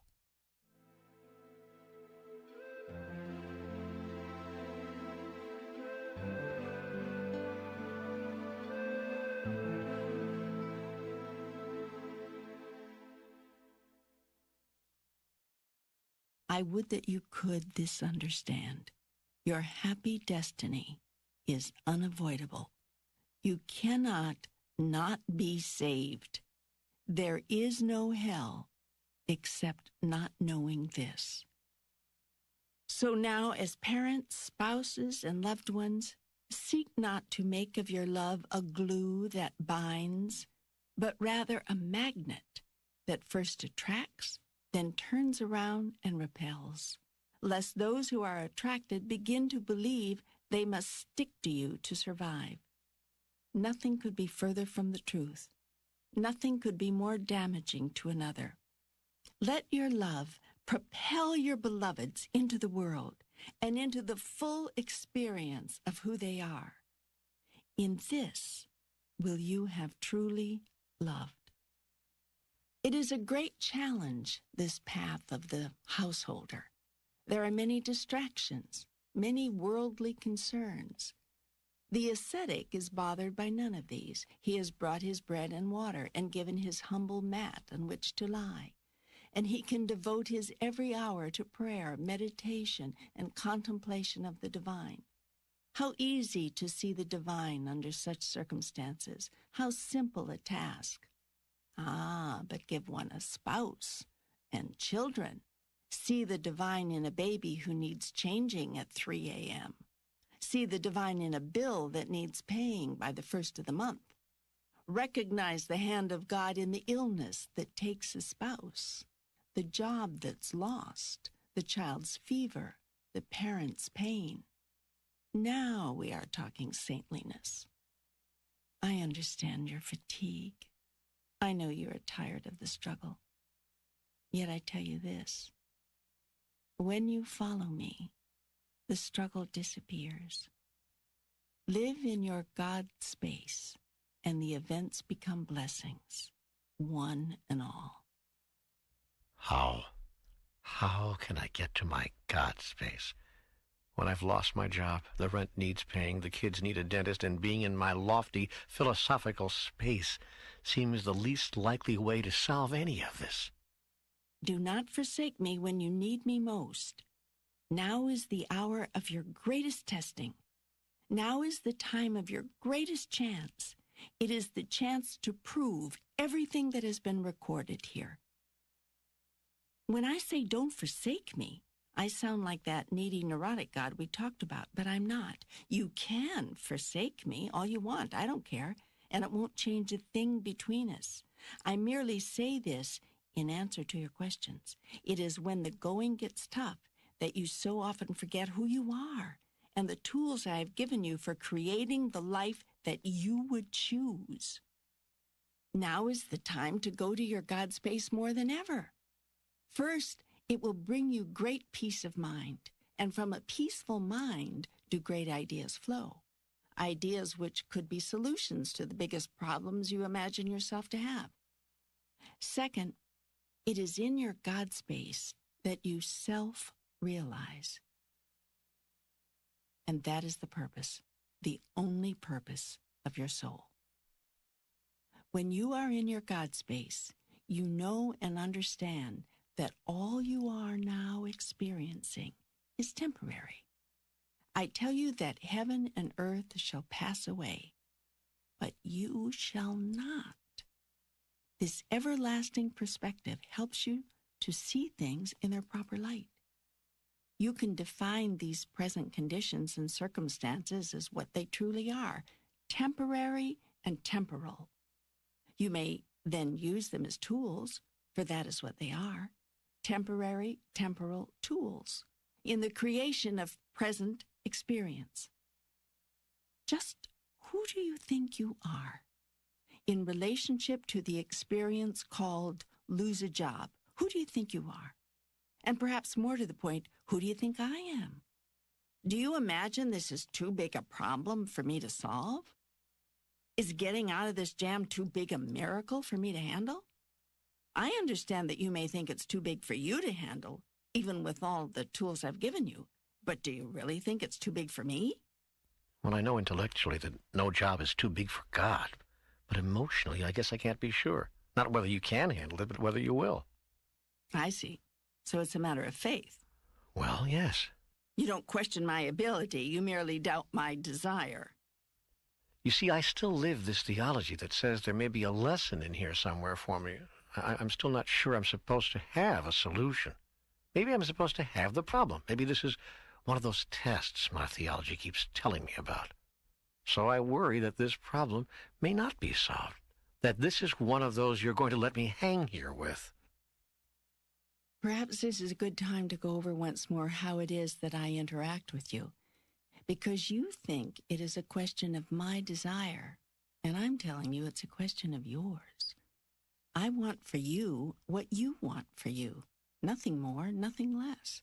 I don't sit here and make a judgment, request by request, whether something should be granted you.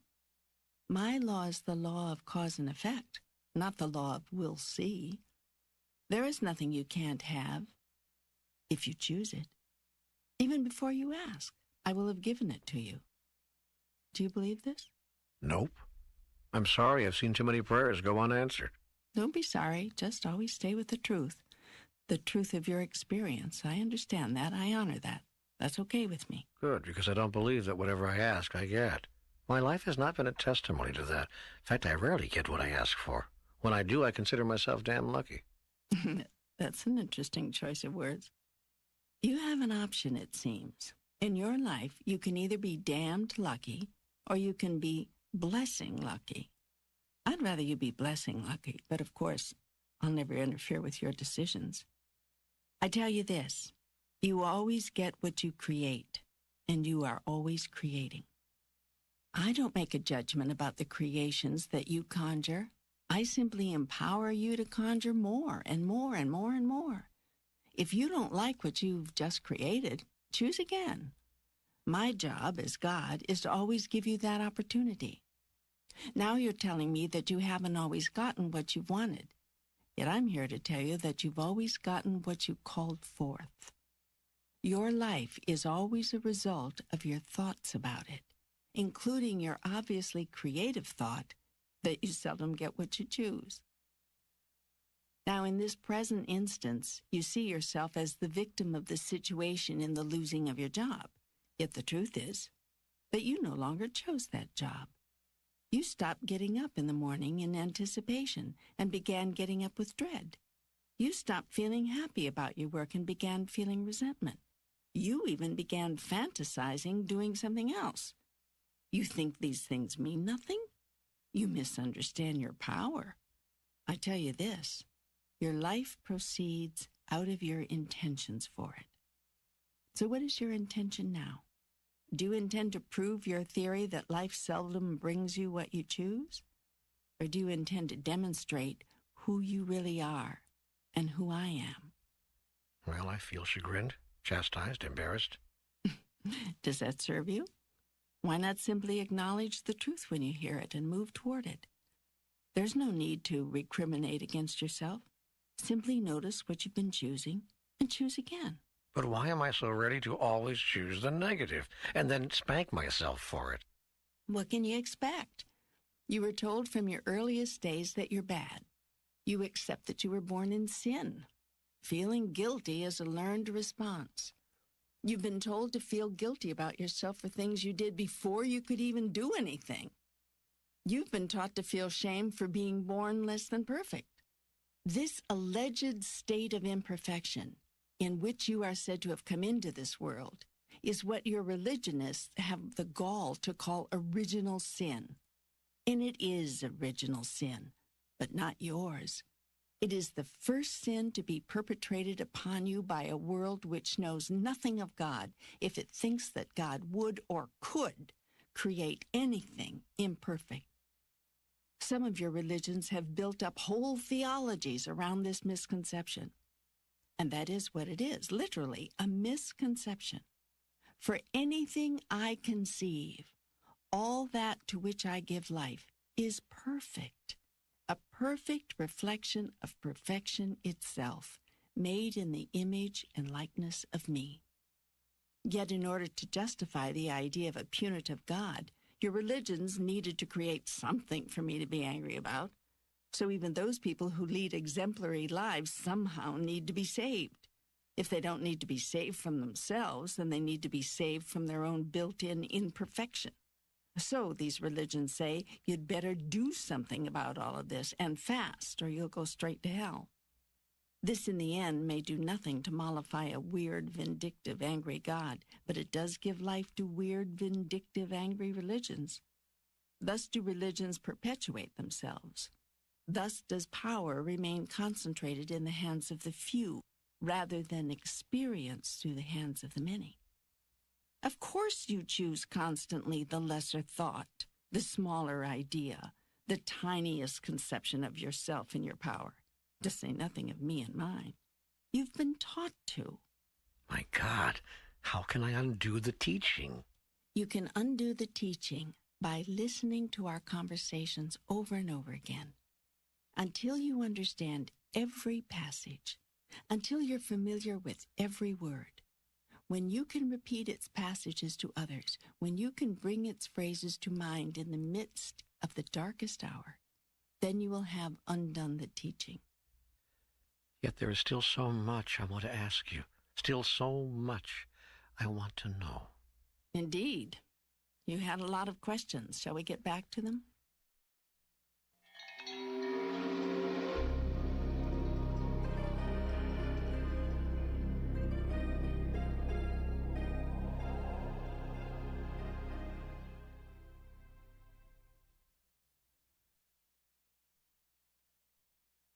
When will I learn enough about relationships to be able to have them go smoothly? Is there a way to be happy in relationships? Must they be constantly challenging? You have nothing to learn about relationships. You have only to demonstrate what you already know. There is a way to be happy in relationships, and that is to use relationships for their intended purpose, not the purpose you have designed. Relationships are constantly challenging, constantly calling you to create, express, and experience higher and higher aspects of yourself, grander and grander visions of yourself, ever more magnificent versions of yourself. Nowhere can you do this more immediately, impactfully, and immaculately than in relationships. In fact, without relationships, you cannot do it at all.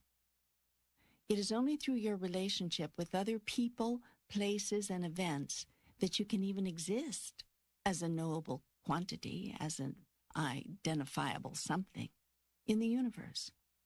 Remember, absent everything else, you are not. You only are what you are relative to another thing that is not. That is how it is in the world of the relative, as opposed to the world of the absolute, where I reside. Once you clearly understand this, once you deeply grasp it, then you intuitively bless each and every experience, all human encounter, and especially personal human relationships, for you see them as constructive in the highest sense. You see that they can be used, must be used, are being used, whether you want them to be or not, to construct who you really are. That construction can be a magnificent creation of your own conscious design, or a strictly happenstance configuration. You can choose to be a person who has resulted simply from what has happened, or from what you've chosen to be and do about what has happened. It is in the latter form that creation of self becomes conscious. It is in the second experience that self becomes realized. Bless, therefore, every relationship and hold each as special and formative of who you are and now choose to be. Now, your inquiry has to do with individual human relationships of the romantic sort, and I understand that. So let me address myself specifically and at length to human love relationships, these things which continue to give you such trouble. When human love relationships fail, relationships never truly fail except in the strictly human sense that they did not produce what you want. They fail because they were entered into for the wrong reason. Wrong, of course, is a relative term, meaning something measured against that which is right, whatever that is. It'd be more accurate in your own language to say relationships fail, change, most often when they are entered into for reasons not wholly beneficial or conducive to their survival. Most people enter into relationships with an eye toward what they can get out of them rather than what they can put into them. The purpose of a relationship is to decide what part of yourself you'd like to see show up, not what part of another you can capture and hold. There can be only one purpose for relationships, and for all of life, to be and to decide who you really are. It is very romantic to say that you were nothing until that special other came along, but it's not true. Worse, it puts an incredible pressure on the other to be all sorts of things he or she is not. Not wanting to let you down, they try very hard to be and do these things until they cannot anymore. They can no longer complete your picture of them. They can no longer fill the roles to which they have been assigned. Resentment builds, anger follows. Finally, in order to save themselves and the relationship, these special others begin to reclaim their real selves, acting more in accordance with who they really are. It is about this time that you say they've really changed. It's very romantic to say that now that your special other has entered your life, you feel complete.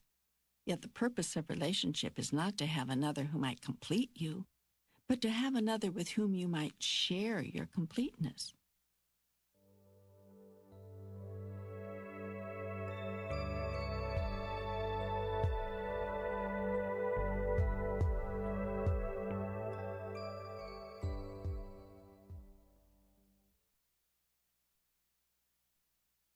Here is the paradox of all human relationships.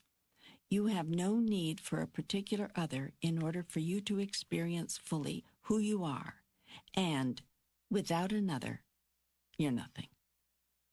This is both the mystery and the wonder, the frustration and the joy of the human experience. It requires deep understanding and total willingness to live within this paradox in a way which makes sense. I observe that very few people do. Most of you enter your relationship-forming years ripe with anticipation, full of sexual energy, a wide-open heart, and a joyful, if eager, soul. Somewhere between 40 and 60, and for most it is sooner rather than later, you've given up on your grandest dream, set aside your highest hope, and settled for your lowest expectation, or nothing at all. The problem is so basic, so simple, and yet so tragically misunderstood. Your grandest dream, your highest idea, and your fondest hope has had to do with your beloved other rather than your beloved self. The test of your relationships has had to do with how well the other lived up to your ideas and how well you saw yourself living up to his or hers. Yet the only true test has to do with how well you live up to yours. Relationships are sacred because they provide life's grandest opportunity, indeed, its only opportunity, to create and produce the experience of your highest conceptualization of self. Relationships fail when you see them as life's grandest opportunity to create and produce the experience of your highest conceptualization of another. Let each person in relationship worry about self. What self is being, doing, and having? What self is wanting, asking, giving? What self is seeking, creating, experiencing? And all relationships would magnificently serve their purpose and their participants. Let each person in relationship worry not about the other, but only about self. This seems a strange teaching, for you've been told that in the highest form of relationship, one worries only about the other. Yet I tell you this, your focus upon the other, your obsession with the other, is what causes relationships to fail. What is the other being? What is the other doing? What is the other having? What is the other saying, wanting, demanding? What is the other thinking, expecting, planning? The master understands that it doesn't matter what the other is being, doing, having, saying, wanting, demanding. It doesn't matter what the other is thinking, expecting, planning. It only matters what you are being in relationship to that. The most loving person is the person who is self-centered. That is a radical teaching. Not if you look at it carefully. If you cannot love yourself, you cannot love another. Many people make the mistake of seeking love of self through love of another. Of course, they don't realize they are doing this. It's not a conscious effort. It's what's going on in the mind, deep in the mind, in what you call the subconscious. They think, if I can just love others, they will love me. Then I will be lovable, and I can love me. The reverse of this is that so many people hate themselves because they feel there is not another who loves them. This is a sickness. It's when people are truly lovesick, because the truth is, other people do love them, but it doesn't matter. No matter how many people profess their love for them, it's not enough. First, they don't believe you. They think you are trying to manipulate them, trying to get something. How could you love them for who they truly are? No, there must be some mistake. You must want something. Now, what do you want? They sit around trying to figure out how anyone could actually love them, so they don't believe you and embark on a campaign to make you prove it. You have to prove that you love them. To do this, they may ask you to start altering your behavior. Second, if they finally come to a place where they can believe you love them, they begin at once to worry about how long they can keep your love. So in order to hold on to your love, they start altering their behavior. Thus, two people literally lose themselves in a relationship. They get into the relationship hoping to find themselves, and they lose themselves instead. This losing of the self in a relationship is what causes most of the bitterness in such couplings. Two people join together in a partnership hoping that the whole will be greater than the sum of the parts, only to find that it's less. They feel less than when they were single, less capable, less able, less exciting, less attractive, less joyful, less content. This is because they are less. They've given up most of who they are in order to be and to stay in their relationship. Relationships were never meant to be this way, yet this is how they are experienced by more people than you could ever know. Why? Why? It's because people have lost touch with, if they ever were in touch with, the purpose of relationships. When you lose sight of each other as sacred souls on a sacred journey, then you cannot see the purpose, the reason behind all relationships. The soul has come to the body, and the body to life for the purpose of evolution. You are evolving, you are becoming, and you are using your relationship with everything to decide what you are becoming. This is the job you came here to do. This is the joy of creating self, of knowing self, of becoming consciously what you wish to be. It is what is meant by being self-conscious. You have brought yourself to the relative world so that you might have the tools with which to know and experience who you really are. Who you are is who you create yourself to be in relationship to all the rest of it. Your personal relationships are the most important elements in this process. Your personal relationships are therefore holy ground. They have virtually nothing to do with the other, yet because they involve another, they have everything to do with the other. This is the divine dichotomy. This is the closed circle. So it is not such a radical teaching to say, "Blessed are the self-centered, for they shall know God." It might not be a bad goal in your life to know the highest part of yourself and to stay centered in that. Your first relationship, therefore, must be with yourself. You must first learn to honor and cherish and love yourself. You must first see yourself as worthy before you can see another as worthy. You must first see yourself as blessed before you can see another as blessed. You must first know yourself to be holy before you can acknowledge holiness in another.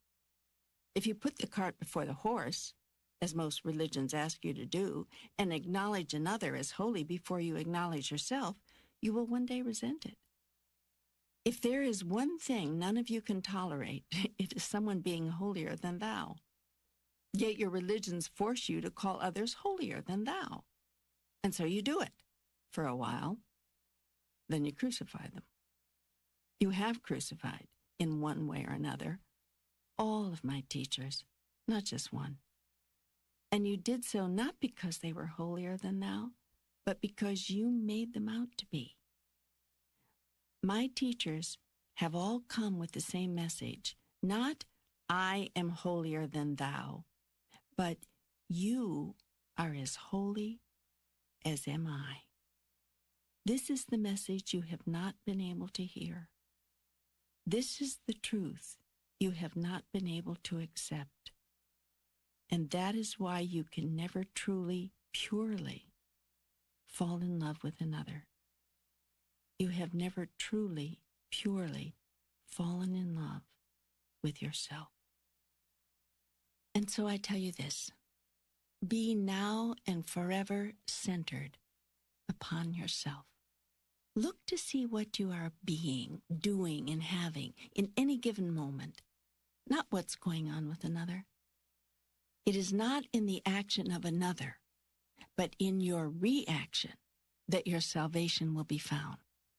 Well, I know better, but somehow this makes it sound as though we should not mind what others do to us in relationship. I mean, like they can do anything, and so long as we hold our equilibrium, I guess, keep our self-centered and all that good stuff, nothing can touch us. But others do touch us, certainly touch me, and their actions sometimes hurt us.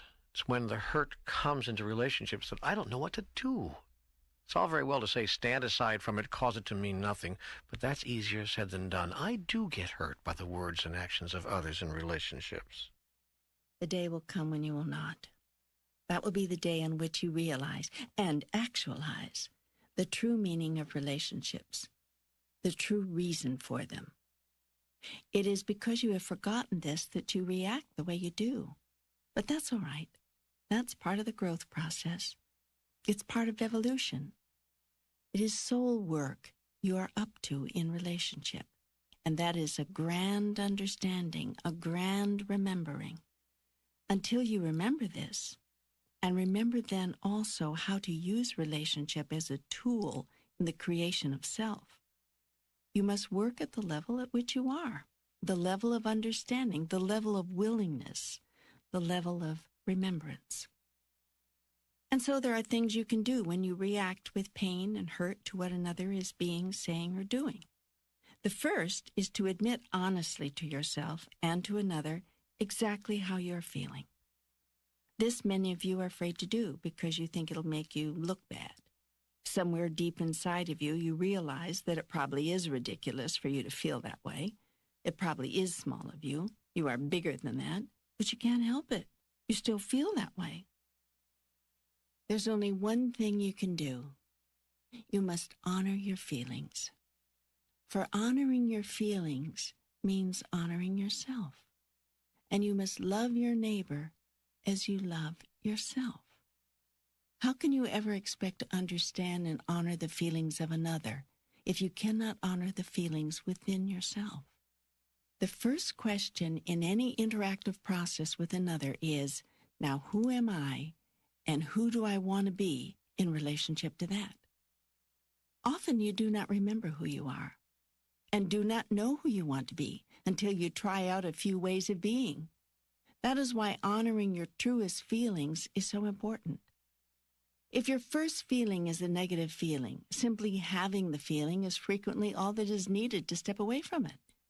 It is when you have the anger, have the upset, have the disgust, have the rage, own the feeling of wanting to hurt back, that you can disown these first feelings as not who you want to be.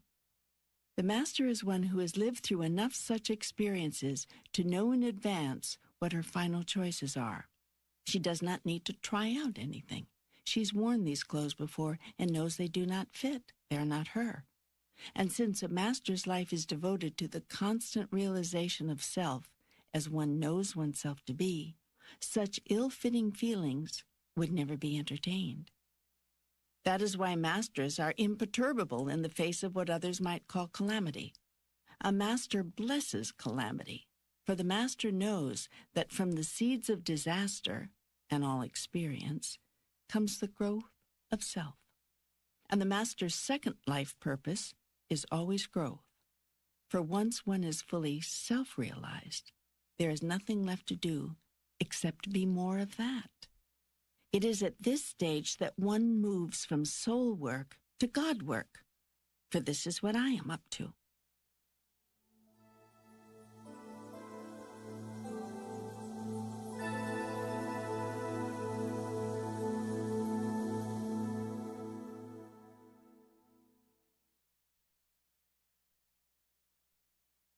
I will assume for the purposes of this discussion that you are still up to soul work. You are still seeking to realize, make real, who you truly are. Life will give you bountiful opportunities to create that. Remember, life is not a process of discovery. Life is a process of creation. You can create who you are over and over again. Indeed, you do every day. As things now stand, you do not always come up with the same answer, however. Given an identical outer experience, on day one, you may choose to be patient, loving, and kind in relationship to it. On day two, you may choose to be angry, ugly, and sad. The master is one who always comes up with the same answer, and that answer is always the highest choice. In this, the master is imminently predictable. Conversely, the student is completely unpredictable. One can tell how one is doing on the road to mastery by simply noticing how predictably one makes the highest choice in responding or reacting to any situation. Of course, this throws open the question, what choice is highest? That's a question around which have revolved the philosophies and theologies of man since the beginning of time. If the question truly engages you, you are already on your way to mastery. For it is still true that most people continue to be engaged by another question altogether. Not what is the highest choice, but what is the most profitable? Or how can I lose the least? When life is lived from a standpoint of damage control or optimum advantage, the true benefit of life is forfeited. The opportunity is lost. The chance is missed. For a life lived thusly is a life lived with fear, and that life speaks a lie about you. For you are not fear. You are love. Love that needs no protection, love that cannot be lost. Yet you will never know this in your experience if you continually answer the second question and not the first. For only a person who thinks there is something to gain or to lose asks the second question, and only a person who sees life in a different way, who sees self as a higher being, who understands that winning or losing is not the test, but only loving or failing to love. Only that person asks the first. He who asks the second question says, I am my body. She who asks the first says, I am my soul. Yea, let all those who have ears to hear listen. For I tell you this, at the critical juncture in all human relationships, there is only one question. What would love do now? No other question is relevant. No other question is meaningful. No other question has any importance to your soul.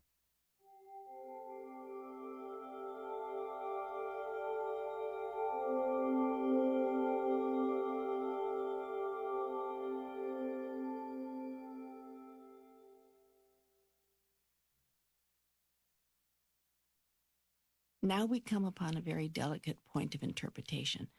For this principle of love-sponsored action has been widely misunderstood. And it is this misunderstanding which has led to the resentments and angers of life, which in turn have caused so many to stray from the path.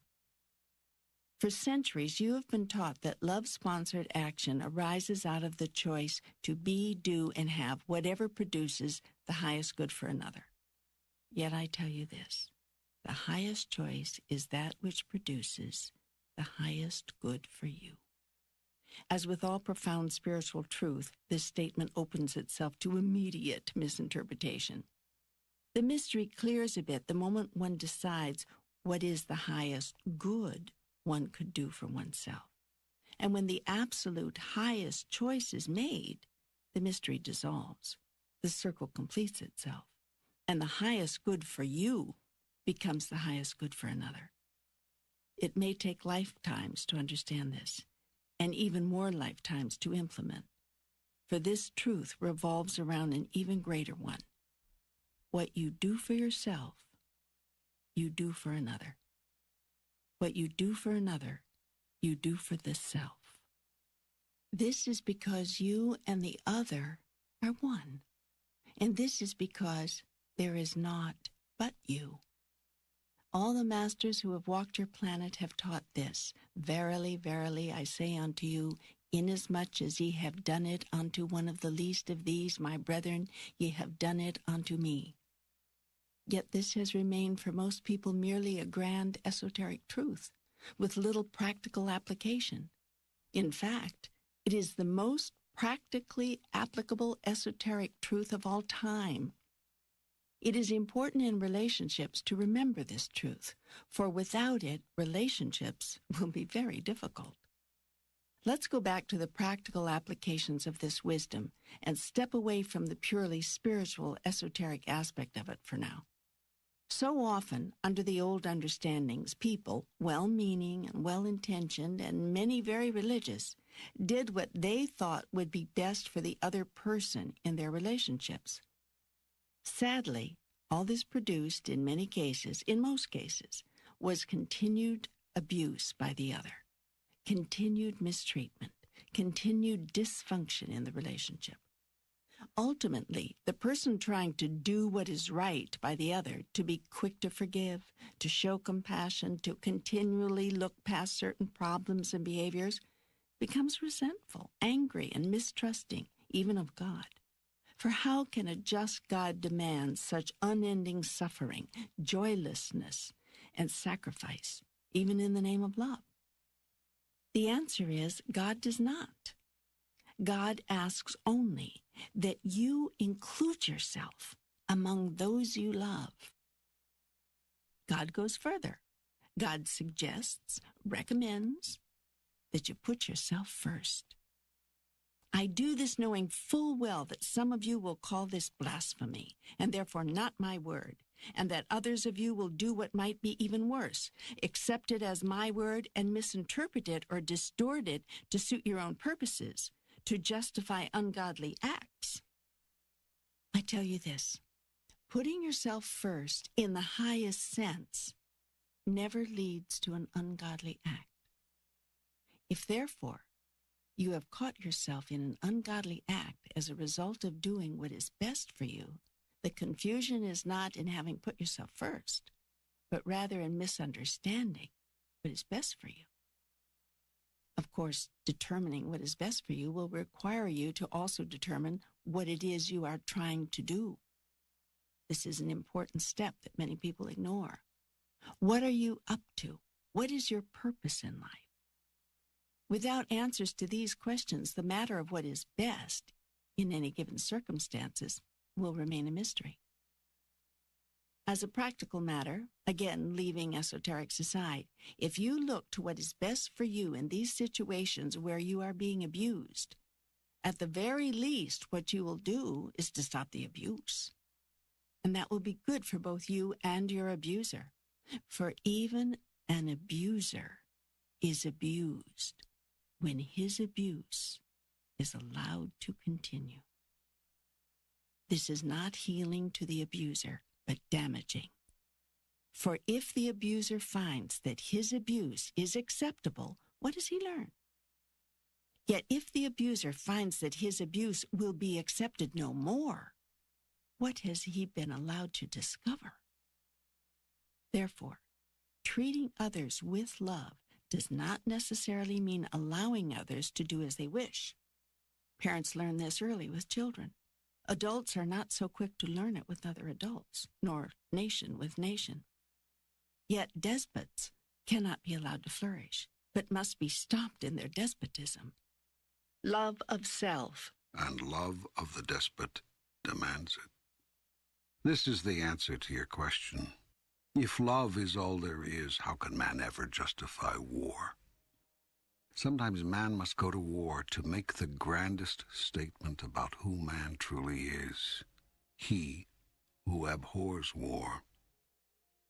There are times when you may have to give up who you are in order to be who you are. There are masters who have taught you cannot have it all until you are willing to give it all up. Thus, in order to have yourself as a man of peace, you may have to give up the idea of yourself as a man who never goes to war. History has called upon men for such decisions. The same is true in the most individual and the most personal relationships. Life may more than once call upon you to prove who you are by demonstrating an aspect of who you are not. This is not so difficult to understand if you have lived a few years, though for the idealistically young it may seem the ultimate contradiction. In more mature retrospection, it seems more divine dichotomy. This does not mean in human relationships that if you are being hurt, you have to hurt back. Nor does it mean so in relationships between nations. It simply means that to allow another to continually inflict damage may not be the most loving thing to do, for yourself or the other. This should put to rest some pacifist theories that highest love requires no forceful response to what you consider evil. The discussion here turns esoteric once more, because no serious exploration of this statement can ignore the word evil and the value judgments it invites. In truth, there is nothing evil, only objective phenomena and experience.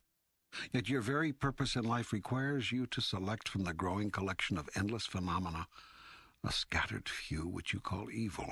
For unless you do, you cannot call yourself, nor anything else, good, and thus cannot know or create yourself.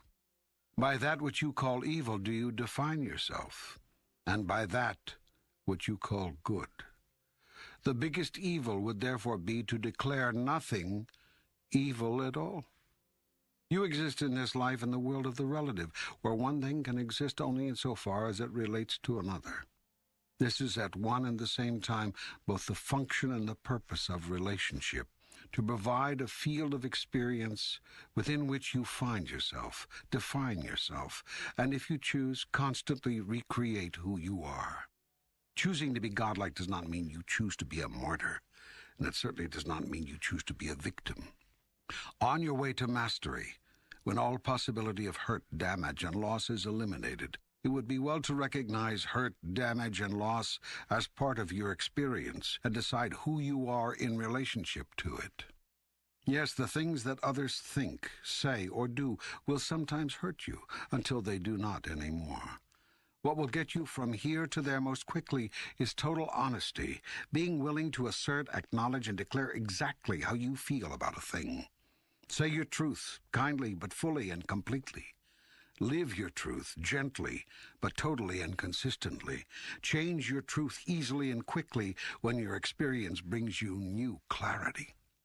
No one in right mind, least of all God, would tell you when you are hurt in a relationship to stand aside from it, cause it to mean nothing.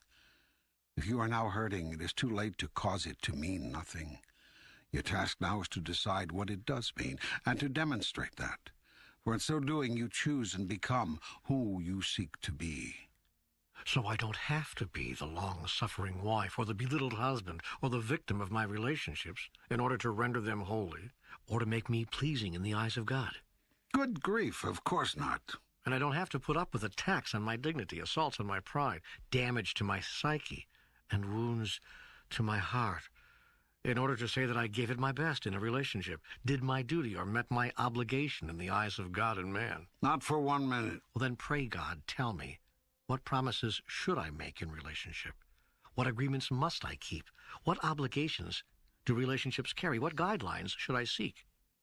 The answer is the answer you cannot hear, for it leaves you without guidelines and renders null and void every agreement in the moment you make it. The answer is you have no obligation, neither in relationship nor in all of life. No obligation?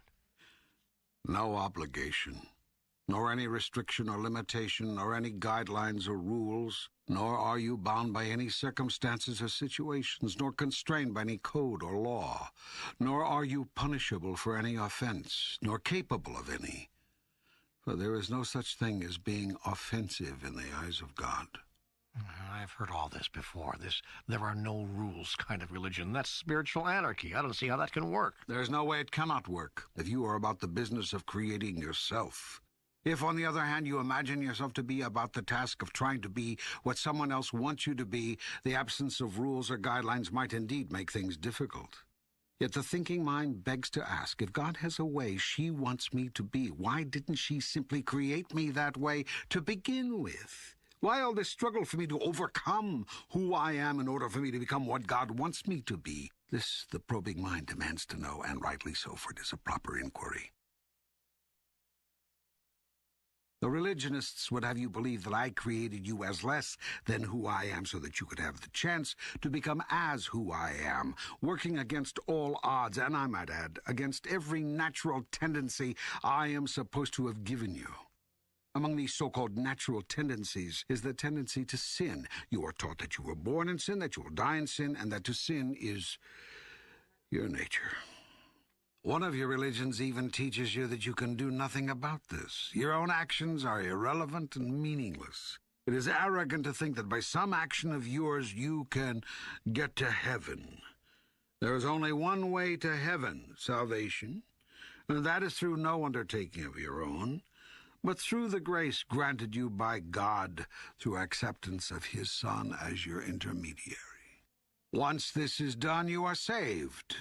Until it is done, nothing that you do, not the life you live, not the choices you make, not anything you undertake of your own will in an effort to improve yourself or render you worthy, has any effect, bears any influence. You're incapable of rendering yourself worthy because you are inherently unworthy. You were created that way. Why? God only knows. Perhaps He made a mistake. Perhaps He didn't get it right. Maybe He wishes He could have it all to do over again. But there it is. What to do? You're making mock of me. No. You are making mock of me. You're saying that I, God, made inherently imperfect beings, then have demanded of them to be perfect or face damnation. You are saying then that somewhere several thousand years into the world's experience, I relented, saying that from then on you didn't necessarily have to be good. You simply had to feel bad when you were not being good, and accept as your Savior the one being who could always be perfect, thus satisfying my hunger for perfection. You are saying that my Son, the one you claim to be the perfect one, has saved you from your own imperfection, the imperfection I gave you. In other words, God's Son has saved you from what His Father did. This is how you, many of you, say I've set it up. Now, who is mocking whom? Well, this is the second time you seem to have launched a frontal attack on fundamentalist Christianity, and I'm surprised. You have chosen the word attack. I am simply engaging the issue. And the issue, by the way, is not fundamentalist Christianity, as you put it. It is the entire nature of God and of God's relationship to man. The question comes up here because we were discussing the matter of obligations in relationships and in life itself. You cannot believe in an obligation-less relationship because you cannot accept who and what you really are. You call a life of complete freedom spiritual anarchy. I call it God's great promise. It is only within the context of this promise that God's great plan can be completed. You have no obligation in relationship. You have only opportunity. Opportunity, not obligation, is the cornerstone of religion, the basis of all spirituality. So long as you see it the other way around, you will have missed the point. Relationship, your relationship to all things, was created as your perfect tool in the work of the soul. That is why all human relationships are sacred ground. It is why every personal relationship is holy. In this, many churches have it right. Marriage is a sacrament, but not because of its sacred obligations, rather because of its unequaled opportunity. Never do anything in relationship out of a sense of obligation. Do whatever you do out of a sense of the glorious opportunity your relationship affords you to decide and to be who you really are. I can hear that.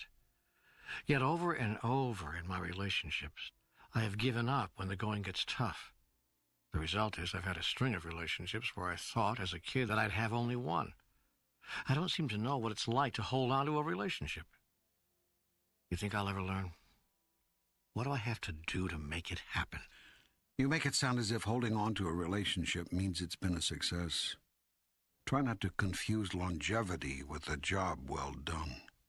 Remember, your job on the planet is not to see how long you can stay in relationship. It's to decide and experience who you really are. This is not an argument for short-term relationships, and neither is there a requirement for long-term ones.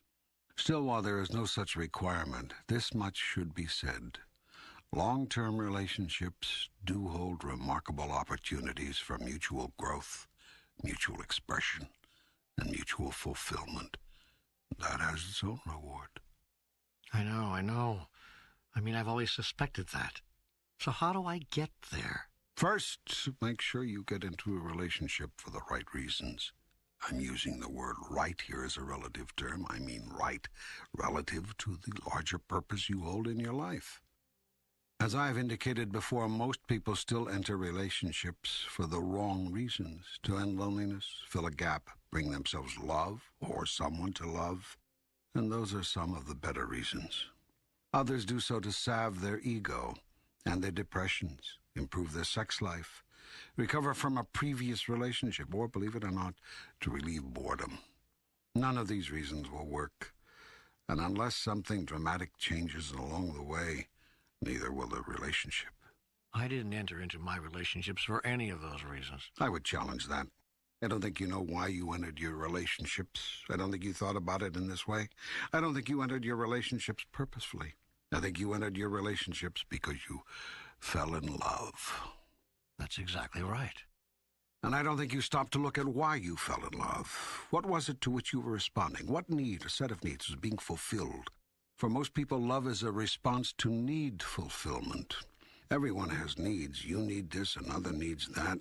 You both see in each other a chance for need fulfillment. So you agree, tacitly, to a trade. I'll trade you what I've got if you give me what you've got. It's a transaction. But you don't tell the truth about it. You don't say, I trade you very much. You say, I love you very much. And then the disappointment begins.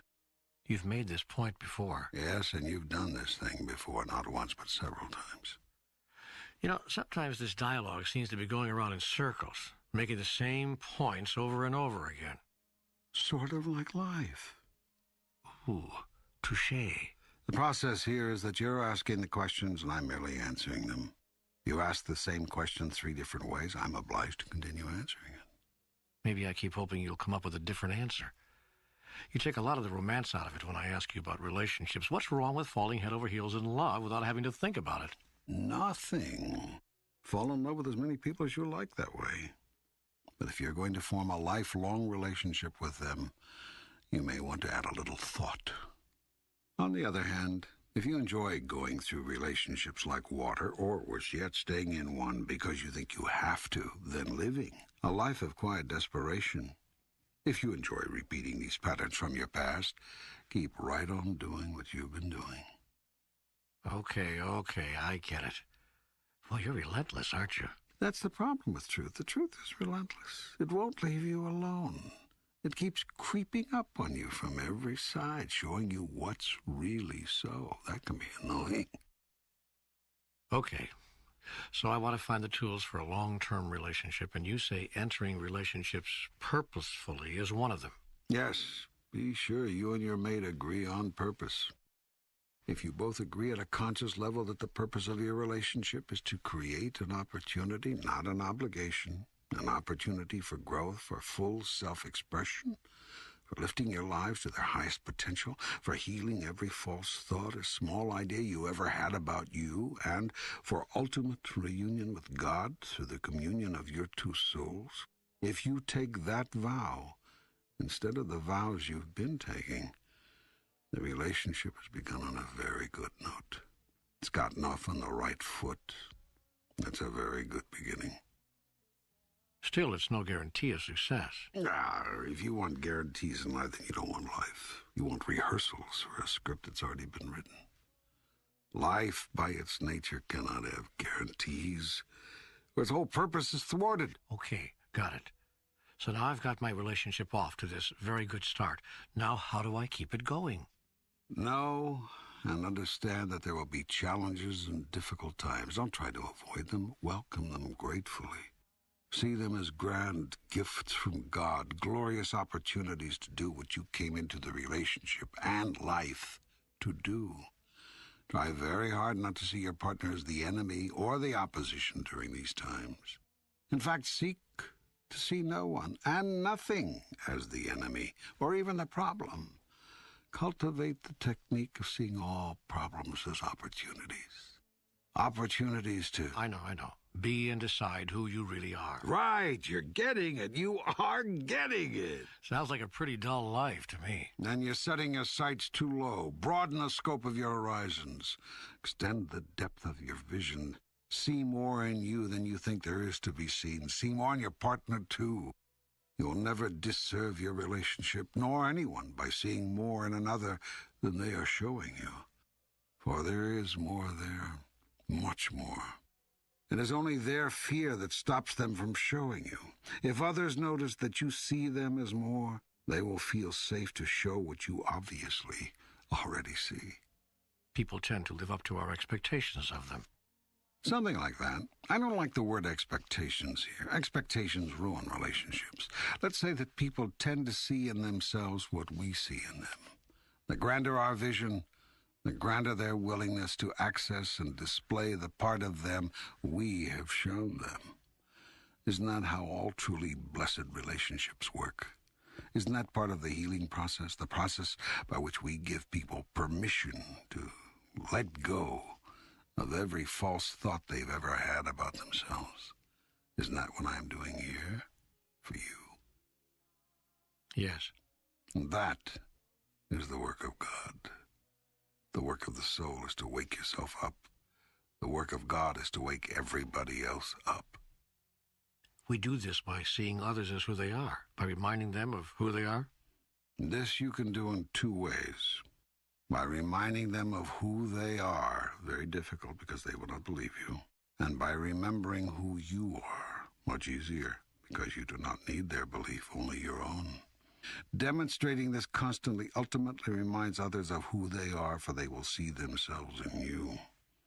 Many masters have been sent to the earth to demonstrate eternal truth. Others, such as John the Baptist, have been sent as messengers, telling of the truth in glowing terms, speaking of God with unmistakable clarity. These special messengers have been gifted with extraordinary insight and the very special power to see and receive eternal truth, plus the ability to communicate complex concepts in ways that can and will be understood by the masses. You are such a messenger.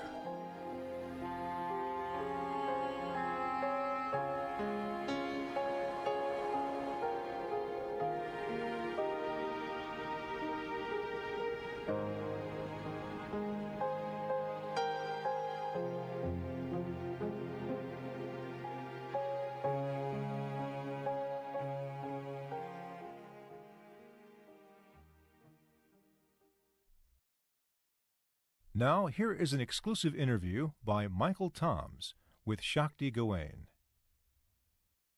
Hi, Shakti. Hi. So, you've read Conversations with God.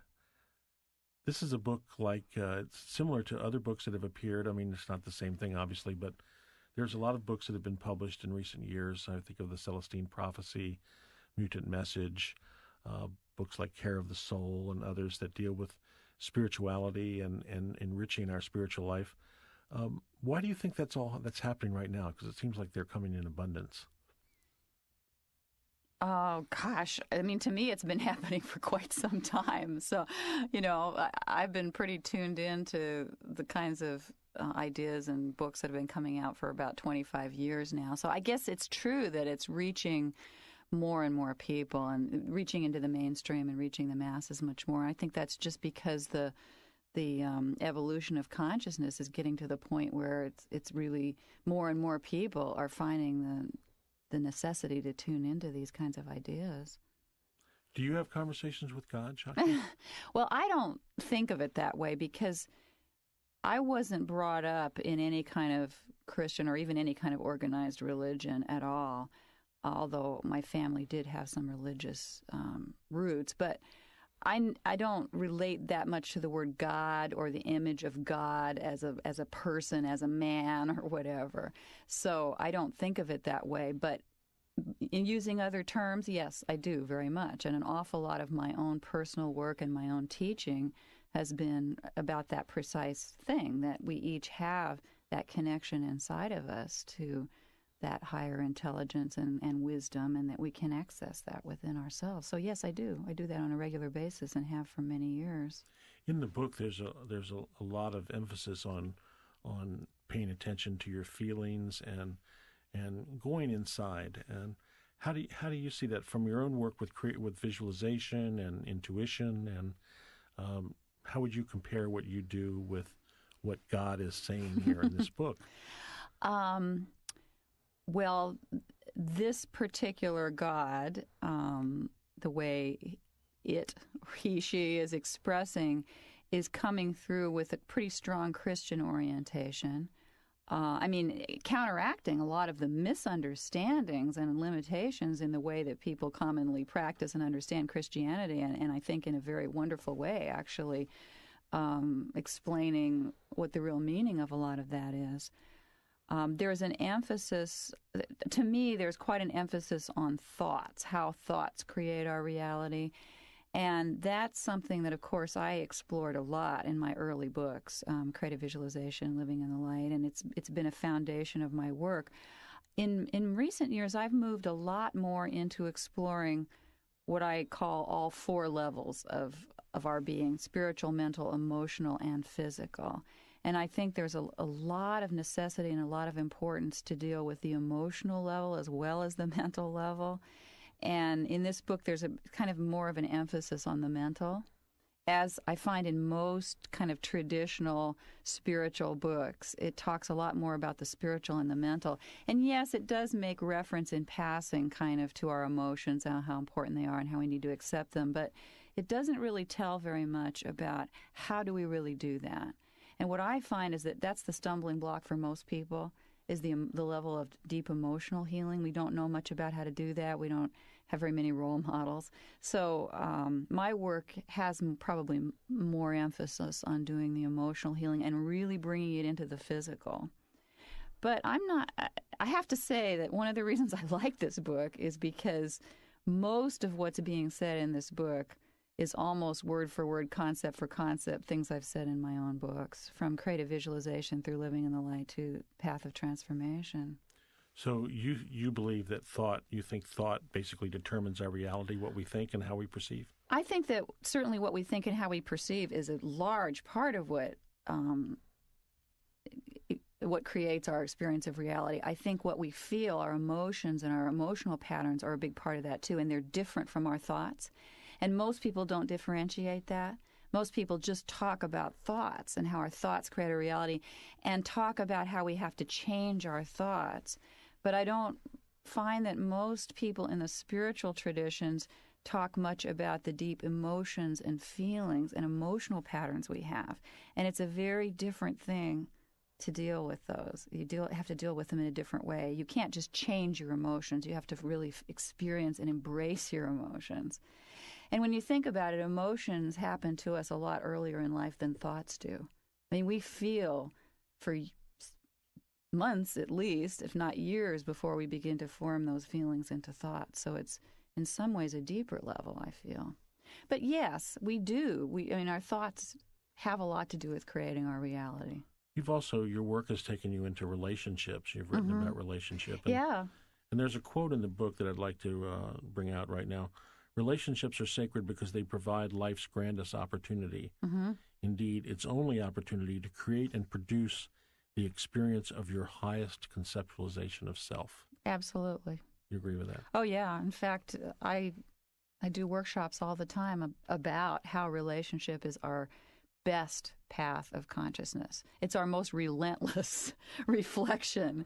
We can count on our intimate relationships to always be reflecting to us what our growth is, what our next level of healing and learning and growing is. And I do believe that the purpose of relationship is to help us develop our greatest potential.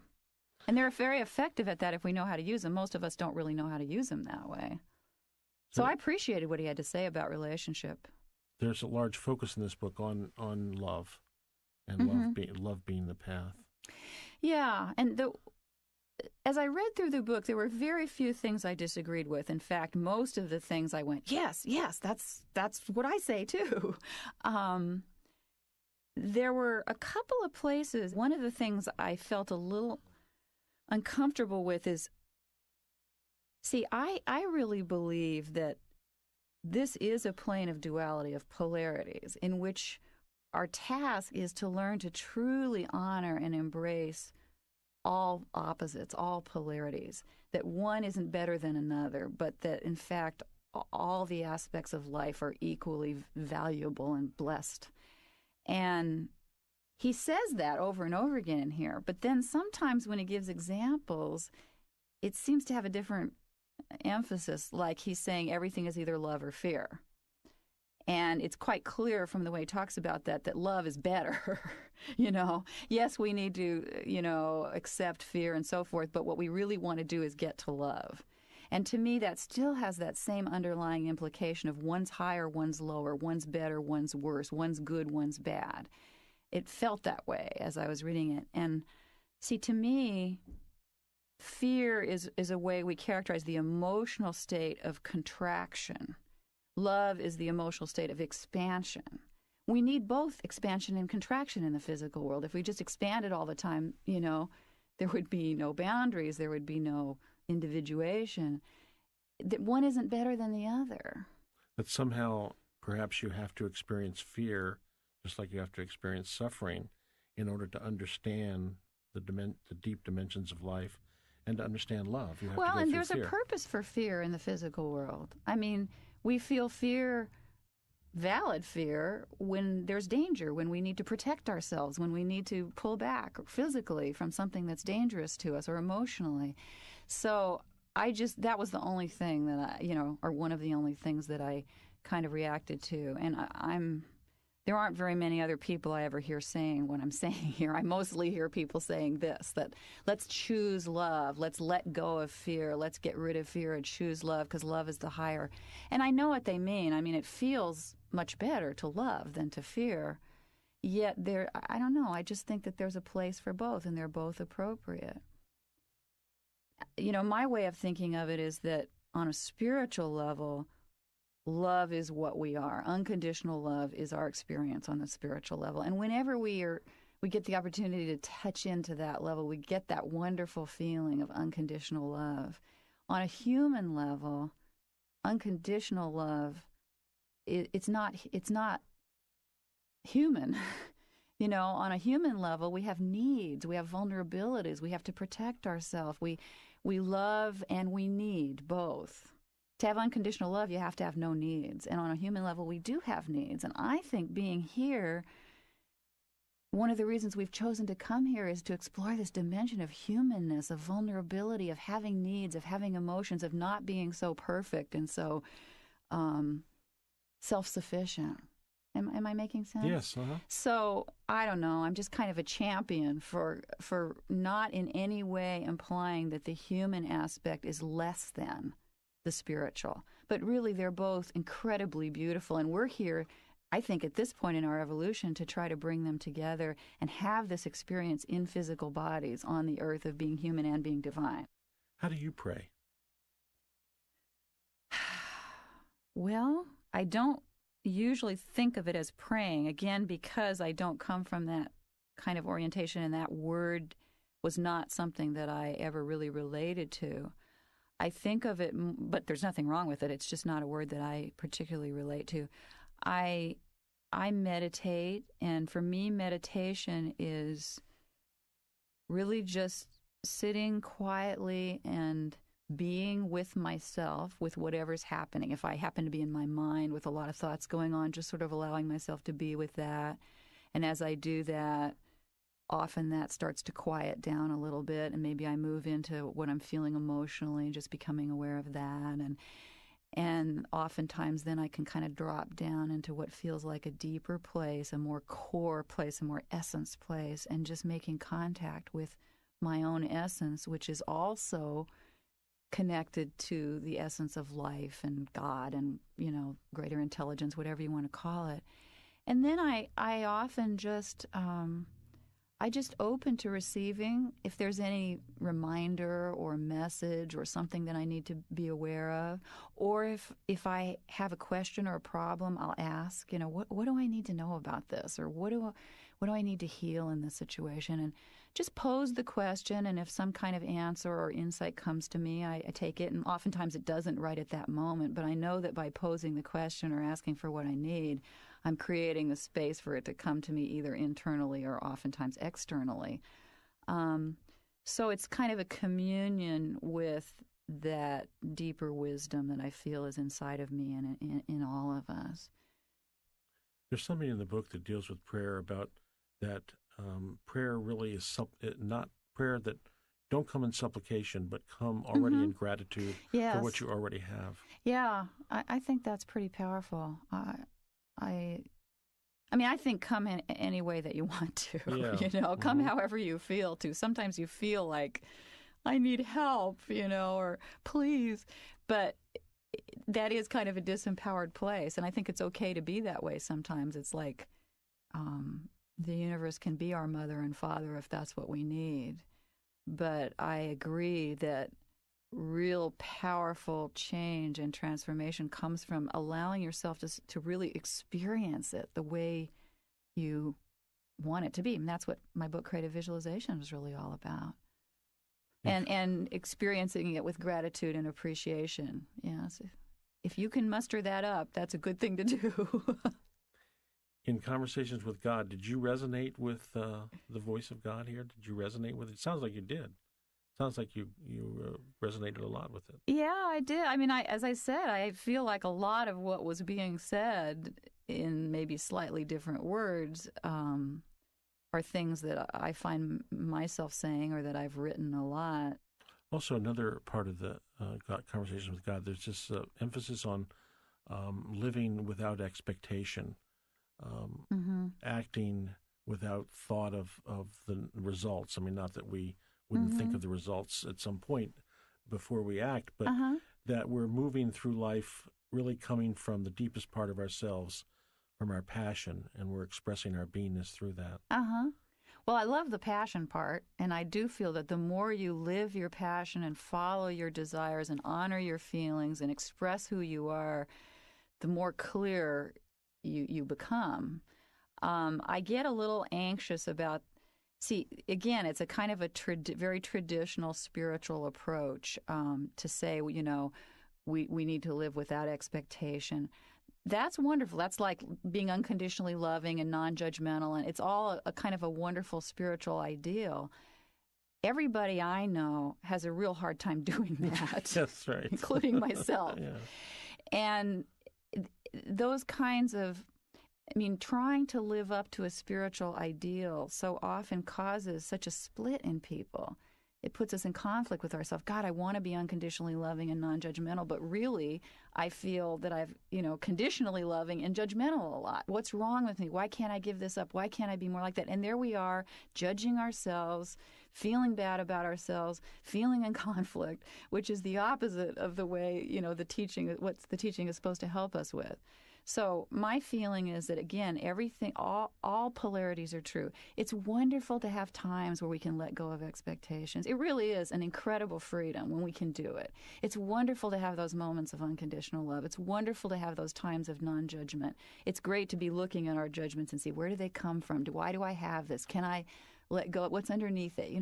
But also to really love ourselves on the human side for the fact that we do have expectations. We do have judgments. it's all part of the human experience. And I think we can learn to work with them. I mean, ultimately, what he's saying is true. You can learn to work with them and work through them and let go more and more. But I don't know if it's a good idea to be trying to live up to that ideal, because that takes us out of our real experience. Well, at times it just reminds me during the book, Conversation with God, that sometimes the author apologizes or says, and God says, don't worry about it. Forgive yourself. It's okay. Move on. And so there's this constant theme that comes through, forgiving yourself. Yeah. We need to forgive ourselves more often. Absolutely. But, it's hard to forgive yourself when you've got a spiritual ideal that says you're, really. See, I do hear a little bit of this message in this book, and it's the only part that I don't really resonate with. And it's the part that I don't resonate with in most traditional spiritual writings or teachings from either the Eastern or the Western or the New Age tradition, where it's like, it's all being said, yes, we must accept all of it, and it's all wonderful. But at the same time, there seems to be this double message that's saying it's all wonderful, but this is better. If only we could be, self-sufficient and non-judgmental and not have expectations, then that would be even better, And that makes it hard to really accept fully what the human experience is. There's another aspect that comes up in what you're saying, and that is that in Conversations with God, God does say that and kind of repeating what Jesus said in the Gospel of Thomas, which was one of the later scriptures they found, the Nag Hammadi scriptures, where where's the kingdom, Lord? And he says, the kingdom's before you. It's right here before you. You just don't see it. And God in this conversation also says that that's true. Yes. It's become quite clear to me in my own life experience that heaven and hell are definitely right here all the time. I mean, I experience myself sometimes as being in hell, when I just feel miserable and I feel blocked and I'm in confusion and life just feels terrible. And I know at those moments, oh, this is what hell is all about. This is where the concept of hell came from. We create it. We experience it right here, right now, at certain times and in certain ways. And similarly, I have moments of feeling incredible bliss and everything's perfect and it's all this wonderful flow and it's just heaven. So yeah, it seems very clear to me that those are both aspects of our experience. Shakti, thanks for joining us today. Oh, my pleasure. And now, here is an exclusive interview conducted by Michael Toms with Neale Donald Walsch. Where were you in your life when you began writing Conversations with God? Were you at a low point? Can you go back and recreate that time for me? Well, I was in a very bad place, Michael. I was noticing that nothing really in my life was working.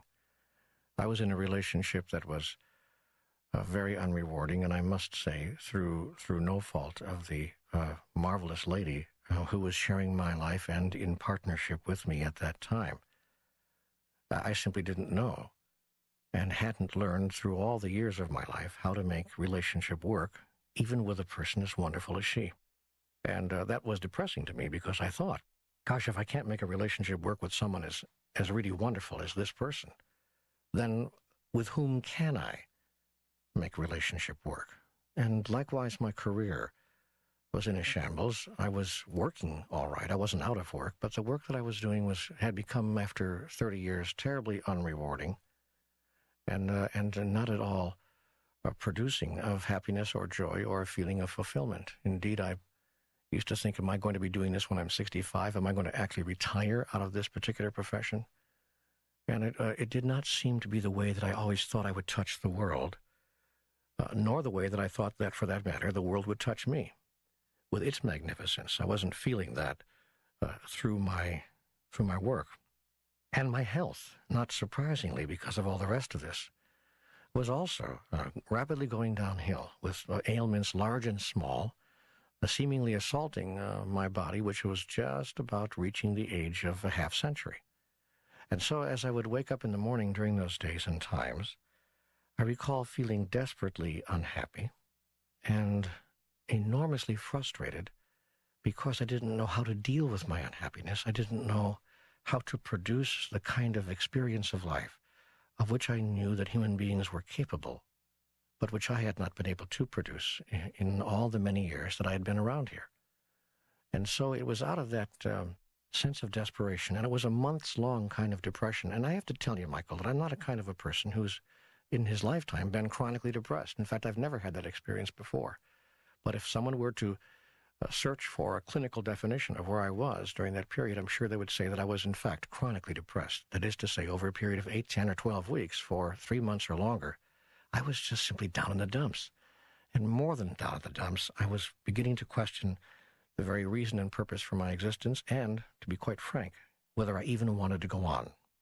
Because, to borrow the words of that wonderfully poignant song by Peggy Lee, I was asking myself, is that all there is? Is this really all there is? Because if it is, somebody send in the clowns. And it was out of that place of deep, deep desperation and enormous frustration that I awoke one night, unable to sleep, tossing and turning, and it was around 4:20 in the morning.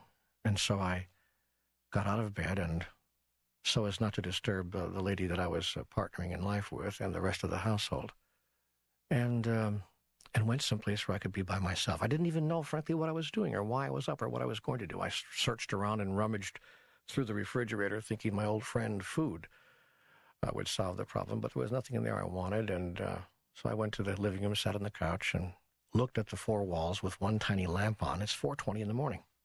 But I saw, luckily for me, that there was, for one reason or another, a pad of paper, a yellow legal pad, and a pencil on the lower shelf of the coffee table. And I reached down and I picked it up and I began to write. I simply wrote therapeutically to no one in particular, just an angry letter to the universe, if you will, to the great unseen.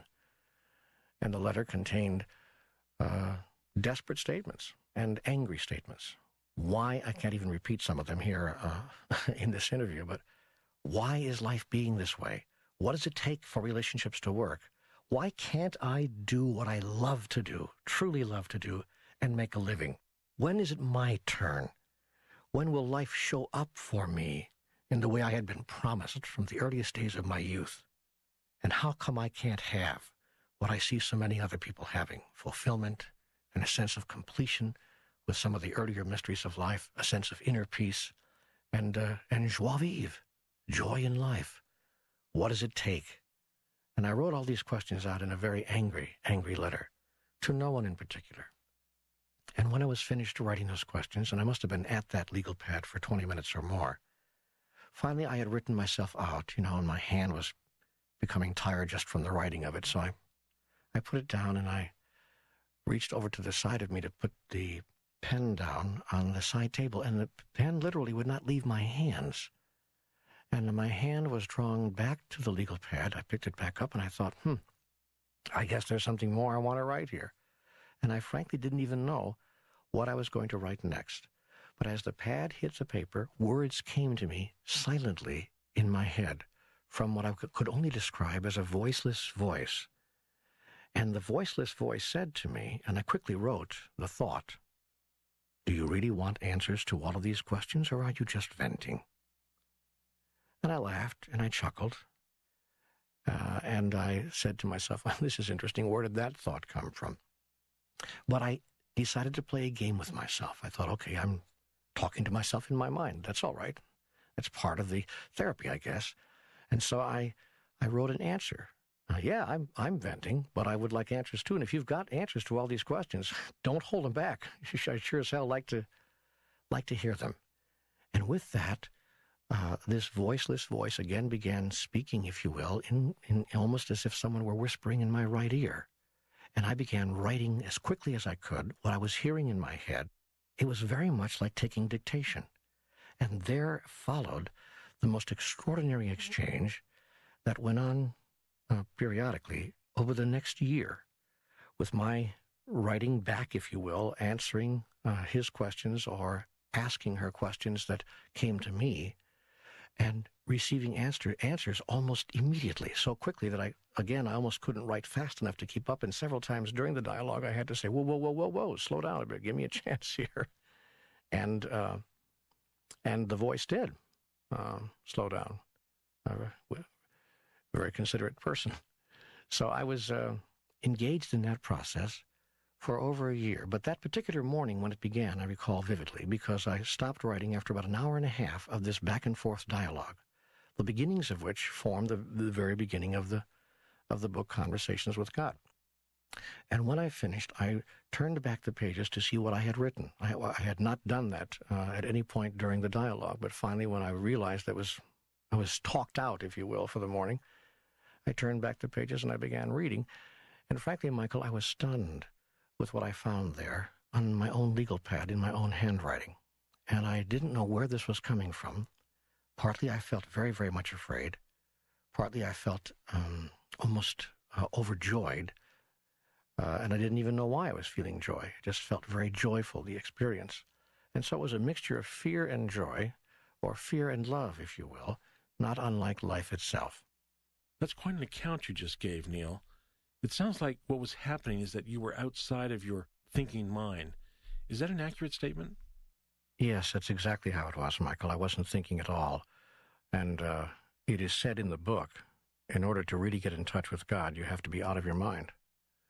And I think that I was out of my mind that morning. Many people think that I am out of my mind in general, and that may also be true, but I do think in the literal sense I was existing at that point outside of my mind. That is to say, I wasn't thinking at all about what was being said here in and through me, nor was I thinking about what I was going to say in return. It was very much a spontaneous conversation as the one we're having right now, where I have no idea what you're going to say next, and you have no idea what I'm going to say next. And that's exactly how I experienced it, except that the voice was coming at me from just outside and above my right ear, and then I would hear it, and I'd begin to write. It was I had, in fact, often at the beginning of paragraphs, I would have no idea where the end of that paragraph was going.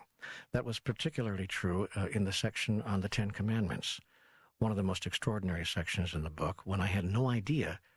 I recall vividly when the voice said to me, "This may upset a lot of people, but I have to begin this part of our dialogue by telling you there's no such thing as the Ten Commandments."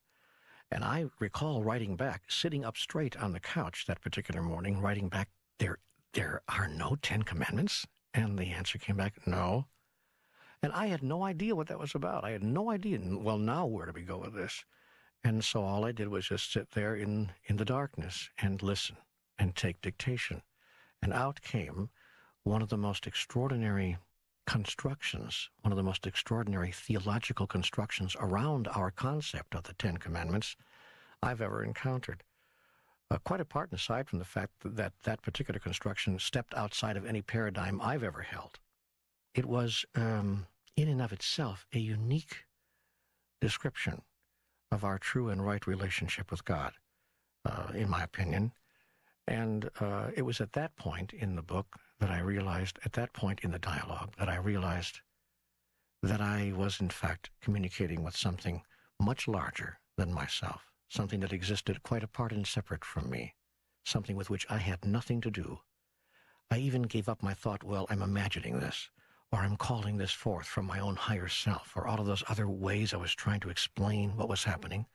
And it was after that section on the 10 commitments that I realized, no, this is something very separate from me. And yet, of course, when the book was finished, I realized that separate from me does not exist in the experience of God. But I used a popular vernacular in that I understood it was not coming from any of my own prior experiences or my own previous thoughts about this thing called God.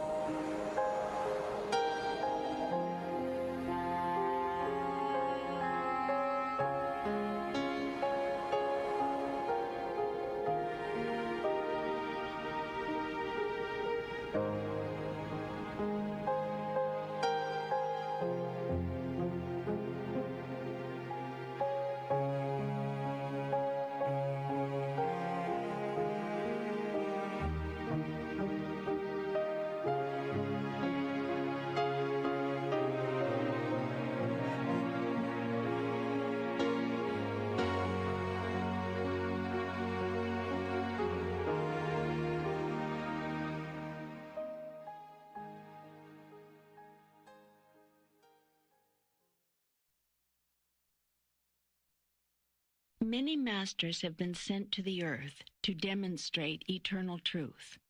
Others, such as John the Baptist, have been sent as messengers, telling of the truth in glowing terms, speaking of God with unmistakable clarity. These special messengers have been gifted with extraordinary insight and the very special power to see and receive eternal truth, plus the ability to communicate complex concepts in ways that can and will be understood by the masses. You are such a messenger. I am? Yes. You believe this? Well, it's such a difficult thing to accept. I mean, all of us want to be special. All of you are special. And the ego gets in there, at least with me it does, and tries to make me feel somehow chosen for an amazing assignment. I have to fight that ego all the time, seek to purify and repurify my every thought, word, and deed so as to keep personal aggrandizement out of it. So it's very difficult to hear you say what you're saying because I'm aware that it plays to my ego, and I've spent my whole life fighting my ego. I know you have, and sometimes not too successfully. I am chagrined to have to agree. Yet always when it has come to God, you have let the ego drop. Many is the night you have begged and pleaded for clarity, beseeched the heavens for insight, not so that you could enrich yourself or heap honor upon yourself, but out of the deep purity of a simple yearning to know. Yes. And you have promised me over and over again that should you be caused to know, you would spend the rest of your life, every waking moment, sharing eternal truth with others. Not out of a need to gain glory, but out of your heart's deepest desire to end the pain and suffering of others, to bring joy and gladness, and help and healing, to reconnect others with the sense of partnership with God you have always experienced. Yes, yes. And so I have chosen you to be my messenger. You and many others. For now, during these times immediately ahead, the world will need many trumpets to sound the clarion call. The world will need many voices to speak the words of truth and healing for which millions long. The world will need many hearts joined together in the work of the soul, prepared to do the work of God. Can you honestly claim that you are not aware of this? No. Can you honestly deny that this is why you came? No. Are you ready then with this dialogue to decide and to declare your own eternal truth, to announce and articulate the glory of mine? Must I include these last few exchanges? You don't have to do anything. Remember, in our relationship, you have no obligation, only opportunity. Is this not the opportunity for which you have waited all your life? Have you not devoted yourself to this mission and the proper preparation for it from the earliest moments of youth? Yes. Then do not what you are obliged to do, but what you have an opportunity to do. As to including this exchange, why would you not? Think you that I want you to be a messenger in secret? No, I suppose not. It takes great courage to announce oneself as a man of God. You understand the world will much more readily accept you as virtually anything else but a man of God, an actual messenger. Every one of my messengers has been defiled. Far from gaining glory, they've gained nothing but heartache. Are you willing? Does your heart ache to tell the truth about me? Are you willing to endure the ridicule of your fellow human being? Are you prepared to give up glory on earth for the greater glory of the soul fully realized? You know, you're making this all sound suddenly pretty heavy, God. You want I should kid you about it? Well, we could lighten up just a little here. Hey, I'm all for enlightenment. Why don't we start with a joke? Good idea. You got one? No, but you do. Tell the one about the little girl drawing a picture. Oh, yes, that one. Okay, well, a mommy comes into the kitchen one day to find her little girl at the table, crayons everywhere, deeply concentrating on a freehand picture she is creating. My, what are you so busy drawing? The mommy asked. It's a picture of God, Mommy, the beautiful girl replied, eyes shining. Oh, honey, that's so sweet, the mommy said, trying to be helpful. But you know, no one really knows what God looks like. Well, chirped the little girl, if you'll just let me finish. That's a beautiful little joke. You know what's most beautiful? The little girl never doubted that she knew exactly how to draw me. Yes. Now I'll tell you a story. All right. There once was a man who suddenly found himself spending hours each week working on a dialogue. Day after day, he would race to pad and pen, sometimes in the middle of the night, to capture each new inspiration. Finally, someone asked him what he was up to. "Oh," he replied, "I'm writing down a very long conversation I'm having with God." "That's very sweet," his friend indulged him. "But you know, no one really knows for sure what God would say." "Well," the man grinned, "if you'll just let me finish."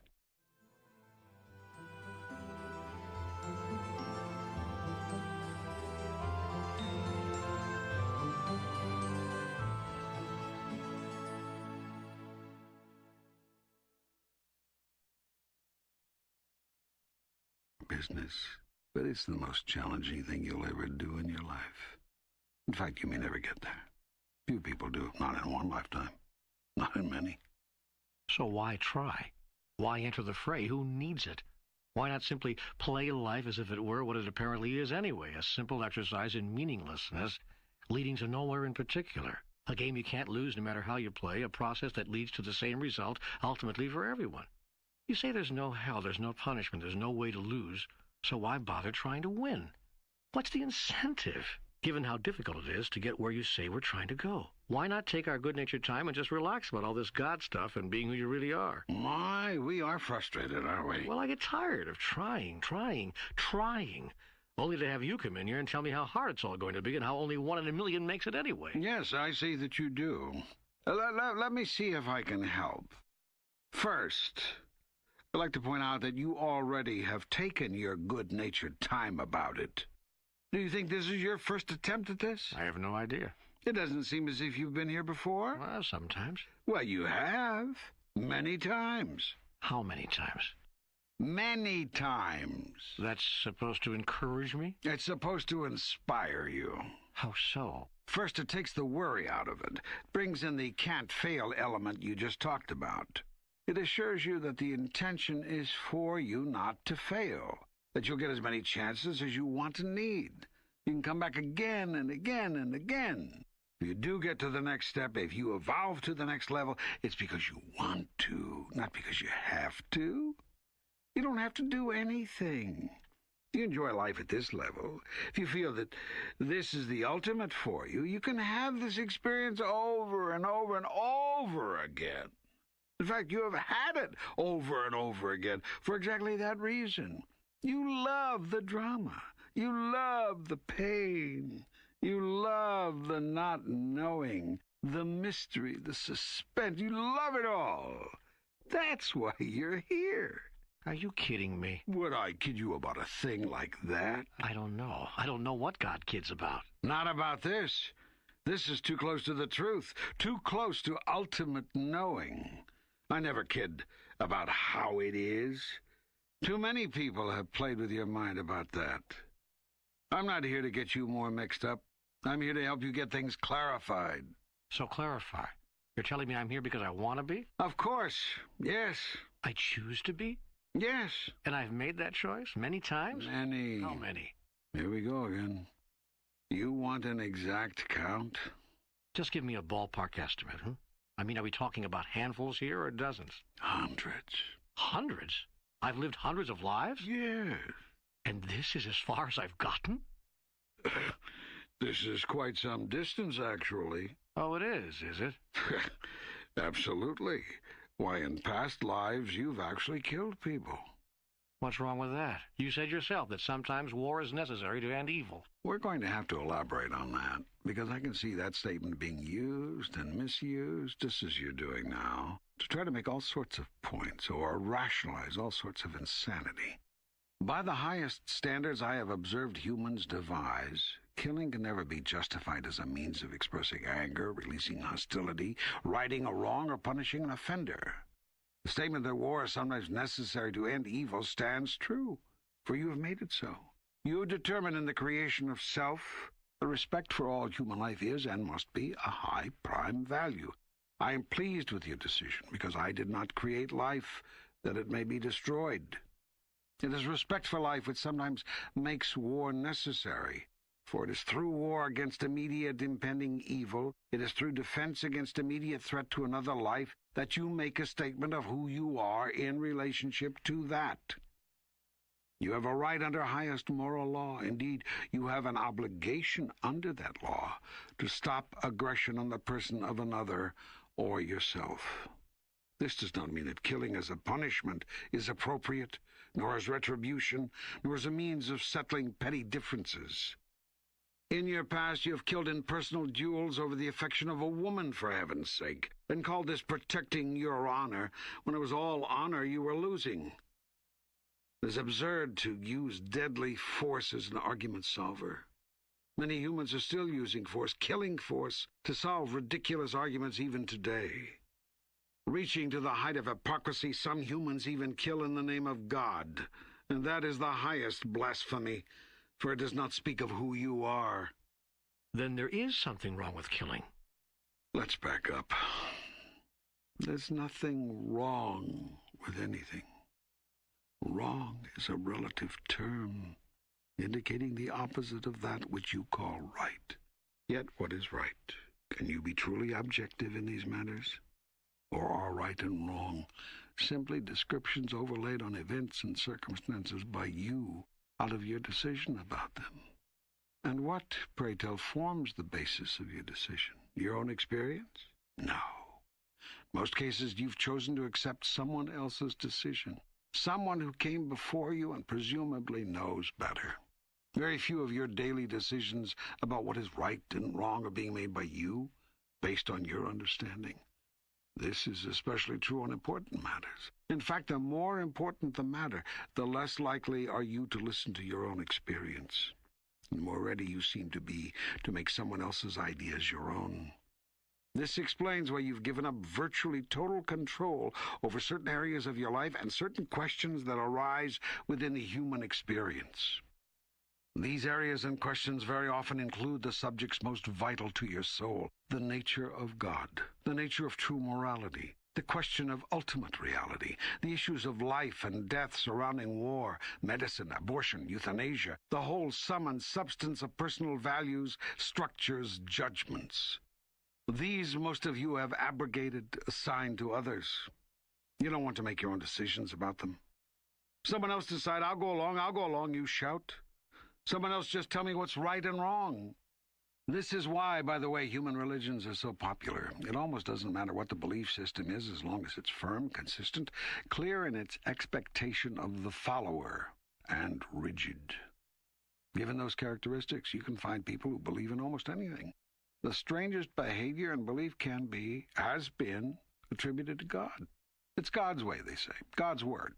And there are those who will accept that gladly, because, you see, it eliminates the need to think.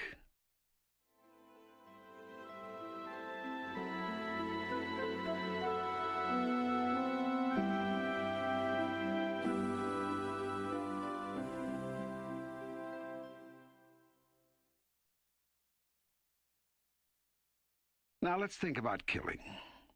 Can there ever be a justifiable reason for killing anything? Think about it. You'll find you need no outside authority to give you direction, no higher source to supply you with answers. If you think about it, if you look to see what you feel about it, the answers will be obvious to you, and you will act accordingly. This is called acting on your own authority. It is when you act on the authority of others that you get yourself into trouble. Should states and nations use killing to achieve their political objectives? Should religions use killing to enforce their theological imperatives? Should societies use killing as a response to those who violate behavioral codes? Is killing an appropriate political remedy, spiritual convincer, or societal problem solver? Now, is killing something you can do if someone is trying to kill you? Would you use killing force to defend the life of a loved one? Someone you didn't even know? Is killing a proper form of defense against those who would kill if they are not in some other way stopped? Is there a difference between killing and murder? The state would have you believe that killing to complete a purely political agenda is perfectly defensible. In fact, the state needs you to take its word on this in order to exist as an entity of power. Religions would have you believe that killing to spread and maintain knowledge of and adherence to their particular truth is perfectly defensible. In fact, religions require you to take their word on this in order to exist as an entity of power. Society would have you believe that killing to punish those who commit certain offenses, these have changed through the years, is perfectly defensible. In fact, society must have you take its word for it in order to exist as an entity of power.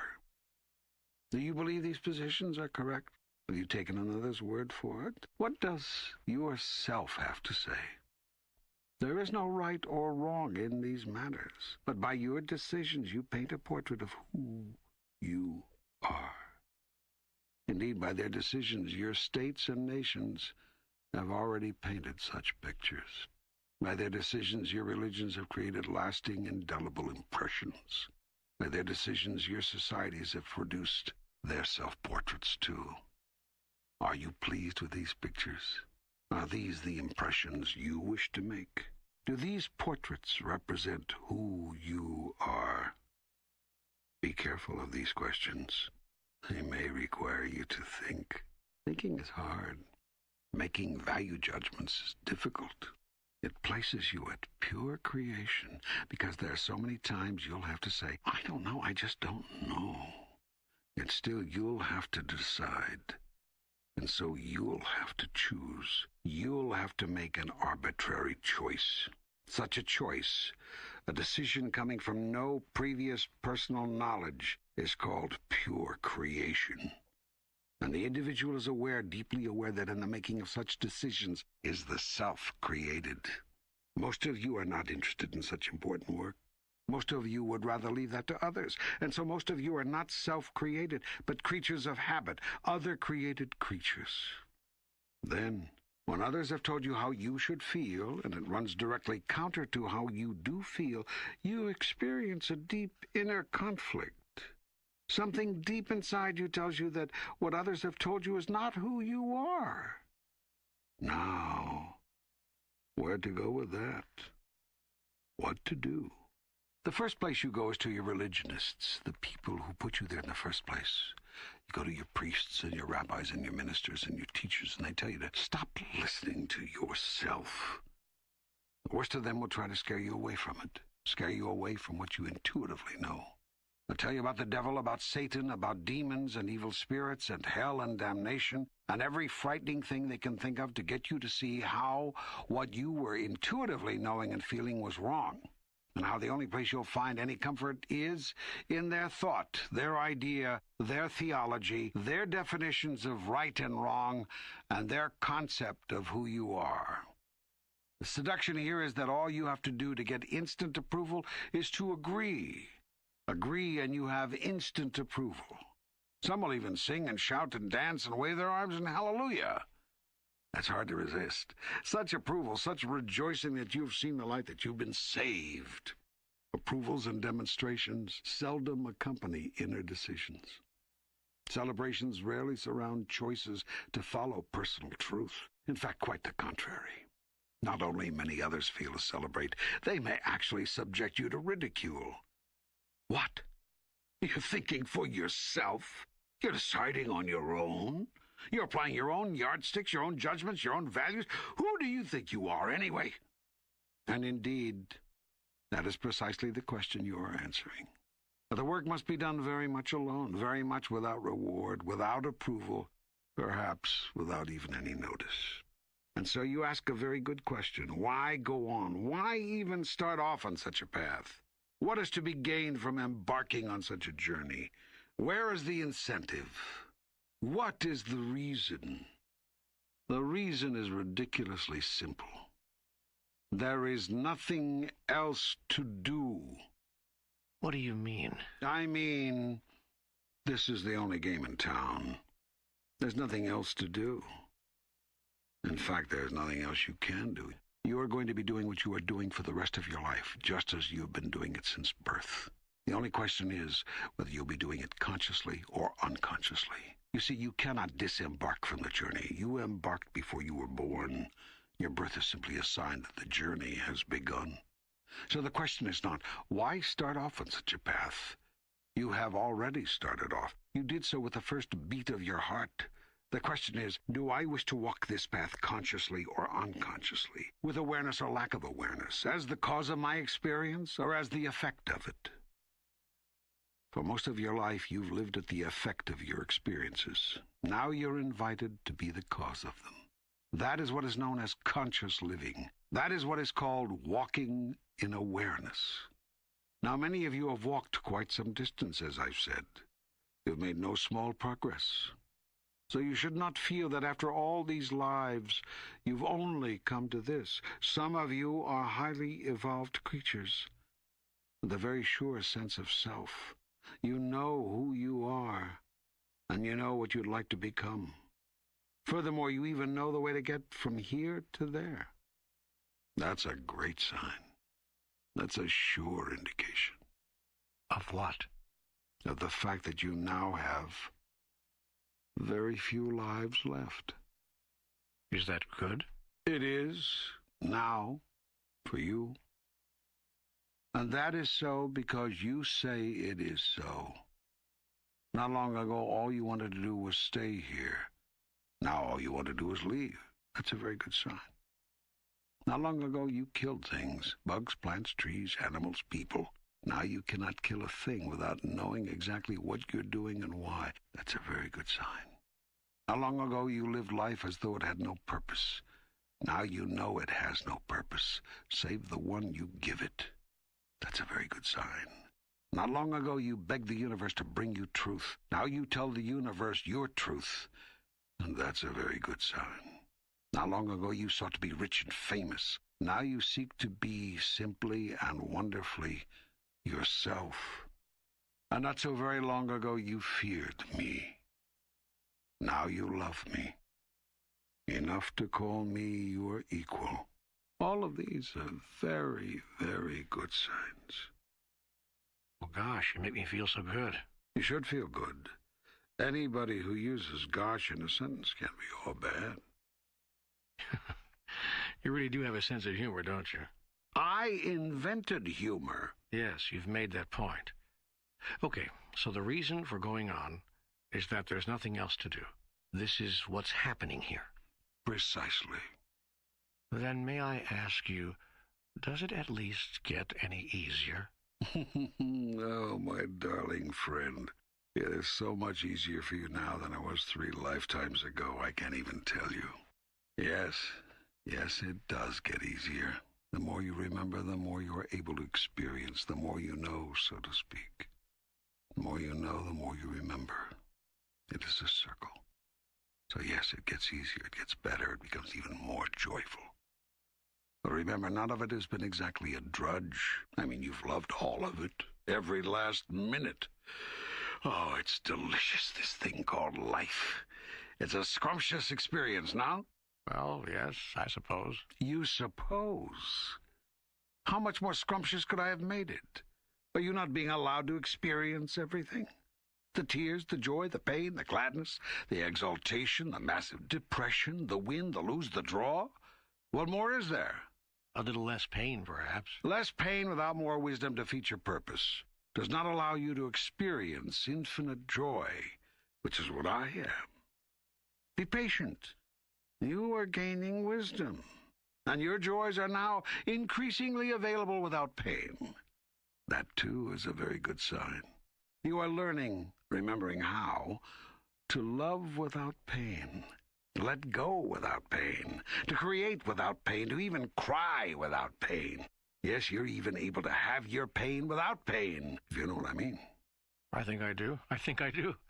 I'm enjoying even my own life dramas more. I can stand back and see them for what they are, even laugh. And you don't call this growth? I suppose I do. So then keep on growing, my son. Keep on becoming, and keep on deciding what you want to become in the next highest version of yourself. Keep on working toward that. Keep on. Keep on. This is God work we're up to, you and I. So keep on.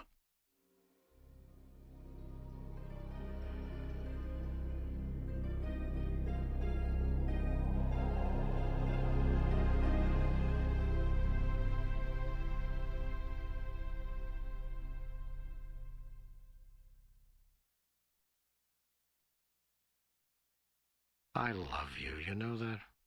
I know you do. And I love you. I'd like to get back to my questions. Why can't I ever seem to attract enough money in my life?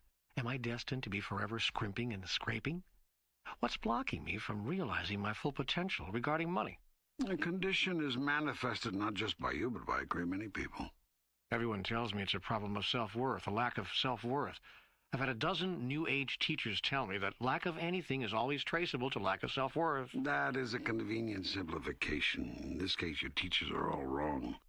You do not suffer from a lack of self-worth. Indeed, your greatest challenge all your life has been to control your ego. Some have said it's been a case of too much self-worth. Well, here I am again, embarrassed and chagrined, but you are right. You keep saying you're embarrassed and chagrined every time I simply tell the truth about you.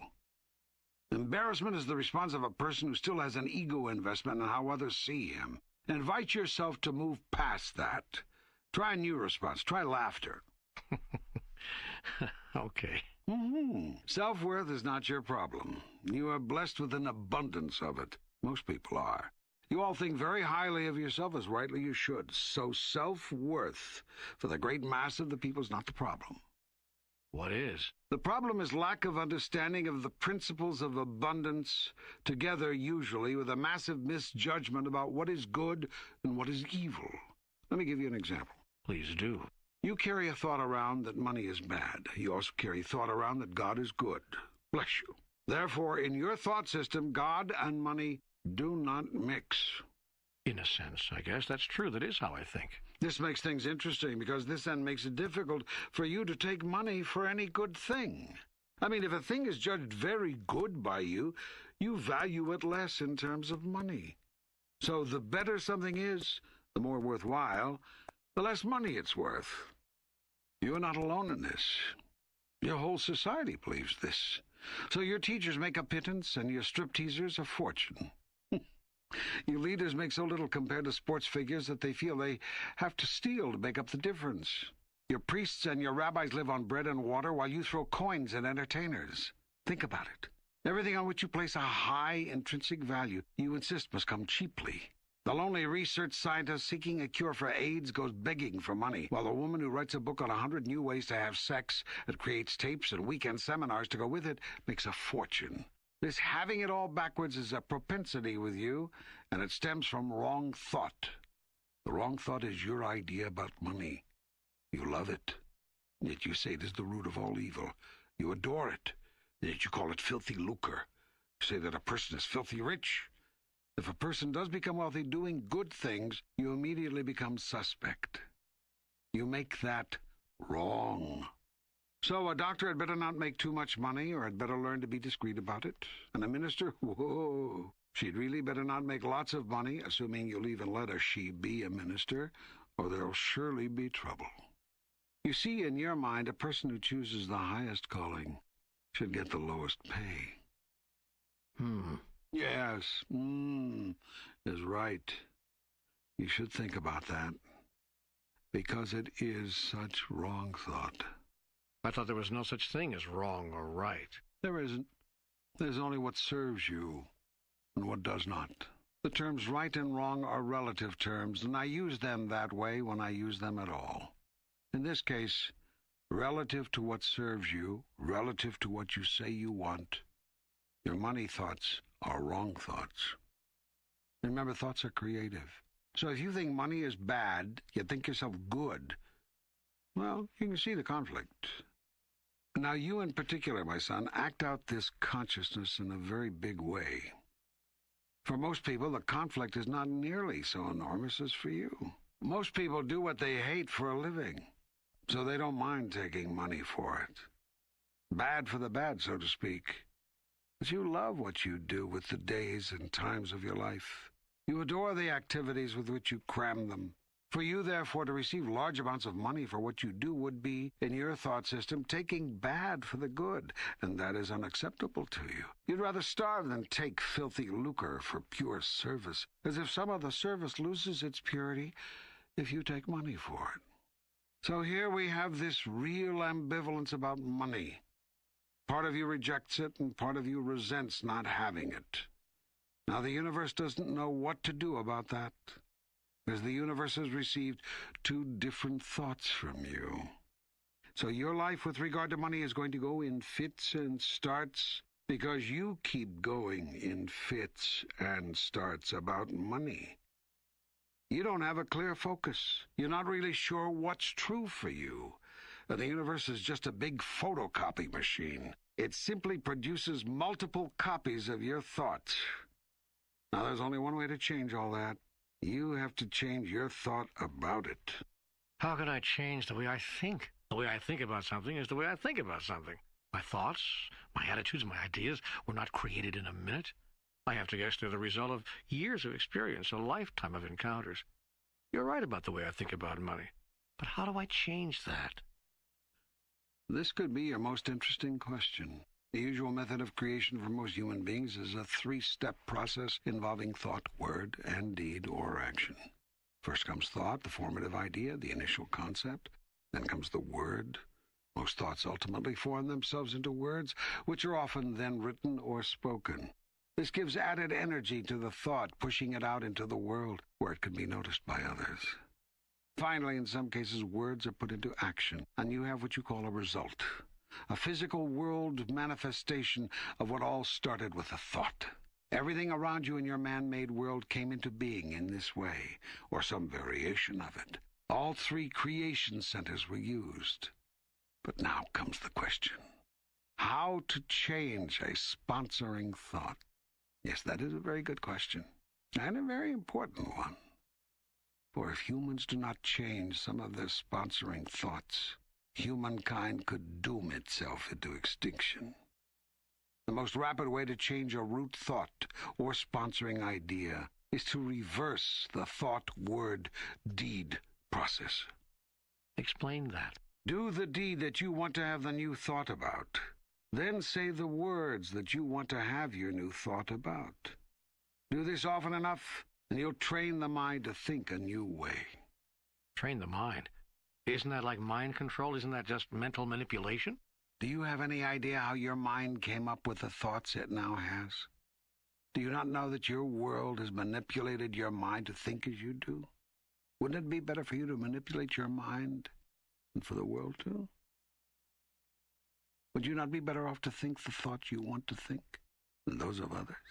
Are you not better armed with creative thoughts than with reactive thoughts? Yet your mind is filled with reactive thought that springs from the experience of others. Very few of your thoughts spring from self-produced data, much less self-produced preferences. Your own root thought about money is a prime example. Your thought about money, it is bad, runs directly counter to your experience. It's great to have money. So you have to run around and lie to yourself about your experience in order to justify your root thought. You're so rooted in this thought, it never occurs to you that your idea about money may be inaccurate. So now, what we are up to is coming up with some self-produced data. And that is how we change a root thought and cause it to be your root thought and not another's. You have one more root thought about money, by the way, which I've yet to mention. What's that? That there's not enough. In fact, you have this root thought about just about everything. There's not enough money, there's not enough time, there's not enough love, there's not enough food, water, compassion in the world. Whatever there is that's good, there is just not enough. This race consciousness of not enoughness creates and recreates the world as you see it. Okay, so I have two root thoughts, sponsoring thoughts, to change about money. Oh, at least two, probably many more. Let's see. Money is bad, money is scarce. Money may not be received for doing God's work. That's a big one with you. Money is never given freely. Money doesn't grow on trees, when in fact it does. Money corrupts. I see, I get it. I've got a lot of work to do. Oh, yes, you do. If you're not happy with your present money situation, on the other hand, it's important to understand that you're unhappy with your present money situation because you're unhappy with your present money situation. You know, sometimes you're hard to follow. Sometimes you're hard to lead. Say, listen, you're the God here. Why don't you make it easy to understand? I have made it easy to understand. Then why don't you just cause me to understand if that's what you truly want? I truly want what you truly want. Nothing different, nothing more. Don't you see that that is my greatest gift to you? If I wanted for you something other than what you want for you, and then went so far as to cause you to have it, where's your free choice? How can you be a creative being if I am dictating what you shall be, do, and have? My joy is in your freedom, not your compliance. Okay. Okay, what did you mean, I'm unhappy with my money situation because I'm unhappy with my money situation? You are what you think you are. It's a vicious circle when the thought is a negative one. You've got to find a way to break out of the circle. So much of your present experience is based on your previous thought. Thought leads to experience, which leads to thought, which leads to experience. This can produce constant joy when the sponsoring thought is joyous. It can and does produce continual hell when the sponsoring thought is hellacious. The trick is to change sponsoring thought. I was about to illustrate how to do this. Go. Thank you. The first thing to do is reverse the thought-word-deed paradigm. You remember the old adage, think before you act? Yes? Well, forget it. If you want to change a root thought, you have to act before you think. Example, you're walking down the street and come across an old lady begging for quarters. You realize she's a bag lady, just living day to day. You instantly know that as little money as you have, you surely have enough to share with her. Your first impulse is to give her some change. There's even a part of you that's ready to reach in your pocket for a little folding money, a 1 or even a 5. What the heck? Make it a grand moment for her. Light her up. Then thought comes in. What? Are you crazy? We've only got $7 to get us through the day. You want to give her a 5? So you start fumbling around for that 1. Thought again. Hey, come on. You don't have that many of these that you can just give them away. Give us some coins, for heaven's sake. Let's get out of here. Quickly, you reach into the other pocket to try to come up with some quarters. Your fingers feel only nickels and dimes. You're embarrassed. Here you are, fully clothed, fully fed, and you're going to nickel and dime this poor woman who has nothing? You try in vain to find a quarter or two. Oh, there's one, deep in the fold of your pocket. But by now you've walked past her, smiling wanly, and it's too late to go back. She gets nothing. You get nothing either. Instead of the joy of knowing your abundance and sharing, you now feel as poor as the woman. Why did you just give her the paper money? It was your first impulse, but your thought got in the way. Next time, decide to act before you think. Give the money. Go ahead. You've got it. There's more where that came from. That's the only thought which separates you from the bag lady. You're clear there's more where that came from, and she doesn't know that. When you want to change a root thought, act in accordance with the new idea you have. But you must act quickly, or your mind will kill the idea before you know it. I mean that literally. The idea of the new truth will be dead in you before you've had a chance to know it. So act quickly when the opportunity arises, and if you do this often enough, your mind will soon get the idea. It will be your new thought. Oh, I just got something. Is that what's meant by the New Thought movement? If not, it should be. New thought is your only chance. It's your only real opportunity to evolve, to grow, to truly become who you really are. Your mind is right now filled with old thoughts. Not only old thoughts, but mostly someone else's old thoughts. It's important now, it's time now to change your mind about some things. This is what evolution is all about.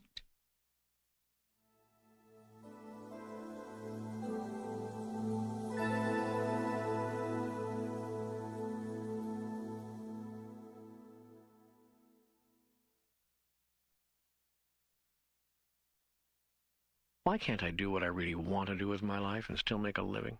What? You mean you actually want to have fun in your life and still earn your keep? Brother, are you dreaming? What? I'm only kidding. Just doing a little mind reading, that's all. You see, that's been your thought about it. Well, it's been my experience. Yes, well, we've been all through this a number of times. The people who make a living doing what they love are the people who insist on doing so. They don't give up. They never give in. They dare life not to let them do what they love. But there's another element that must be brought up, because this is the missing element in most people's understanding when it comes to life work. What's that? There's a difference between being and doing, and most people have placed their emphasis on the latter. Shouldn't they? There's no should or should not involved. There's only what you choose and how you can have it. If you choose peace and joy and love, you won't get much of it through what you're doing. If you choose happiness and contentment, you'll find little of that on the path of doingness. If you choose reunion with God, supreme knowing, deep understanding, endless compassion, total awareness, absolute fulfillment, you won't achieve much of that out of what you're doing. In other words, if you choose evolution, the evolution of your soul, you won't produce that by the worldly activities of your body. Doing is a function of the body. Being is a function of the soul. The body is always doing something. Every minute of every day it's up to something. It never stops. It never rests. It's constantly doing something. It's either doing what it's doing at the behest of the soul or in spite of the soul. The quality of your life hangs in the balance. The soul is forever being. It is being what it is being, regardless of what the body is doing, not because of what it's doing. If you think your life is about doingness, you do not understand what you are about. Your soul doesn't care what you do for a living. And when your life is over, neither will you. Your soul cares only about what you're being while you're doing whatever you're doing. It is a state of beingness the soul is after, not a state of doingness. What is the soul seeking to be? Me. You? Yes, me. Your soul is me, and it knows it. What it is doing is trying to experience that. And what it is remembering is that the best way to have this experience is by not doing anything. There is nothing to do but to be. Be what? Whatever you want to be. Happy, sad, weak, strong, joyful, vengeful, insightful, blind, good, bad, male, female, you name it. I mean that literally. You name it. Now, this is all very profound, but I don't know what it has to do with my career. I'm trying to find a way to stay alive, to survive, to support my family and myself, doing what I like to do. Try being what you like to be. What do you mean? Some people make lots of money doing what they do. Others can't make a go of it, and they're doing the same thing. What makes the difference? Well, some people have more skill than others. That's the first cut. But now we get to the second cut. Now we're down to two people with relatively equal skills. Both graduated from college, both were at the top of their class, both understand the nature of what they're doing, both know how to use their tools with great facility. Yet one still does better than the other. One flourishes while the other struggles. What's that about? Location. Location? Well, somebody once told me there are only three things to consider when starting a new business: location, location, and location. In other words, not what are you going to do, but where are you going to be? Exactly. That sounds like the answer to my question as well. The soul is concerned only with where you are going to be. Are you going to be in a place called fear or in a place called love? Where are you? And where are you coming from as you encounter life? Now, in the example of the two equally qualified workers, one is successful and the other is not. Not because of anything either is doing, but because of what both are being. One person is being open, friendly, caring, helpful, considerate, cheerful, confident, even joyful in her work, while the other is being closed, distant, uncaring, inconsiderate, grumpy, even resentful of what she is doing. Now, suppose you were to select even loftier states of beingness. Suppose you were to select goodness, mercy, compassion, understanding, forgiveness, love. What if you were to select godliness? What then would be your experience? I tell you this, beingness attracts beingness and produces experience. You are not on this planet to produce anything with your body. You are on this planet to produce something with your soul. Your body is simply and merely the tool of your soul. Your mind is the power that makes the body go. So what you have here is a power tool used in the creation of the soul's desire. What is the soul's desire? Indeed, what is it? I don't know. I'm asking you. I don't know. I'm asking you. This could go on forever. It has. Wait a minute. A moment ago, you said the soul is seeking to be you. So it is. Well, then that's the soul's desire. In the broadest sense, yes. But this me it is seeking to be is very complex, very multidimensional, multisensual, multifaceted. There are a million aspects to me, a billion, a trillion, you see? There is the profane and the profound, the lesser and the larger, the hollow and the holy, the ghastly and the godly. You see? Yes, I do see. The up and the down, the left and the right, the here and the there, the before and the after, the good and the bad. Precisely. I am the Alpha and the Omega. That was not just a pretty saying or a nifty concept. That was truth expressed. So, in seeking to be me, the soul has a grand job ahead of it, an enormous menu of beingness from which to choose. And that is what it is doing in this moment, now. Choosing states of being. Yes. And then producing the right and perfect conditions within which to create the experience of that. It is therefore true that nothing happens to you or through you that is not for your own highest good. Do you mean my soul is creating all of my experience, including not only the things I'm doing, but the things that are happening to me?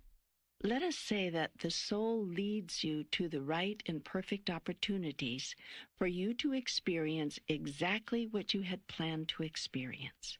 What you actually experience is up to you. It could be what you planned to experience, or it could be something else, depending upon what you choose. Well, why would I choose something I don't want to experience? I don't know. Why would you? Do you mean that sometimes the soul wishes one thing and the body or the mind wishes another? What do you think? But how can the body or the mind overrule the soul? Doesn't the soul always get what it wants? The spirit of you seeks in the largest sense that grand moment when you have conscious awareness of its wishes and join in joyful oneness with them. But the spirit will never, ever force its desire on the present conscious physical part of you. The Father will not force his will upon the Son. It is a violation of his very nature to do so, and thus quite literally impossible. The Son will not force his will upon the Holy Spirit. It is against his very nature to do so, and thus quite literally impossible. The Holy Spirit will not force his will upon your soul. It is outside of the nature of the Spirit to do so, and thus quite literally impossible. Here is where the impossibilities end. The mind very often does seek to exert its will on the body, and does so. Similarly, the body seeks often to control the mind, and frequently succeeds. Yet the body and the mind together do not have to do anything to control the soul. For the soul is completely without need, unlike the body and the mind, which are shackled with it, and so always allows the body and the mind to have their way all the time. Indeed, the soul would have it no other way. For if the entity, which is you, is to create, and thus know who it really is, it must be through an act of conscious volition, not an act of unconscious obedience. Obedience is not creation, and thus can never produce salvation. Obedience is a response, while creation is pure choice, undictated, unrequired. Pure choice produces salvation through the pure creation of highest idea in this moment, now. The function of the soul is to indicate its desire, not impose it. The function of the mind is to choose from its alternatives. The function of the body is to act out that choice. When body, mind, and soul create together in harmony and in unity, God is made flesh. Then does the soul know itself in its own experience. Then do the heavens rejoice. Right now, in this moment, your soul has again created opportunity for you to be, do, and have what it takes to know who you really are. Your soul has brought you to the words you are listening to right now, as it has brought you to words of wisdom and truth before. What will you do now? What will you choose to be? Your soul waits and watches with interest, as it has many times before. Do I understand you to say that it is out of the state of beingness I select my worldly success? I'm still trying to talk about my career here, and how that'll be determined? I'm not concerned about your worldly success, only you are. It's true that when you achieve certain states of being over a long period of time, success in what you are doing in the world is very difficult to avoid, yet you are not to worry about making a living. True masters are those who have chosen to make a life rather than a living.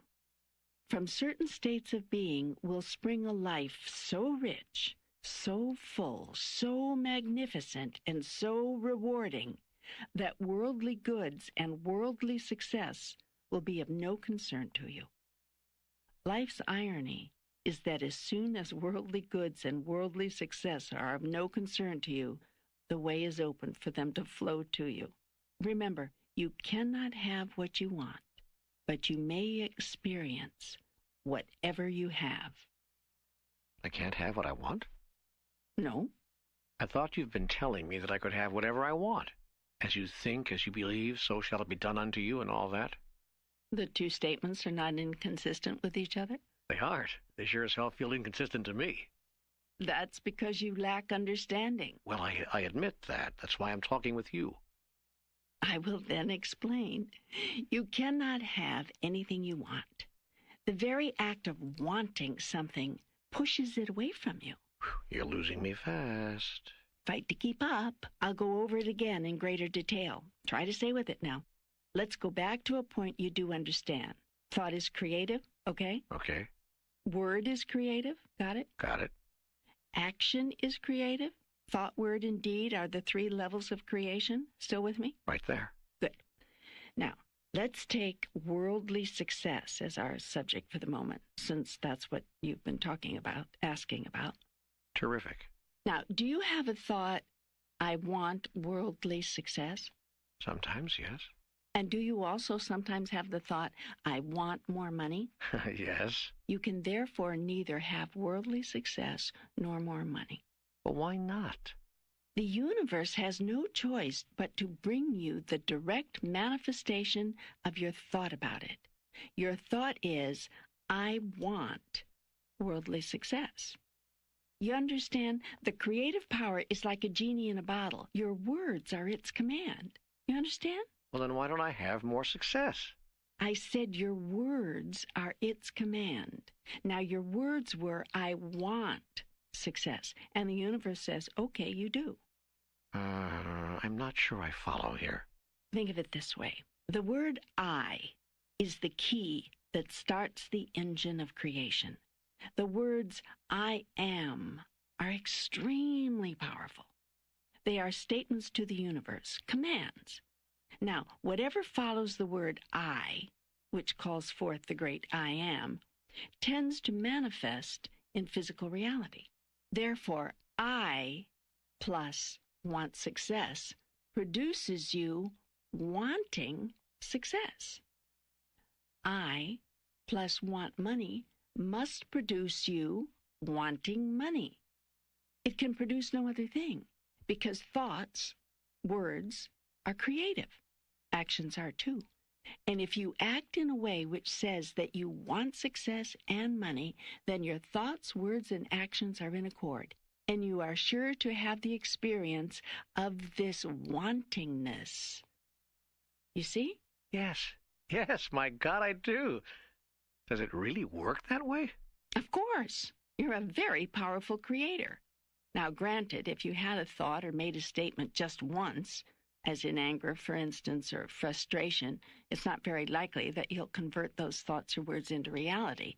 So you don't have to worry about drop dead or go to hell or all the other less than nice things you sometimes think or say. Thank God. You're welcome.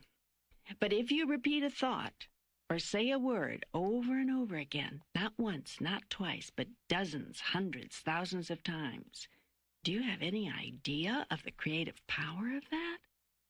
A thought or a word expressed and expressed and expressed becomes just that, expressed. That is, pushed out. It becomes outwardly realized. It becomes your physical reality. Good grief. That's exactly what it produces every time. Good grief. You love the grief. You love the drama. That is, until you don't anymore. There comes a certain point in your evolution when you cease to love the drama, cease to love the story as you've been living it. That's when you decide, actively choose to change it. Only most don't know how.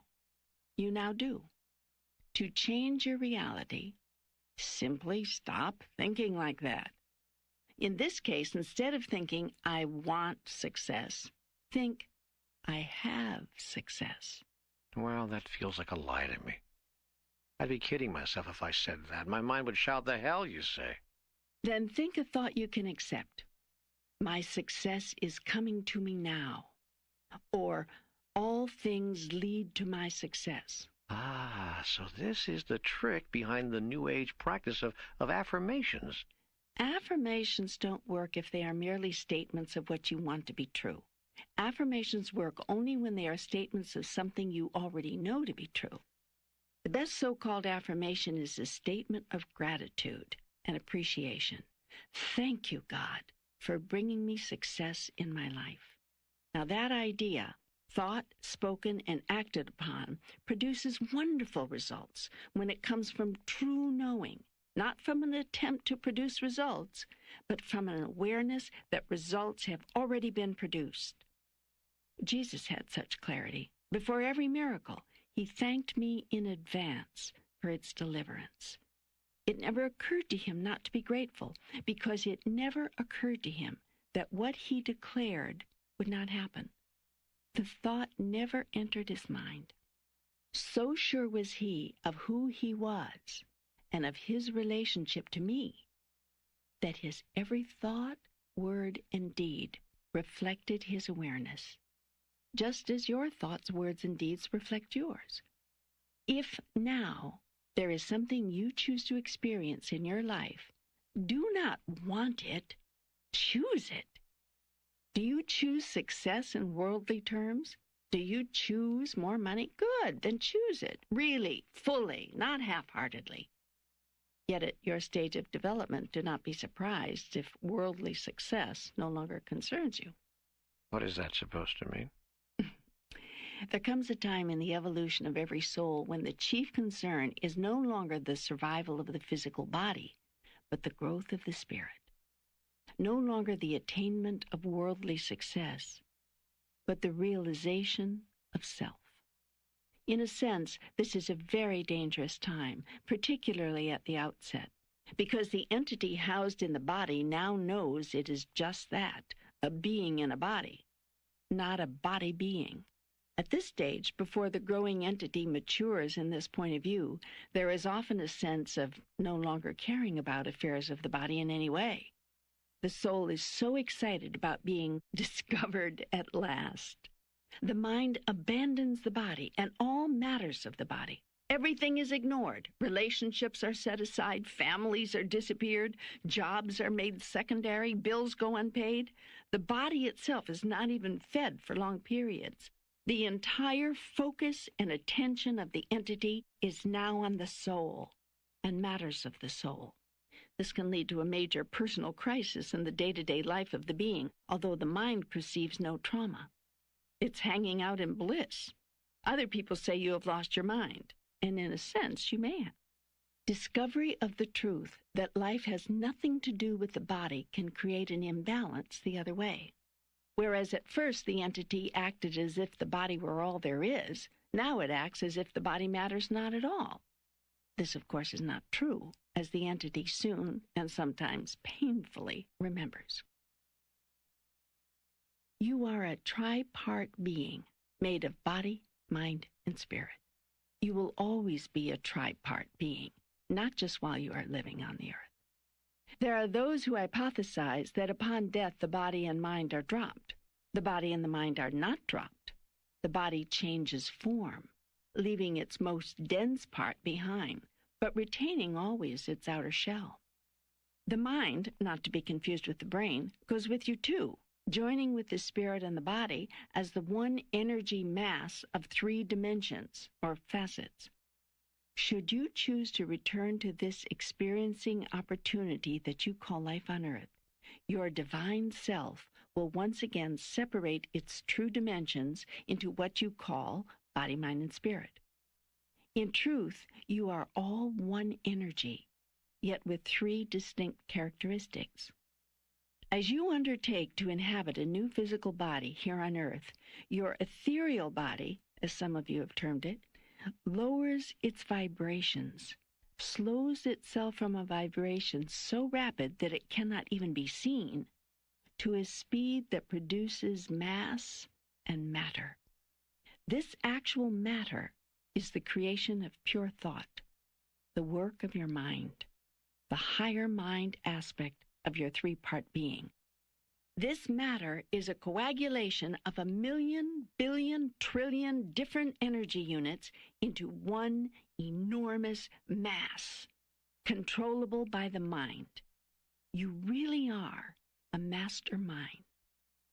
As these tiny energy units have expended their energy, they are discarded by the body, while the mind creates new ones. This the mind creates out of its continuing thought about who you are. The ethereal body catches the thought, so to speak, and lowers the vibration of more energy units, in a sense crystallizes them, and they become matter, the new matter of you. In this way, every cell of your body changes every several years. You are quite literally not the same person you were a few years ago. If you think thoughts of illness or disease or continuing anger, hatred, and negativity, your body will translate these thoughts into physical form.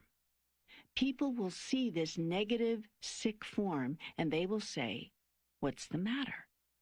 They will not know how accurate their question is. The soul watches this whole drama play out year after year, month after month, day after day, moment after moment, and always holds the truth about you. It never forgets the blueprint, the original plan, the first idea, the creative thought.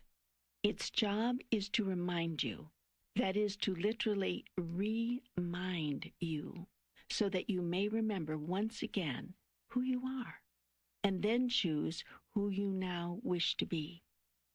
In this way, the cycle of creation and experience, imaging and fulfilling, knowing and growing into the unknown continues both now and even forevermore. Whoa. Yes, exactly. Oh, and there's much more to explain. So much more. But never ever in one dialogue, nor probably not even in one lifetime. Yet you have begun, and that is good.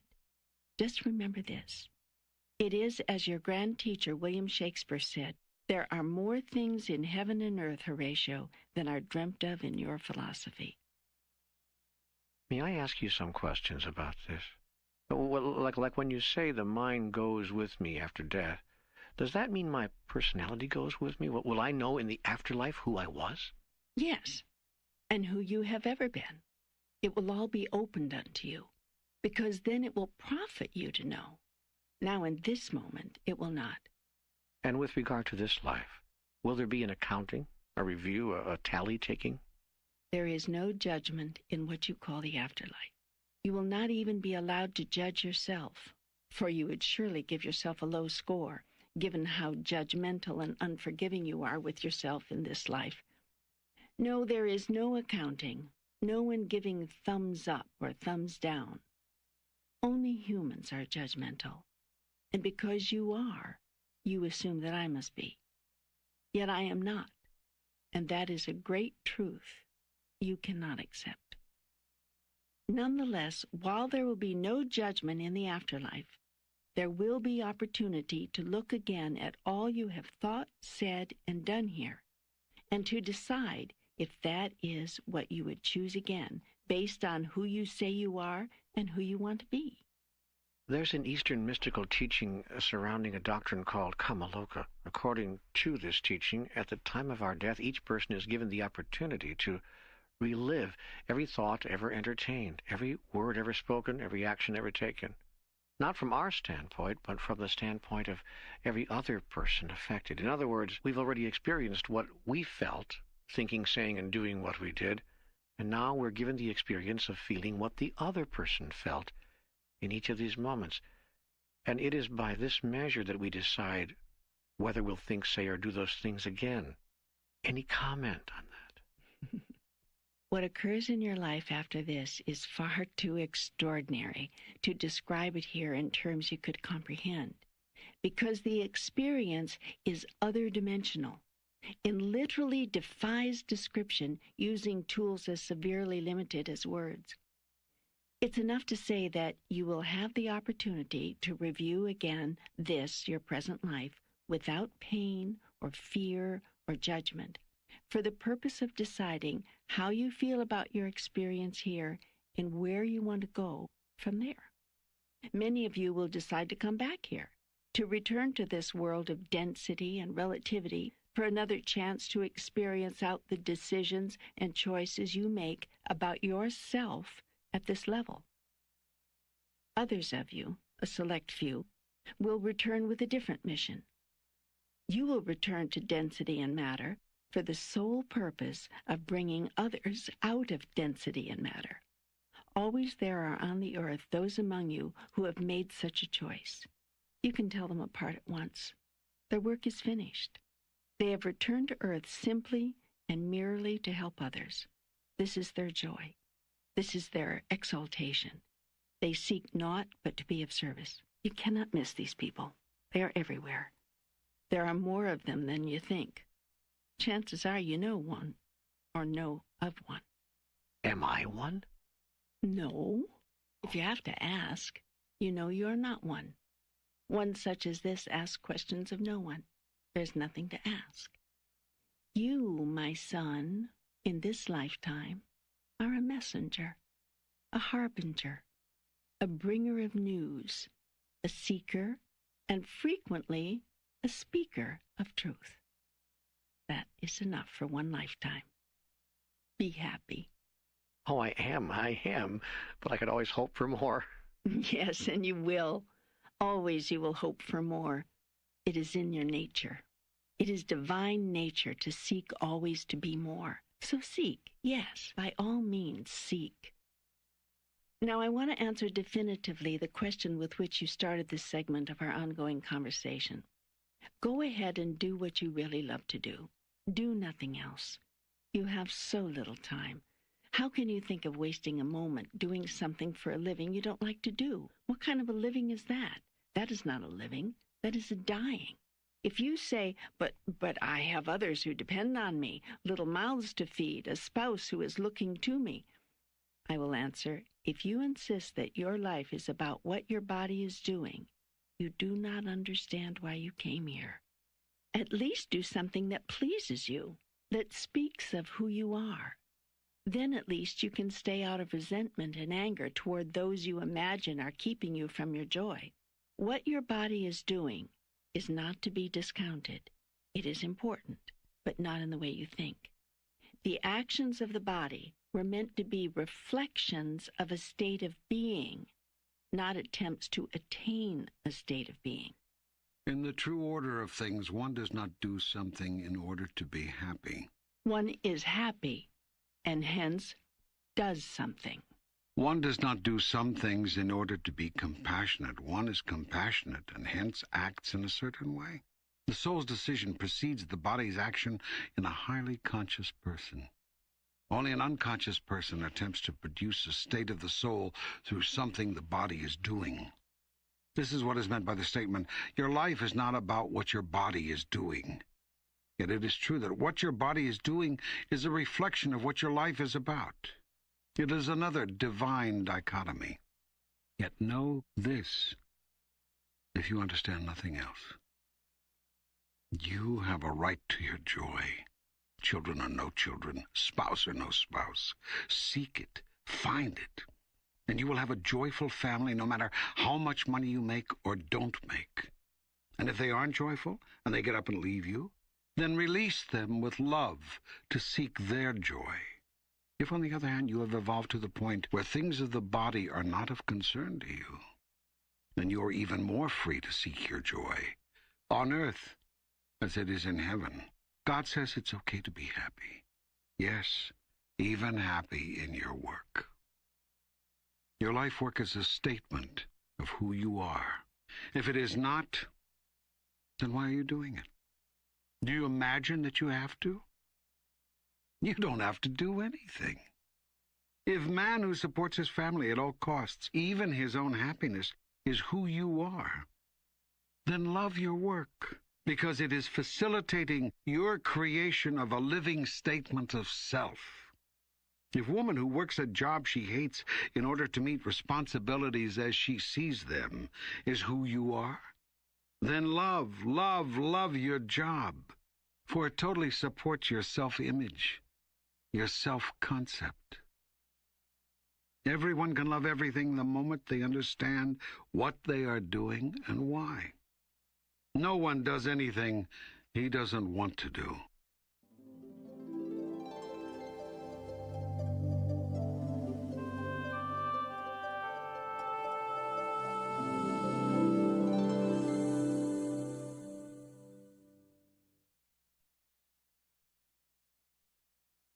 How could I solve some of the health problems I face? I've been the victim of enough chronic problems to last 3 lifetimes. Why am I having them all now in this lifetime? First, let's get one thing straight. You love them. Most of them, anyway. You use them admirably to feel sorry for yourself and to get attention for yourself. On the few occasions when you haven't loved them, it's only because they've gone too far. Farther than you thought they ever would when you created them. Now let's understand what you already know. All illness is self-created. Even conventional medical doctors are now seeing how people make themselves sick.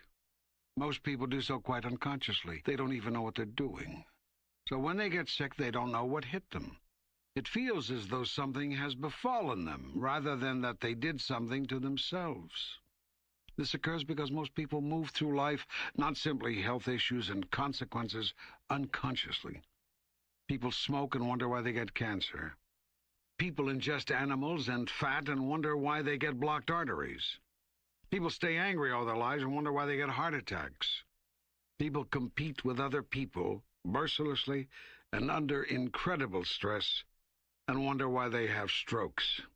The not-so-obvious truth is that most people worry themselves to death. Worry is just about the worst form of mental activity there is, next to hate, which is deeply self-destructive. Worry is pointless. It is wasted mental energy. It also creates biochemical reactions which harm the body, producing everything from indigestion to coronary arrest, and a multitude of things in between. Health will improve almost at once when worrying ends. Worry is the activity of a mind which does not understand its connection with me. Hatred is the most severely damaging mental condition. It poisons the body, and its effects are virtually irreversible. Fear is the opposite of everything you are, and so has an effect of opposition to your mental and physical health. Fear is worry magnified. Worry, hate, fear, together with their offshoots, anxiety, bitterness, impatience, avarice, unkindness, judgmentalness, and condemnation, all attack the body at the cellular level. It is impossible to have a healthy body under these conditions. Similarly, although to a somewhat lesser degree, conceit, self-indulgence, and greed lead to physical illness or lack of well-being. All illness is created first in the mind. How can that be? What of conditions contracted from another? Colds, or for that matter, AIDS? Nothing occurs in your life. Nothing which is not first a thought. Thoughts are like magnets, drawing effects to you. The thought may not always be obvious and thus clearly causative, as in, I'm going to contract a terrible disease. The thought may be, and usually is, far more subtle than that. I am not worthy to live. My life is always a mess. I am a loser. God is going to punish me. I am sick and tired of my life. Thoughts are a very subtle, yet extremely powerful form of energy. Words are less subtle, more dense. Actions are the most dense of all. Action is energy in heavy physical form, in heavy motion. When you think, say, and act out a negative concept such as, I am a loser, you place tremendous creative energy into motion. Small wonder you come down with a cold. That would be the least of it. It is very difficult to reverse the effects of negative thinking once they have taken physical form. Not impossible, but very difficult. It takes an act of extreme faith. It requires an extraordinary belief in the positive force of the universe. Whether you call that God, Goddess, the unmoved mover, prime force, first cause, or whatever. Healers have just such faith. It is a faith that crosses over into absolute knowing. They know that you are meant to be whole, complete, and perfect in this moment now. This knowingness is also a thought, and a very powerful one. It has the power to move mountains, to say nothing of molecules in your body. That is why healers can heal, often even at a distance. Thought knows no distance. Thought travels around the world and traverses the universe faster than you can say the word. Say but the word, and my servant shall be healed. And it was so in that selfsame hour, even before his sentence was finished. Such was the faith of the centurion. Yet you are all mental lepers. Your mind is eaten away with negative thoughts. Some of these are thrust upon you. Many of these you actually make up, conjure up yourselves, and then harbor and entertain for hours, days, weeks, months, even years. Then you wonder why you are sick. You can solve some of the health problems, as you put it, by solving the problems in your thinking.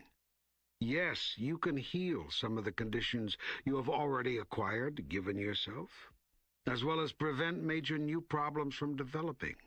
And you can do this all by changing your thinking. Also, and I hate to suggest this because it sounds so mundane, coming as it were from God, but for God's sake, take better care of yourself. You take rotten care of your body, paying it little attention at all until you suspect something's gone wrong with it. You do virtually nothing in the way of preventive maintenance. You take better care of your car than you do of your body. And that's not saying much. Not only do you fail to prevent breakdowns with regular checkups, once-a-year physicals, and use of the therapies and medicines you've been given, why do you go to the doctor, get her help, then not use the remedies she suggests? Can you answer me that one? You also mistreat your body terribly between these visits, about which you do nothing. You do not exercise it, so it grows flabby and, worse yet, weak from non-use. You do not nourish it properly, thereby weakening it further. Then you fill it with toxins and poisons and the most absurd substances posing as food. And still it runs for you, this marvelous engine. Still it chugs along, bravely pushing on in the face of this onslaught. It's horrible. The conditions under which you ask your body to survive are horrible. But you will do little or nothing about them. You will hear this, nod your head in regretful agreement, and go right back to the mistreatment. And do you know why? I'm afraid to ask. Because you have no will to live. That seems a harsh indictment. It's not meant to be harsh, nor is it meant as an indictment. Harsh is a relative term, a judgment you have laid on the words. Indictment connotes guilt, and guilt connotes wrongdoing. There is no wrongdoing involved here, hence no guilt and no indictment. I've made a simple statement of truth. Like all statements of truth, it has the quality of waking you up. Some people don't like to be awakened. Most do not. Most would rather sleep. The world is in the condition that it's in because the world is full of sleepwalkers. With regard to my statement, what about it seems untrue? You have no will to live. At least you have had none until now. If you tell me you've had an instant conversion, I will reassess my prediction of what you will now do. I acknowledge that my prediction is based on past experience. It was also meant to wake you up. Sometimes, when a person is really deeply asleep, you have to shake him a little. I've seen in the past that you have had little will to live. Now, you may deny that, but in this case, your actions speak louder than your words. If you ever lit a cigarette in your life, much less smoked a pack a day for 20 years as you have very little will to live. You don't care what you do to your body. But I stopped smoking 10 years ago. Only after 20 years of grueling physical punishment. And if you've ever taken alcohol into your body, you have very little will to live. I drink very moderately. The body was not meant to intake alcohol. It impairs the mind. But Jesus took alcohol. He went to the wedding and turned water into wine. So who said Jesus was perfect? Oh, for God's sake.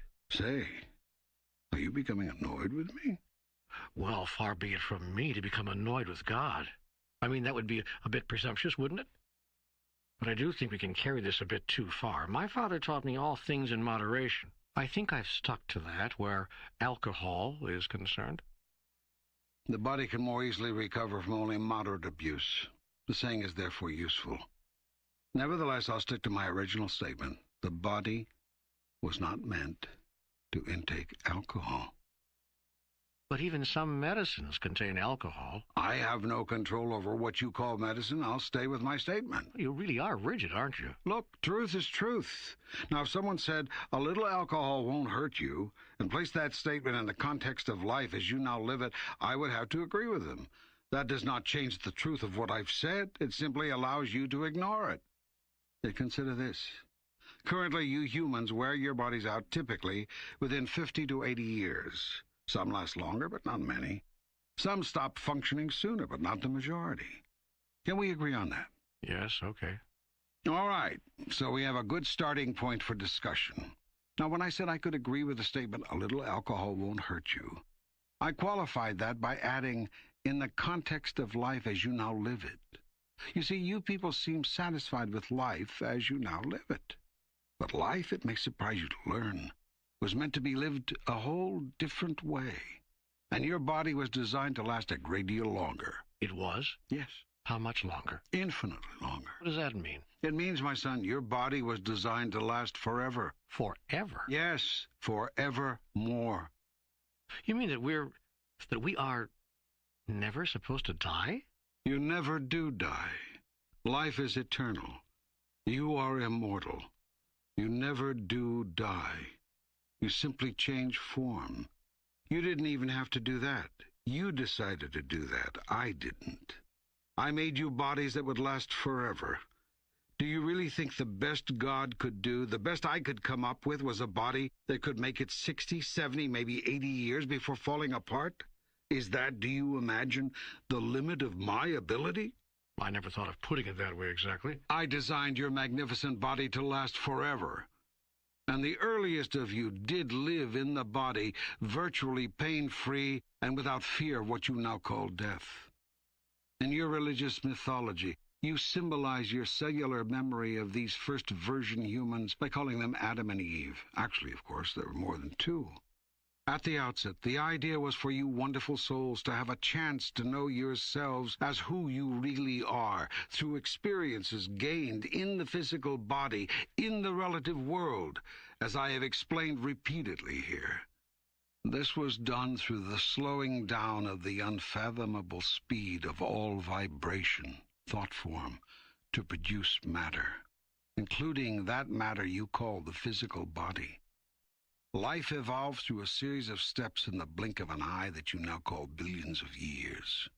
And in this holy instant came you, out of the sea, the water of life, onto the land, and into the form you now hold. Then the evolutionists are right. I find it amusing, a source of continual amusement, actually, that you humans have such a need to break everything down into right and wrong. It never occurs to you that you've made those labels up to help you define the material and yourself. It never occurs to you, except to the finest minds among you, that a thing could be both right and wrong, that only in the relative world are things one or the other. In the world of the absolute, of time, no time, all things are everything. There is no male and female. There's no before and after. There is no fast and slow, here and there, up and down, left and right, and no right and wrong. Your astronauts and cosmonauts have gained a sense of this. They imagined themselves to be rocketing upward to get to outer space, only to find when they got there that they were looking up at the Earth. Or were they? Maybe they were looking down at the Earth. But then, where was the sun? Up, down? No? Over there. To the left. So now suddenly a thing was neither up nor down, it was sideways, and all definitions thus disappeared. So it is in my world, our real realm. All definitions disappear, rendering it difficult to even talk about this realm in definitive terms. Religion is your attempt to speak of the unspeakable. It does not do a very good job. No, my son.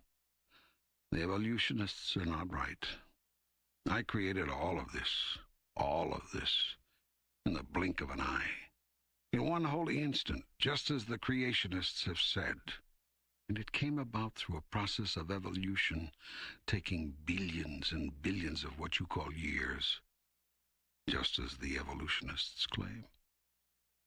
They are both right. As the cosmonauts discovered, it all depends on how you look at it.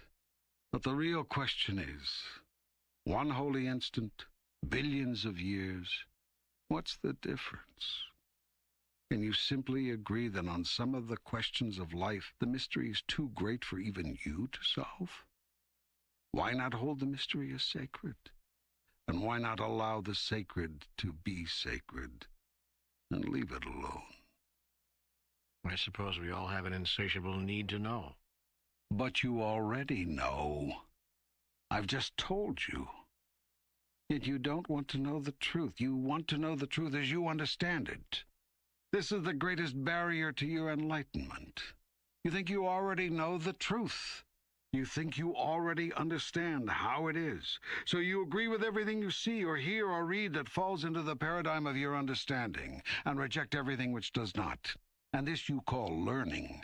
This you call being open to the teachings. Alas, you can never be open to the teachings so long as you are closed to everything save your own truth. Thus will this very dialogue be called blasphemy, the work of the devil by some. Yet those who have ears to hear, let them listen. I tell you this, You were not meant to ever die.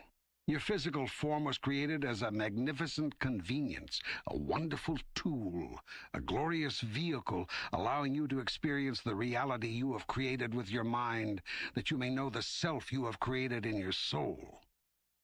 The soul conceives, the mind creates, the body experiences. The circle is complete. The soul then knows itself in its own experience. If it does not like what it is experiencing, feeling, or wishes a different experience for any reason, it simply conceives of a new experience of self and quite literally changes its mind. Soon the body finds itself in a new experience.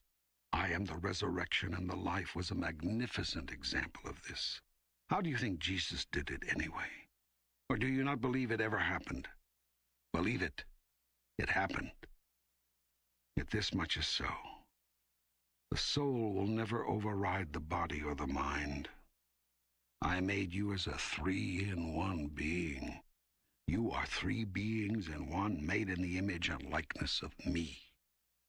The 3 aspects of self are in no wise unequal to each other. Each has a function, but no function is greater than another. Nor does any function actually precede another. All are interrelated in an exactly equal way.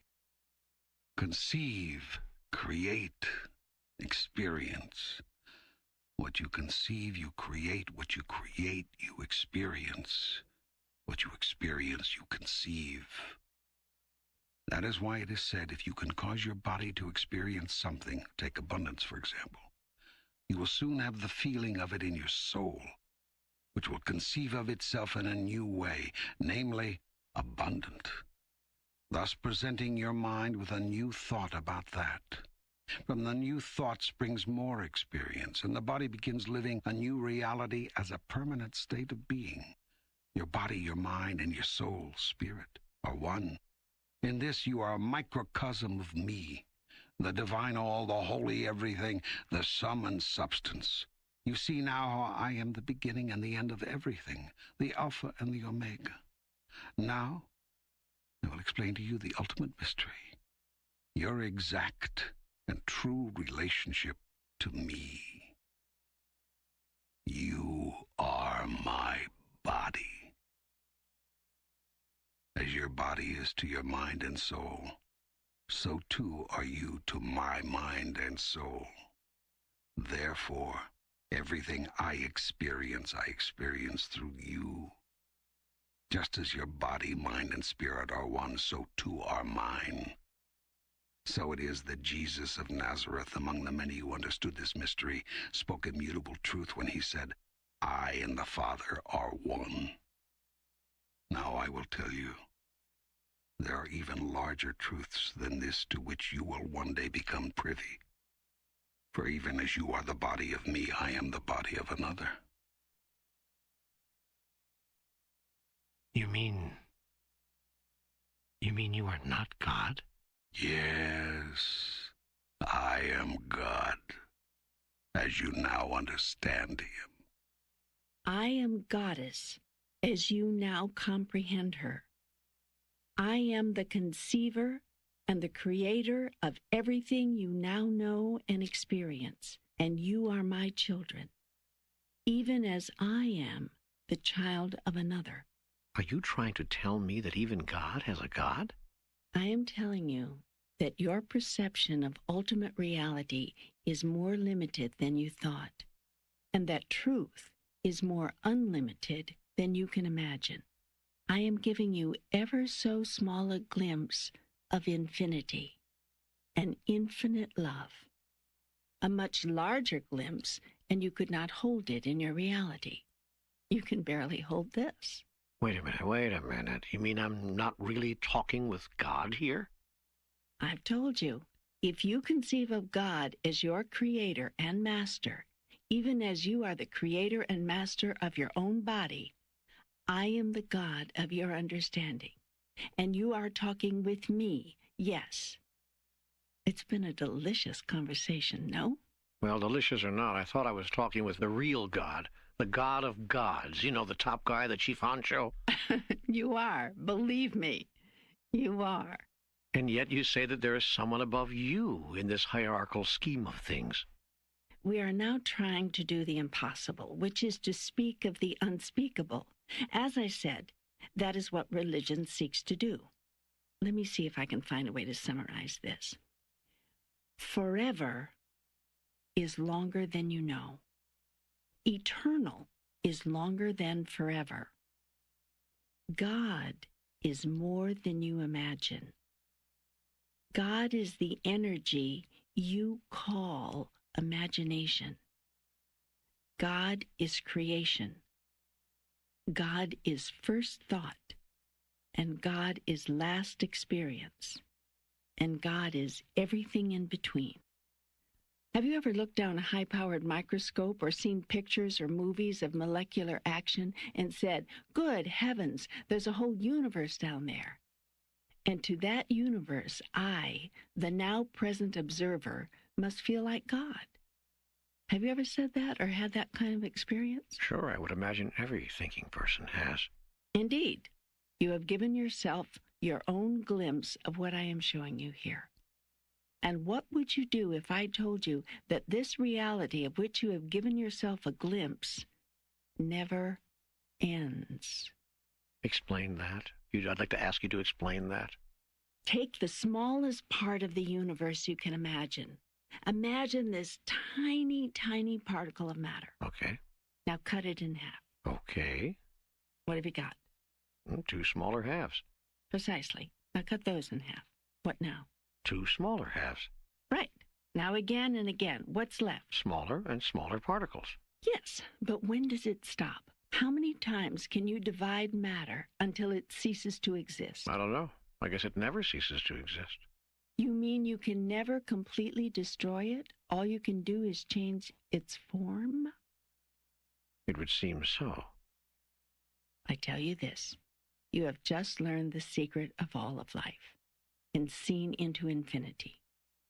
Now I have a question to ask you. Okay. What makes you think infinity goes only one way? Oh, so there's no end going up any more than there's an end going down. There is no up or down, but I understand your meaning. But if there's no end to smallness, well, that means there's no end to bigness. Correct. But if there's no end to bigness, then there's no biggest. That means in the largest sense, there's no God. Or perhaps all of it is God, and there is nothing else. I tell you this.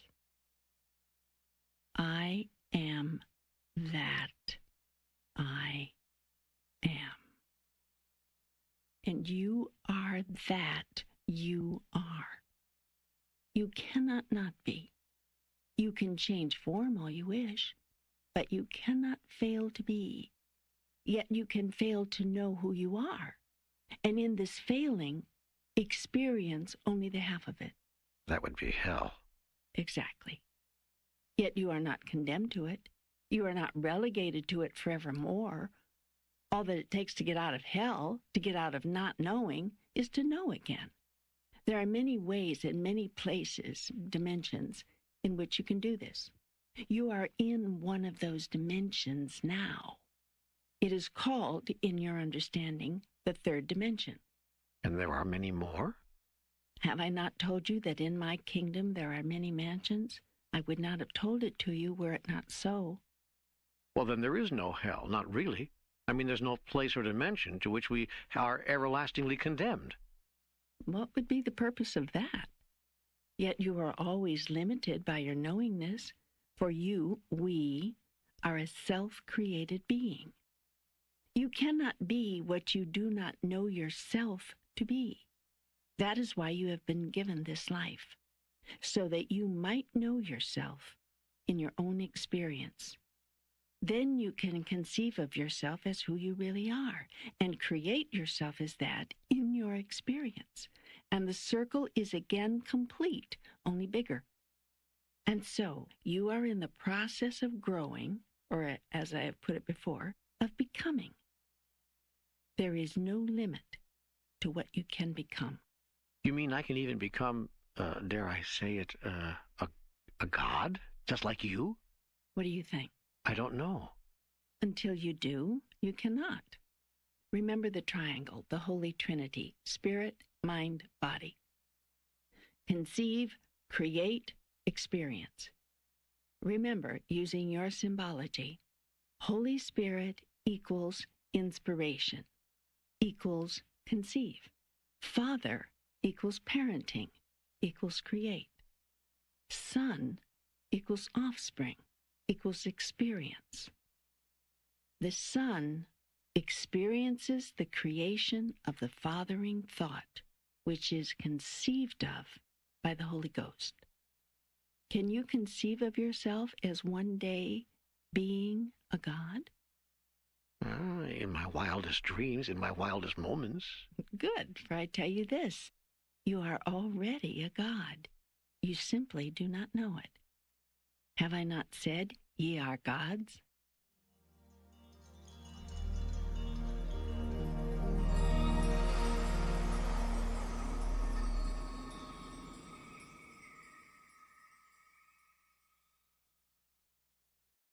There now. I have explained it all for you. Life, how it works, its very reason and purpose. How else can I serve you? There's nothing more I could ask. I'm filled with thanks for this incredible dialogue. It's been so far-reaching, so encompassing. You know, I had more questions to ask, but somehow these discussions make those questions seem irrelevant. Yes. Still, you wanted to ask them. Let's just quickly answer the remainder of them one by one, now that we're moving this rapidly through the material. What material? The material I brought you here to expose you to. Now that we're moving through the material, let's just take those remaining questions and deal with them quickly. All right, what is the karmic lesson I'm supposed to be learning here? What am I trying to master? You are learning nothing here. You have nothing to learn. You have only to remember. That is, remember me. What are you trying to master? You are trying to master mastering itself.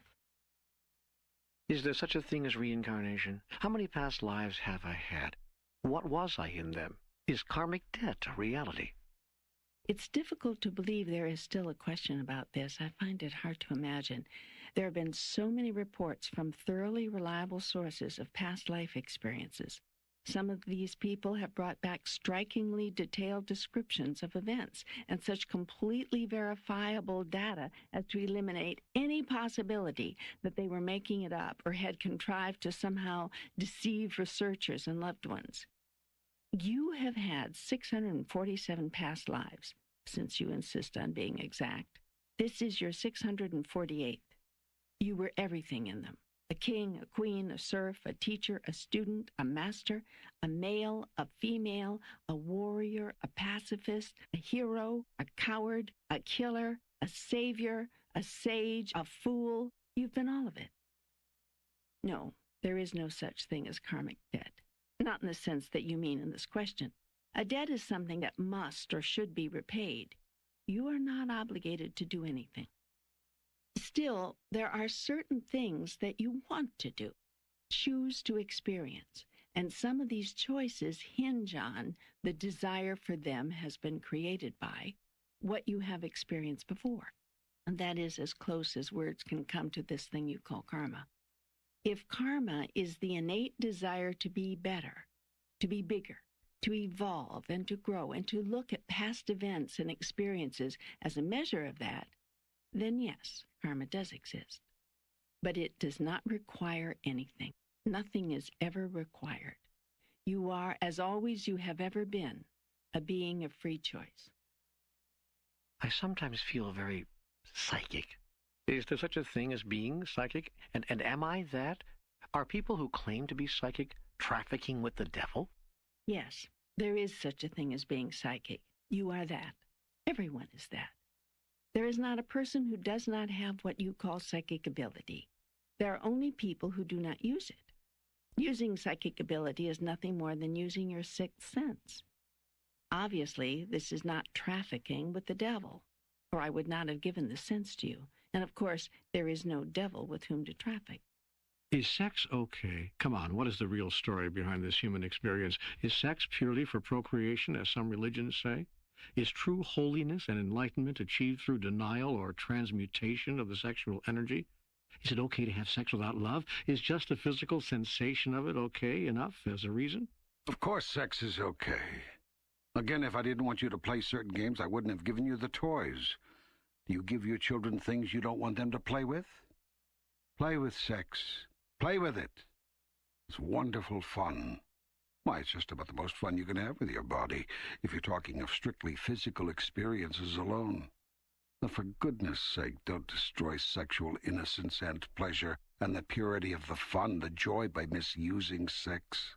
Don't use it for power, for hidden purpose, for ego gratification or domination, for any purpose other than the purest joy and the highest ecstasy, given and shared, which is love and love recreated, which is new life. Have I not chosen a delicious way to make more of you? With regard to denial, I've dealt with that before.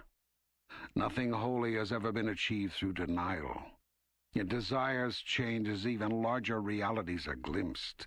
It is not unusual, therefore, for people to simply desire less or even no sexual activity, or for that matter, any of a number of activities of the body. For some, the activities of the soul become foremost, and by far the more pleasurable. Each to his own without judgment. That is the motto. The end of your question is answered this way. You don't need to have a reason for anything. Just be cause. Be the cause of your experience. Remember, experience produces concept of self. Conception produces creation. Creation produces experience. You want to experience yourself as a person who has sex without love? Go ahead. You'll do that until you don't want to anymore. And the only thing that could ever cause you to stop this or any behavior is your newly emerging thought about who you are. It's as simple and as complex as that. Why did you make sex so good, so spectacular, so powerful a human experience if all we're supposed to be doing is staying away from it as much as we can? What gives? And for that matter, why are all fun things either immoral, illegal, or fattening? I've answered the end of this question with what I've just said. All fun things are not immoral, illegal, or fattening. Your life is, however, an interesting exercise in defining what fun is. To some, fun means sensations of the body. To others, fun may be something entirely different.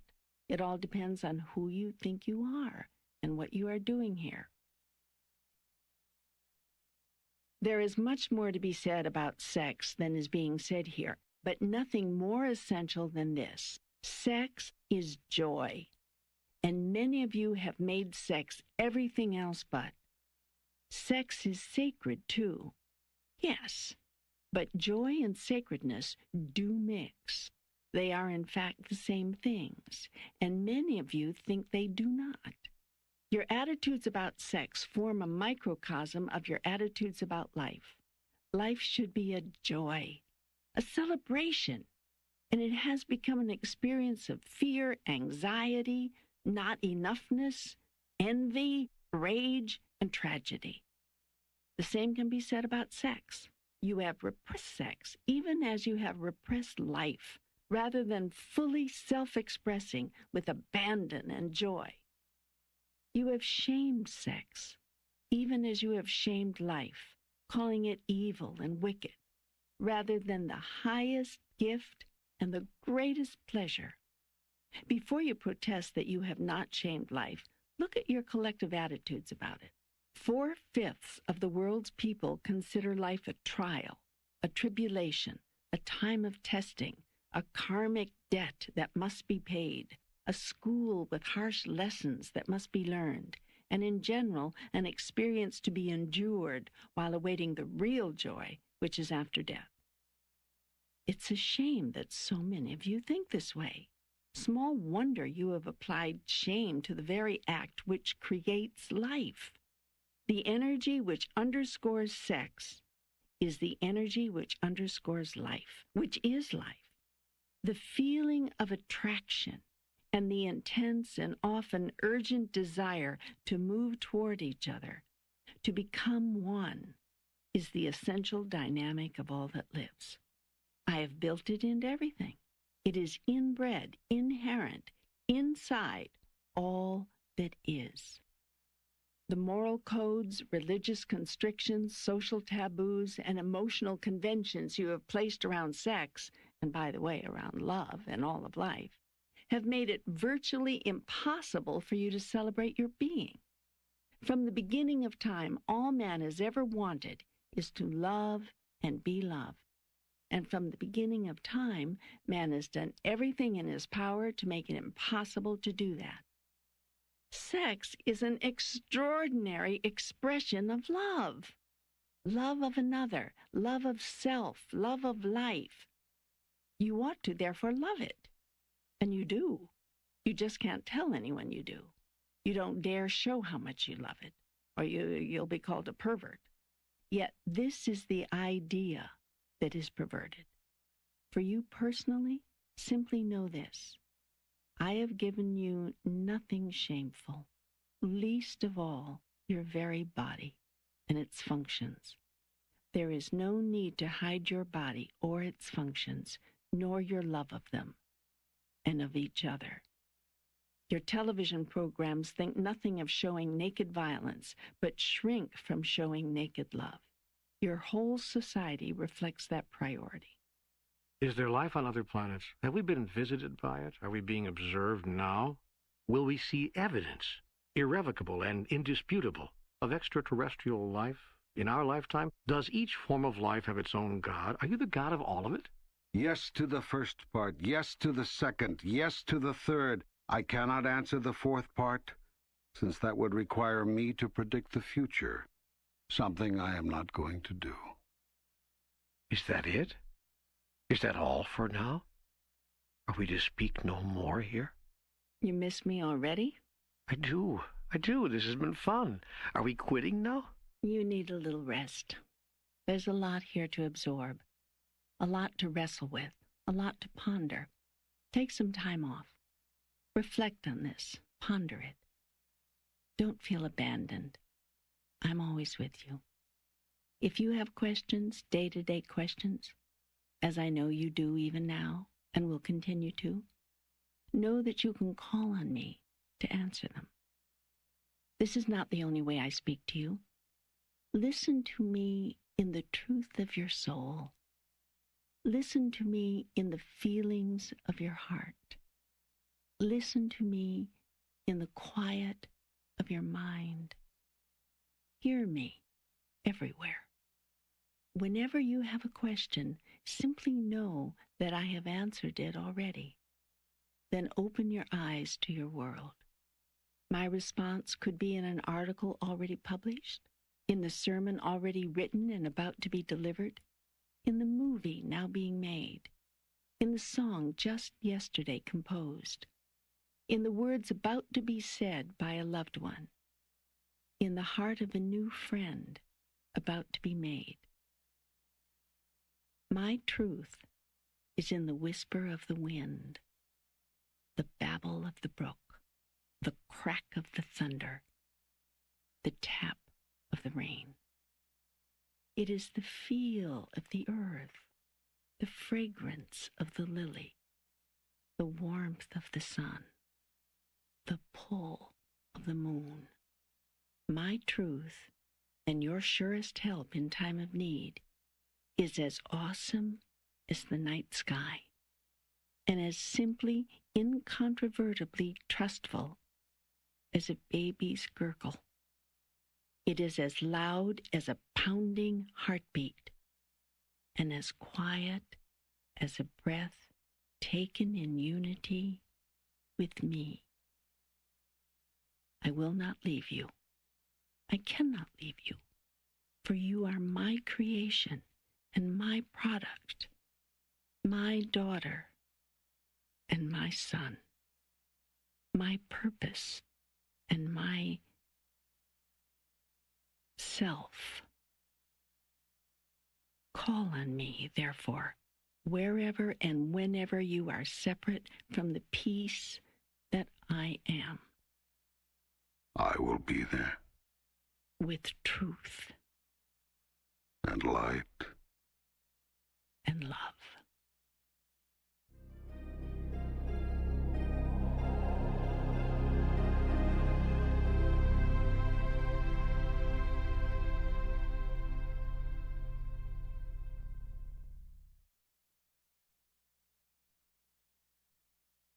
Now, here is an exclusive interview conducted by Michael Toms with Ram Dass. Ram Dass, it's good to be with you again. Thank you, Michael. There's a lot happening in the world today. One of the things I notice is that there are a lot of books coming out that deal with spirituality, spiritual things, not the least of which is this Conversations with God, but books like The Celestine Prophecy, Mutant Message, Care of the Soul. It seems like the New York Times bestseller list has 4 or 5 books that deal with spirituality on it every time I look at it. What about that phenomenon? What do you think's happening today? Well, I'm delighted the phenomenon is happening because the implication of it is that people are more accepting of the fact that there are non-ordinary states of consciousness and that there are other planes of reality. And I live in that world in which all of that is true, and so none of the fact that these things are happening surprises me. Now, you could ask the question of why are beings from other planes bothering with us now, or the other one is how are we happening to pick up the stuff now? I mean, let's say it's always being sent, but we just tune in now because of a certain cultural readiness or some critical moment, or who knows what it is, you know.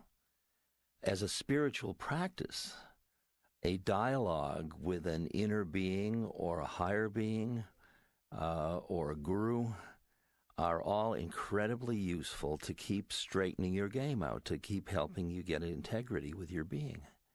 And so in that sense, I mean, this is all fine to me. I mean, a lot of the books have in it a lot of melodrama. And I hope mostly honesty as well as people can be, but I'm sure there are selective distortions in the way the material is reported or the way it's experienced or the way it happens. And the predicament is, as it becomes more acceptable in the society, it gains more power as an economic force, and then a lot of people move in on it in a way that aren't directly having this experience, but are really good at imagining themselves having these experiences, which is a different level of the game. In Conversations with God, the dialogue actually is a dialogue between God and the author, Neale Donald Walsch. Yeah. Does God talk to all of us? Well, I think I'd want to deal with the word talk to, and make sure we understand that talk to can be silence, talk to can be the wind, talk to, I'd say yes. If you're talking about, I would say I don't know that most of us need that. You know, not all of us will have the experience of writing a book in a conversation with God. Well, all of us have that inner experience of a relationship, a relational thing. No, I don't think so. I don't think it is appropriate for everybody to have it. I think what I see is different strokes for different folks. I mean, there are some people for whom singing to God is their way. For some people, meditating is their way. For others, a dialogue, which is a contemplative kind of visualization form or a form of meeting beings, that's their way. Like Ramana Maharshi said, God, Guru, and Self are one. So you can come at it from any one of those angles. Your root may be with a relationship with God or with Guru or with Self. I think in the book, Conversation with God, God says that he uses many ways, all ways, to communicate with humans. Sure. What I'm wondering is, if one gets in touch with one's inner voice, how do you know it's God's voice versus your own intellectual voice or feeling voice or whatever? How do you tell the difference? You don't know, you don't know. You have to intuitively keep testing and being totally open to disconfirmation all the time. And you've got to stay totally with what your intuitive sense is, that this is what is coming through is useful and harmonious with what you understand the universe to be. And if it isn't, you should, take reflection about that. I don't say you should reject or anything, but you should take reflection about it. I've learned to trust that. And I often, people say, well, why do you feel that way about that? And I say, I don't know, but I trust what I feel, which I never used to do. I used to have to always justify what I felt, and say, well, it's because of, like you're writing a critique. In the book, it refers to feelings, too, being a channel for truth or a channel for the soul. And I think about feelings. I think about feelings of anger, of great emotion, of upset. I mean, there have been wars fought. There are wars being fought today because people over feelings. One person has one feeling and somebody else has another. Yeah. Why would feelings be the place? And are we talking about levels of feelings? Well, I think that when we're talking about words and thoughts and concepts, we're talking about a plane of reality. You stay on a certain way in which your mind projections define reality very, very, very formally, if you will. Feelings are another form of communication with the universe around you. And every time you try to put them into words, a poet can play at the edge, but everybody feels the absurdity of speaking about the unspeakable. And in a way, feelings are that dimension which tunes you to a different level of spiritual, that starts to move you into another plane of consciousness. It's a doorway. I think feelings are a doorway. Like in devotional yoga, you start out with emotional, relational feeling of, I love Jesus, or I love Mary, or I love Krishna. And, it's just this relational, and you imagine Krishna as the boy playing the flute and all that. And then over time, the whole devotional quality moves into, like the whisper, are you there? I'm here. Wow. And just the delicious quality of the sharing of being. And then there's another stage where the dualism the boundaries start to fall apart. And it's like you're coming to orgasm or something. You're coming into a place of just presence. It's just such thick presence. It's like you're in the presence of God, or you're in presence. That's the way I'd say it. Yeah. It reminds me of a story from my own life in 1968. In fact, it was when you first came back from India, and you appeared in Berkeley. I was living in the Marina District of San Francisco, and I lived in a high-rise at a flat, and I looked out over the bay, and I saw that searchlight at the tower at Alcatraz, the lighthouse, which doesn't operate anymore. Doesn't have that foghorns. Anyway, that light would come around, like it would circle around. And that light became my voice, that inner voice, that was the answer, that God was present. Yeah. I've just finished this book called Aging Lightly. And in it, I talked for the first time about Guru Kripa, which is, it's a path, which is the path of grace of the Guru. When I met my guru in 1967, and then I was with him in 70 to 72, and then he died in 73. And he's continued to be the most active, living presence in my life. Now, that's the same, we're talking about exactly the same thing, And what I said was that I had been reticent to talk about it because I didn't want to make people jealous, because I didn't know who to send anybody to that I really felt good about. And so I always kind of covered it over because I didn't, and it also gurus are misunderstood in the West and all that. But then an interesting thing happened. I did this book, Miracle of Love, in 78, and I got hundreds of letters from people saying, who is this guy? He's in my head, or he's in my heart, or he's coming to me, or he's around all the time. And I began to see the way they were talking about him. They had him the same way I had him. There was the same quality of connectedness, He was their guru now, too. They could have, they had him, too. And I saw, and all the people who had been with Maharaji were all busy. We've been with him, and you haven't. And I saw through that whole thing. It had nothing to do with that. I mean, a lot of the people that were with him couldn't get much. So then I started to create a game, and it was called Have Your Own Imaginary Playmate, which was, you're going to create an imaginary playmate, and you're going to imbue it with all the qualities of somebody you'd like to hang out with. Somebody that's wise, that's humorous, that's kind of a rascal, that is quite empty, that is compassionate, that has incredible love, that's fun. Whatever qualities you want to imbue it. And you can have a body or not have a body, whatever you want. And then just hang out with it. Just bring it along to all social gatherings and just carry on. It's like a silent playmate. And I realized that everybody could have that same game. So right. That's really dealing with the same issue, it seems to me, as to which form you project that dialogue to be, or you meet, what form you meet. But to say, well, I've met God, so that is more than if you've met, that to me is a conceptual issue, not. In conversations with God, it seems to be mostly a Christian orientation, although that's debatable. But, the Father, Son, Holy Ghost kind of ideas there. Do you think God cuts across all the traditions? We're talking about Krishna, we're talking about God in the Christian tradition, we're talking about Buddha, we're talking about... What do you see? Well, in the Bhagavad Gita, Krishna says at one point, from time to time, I take form in order to relieve the suffering of my devotees.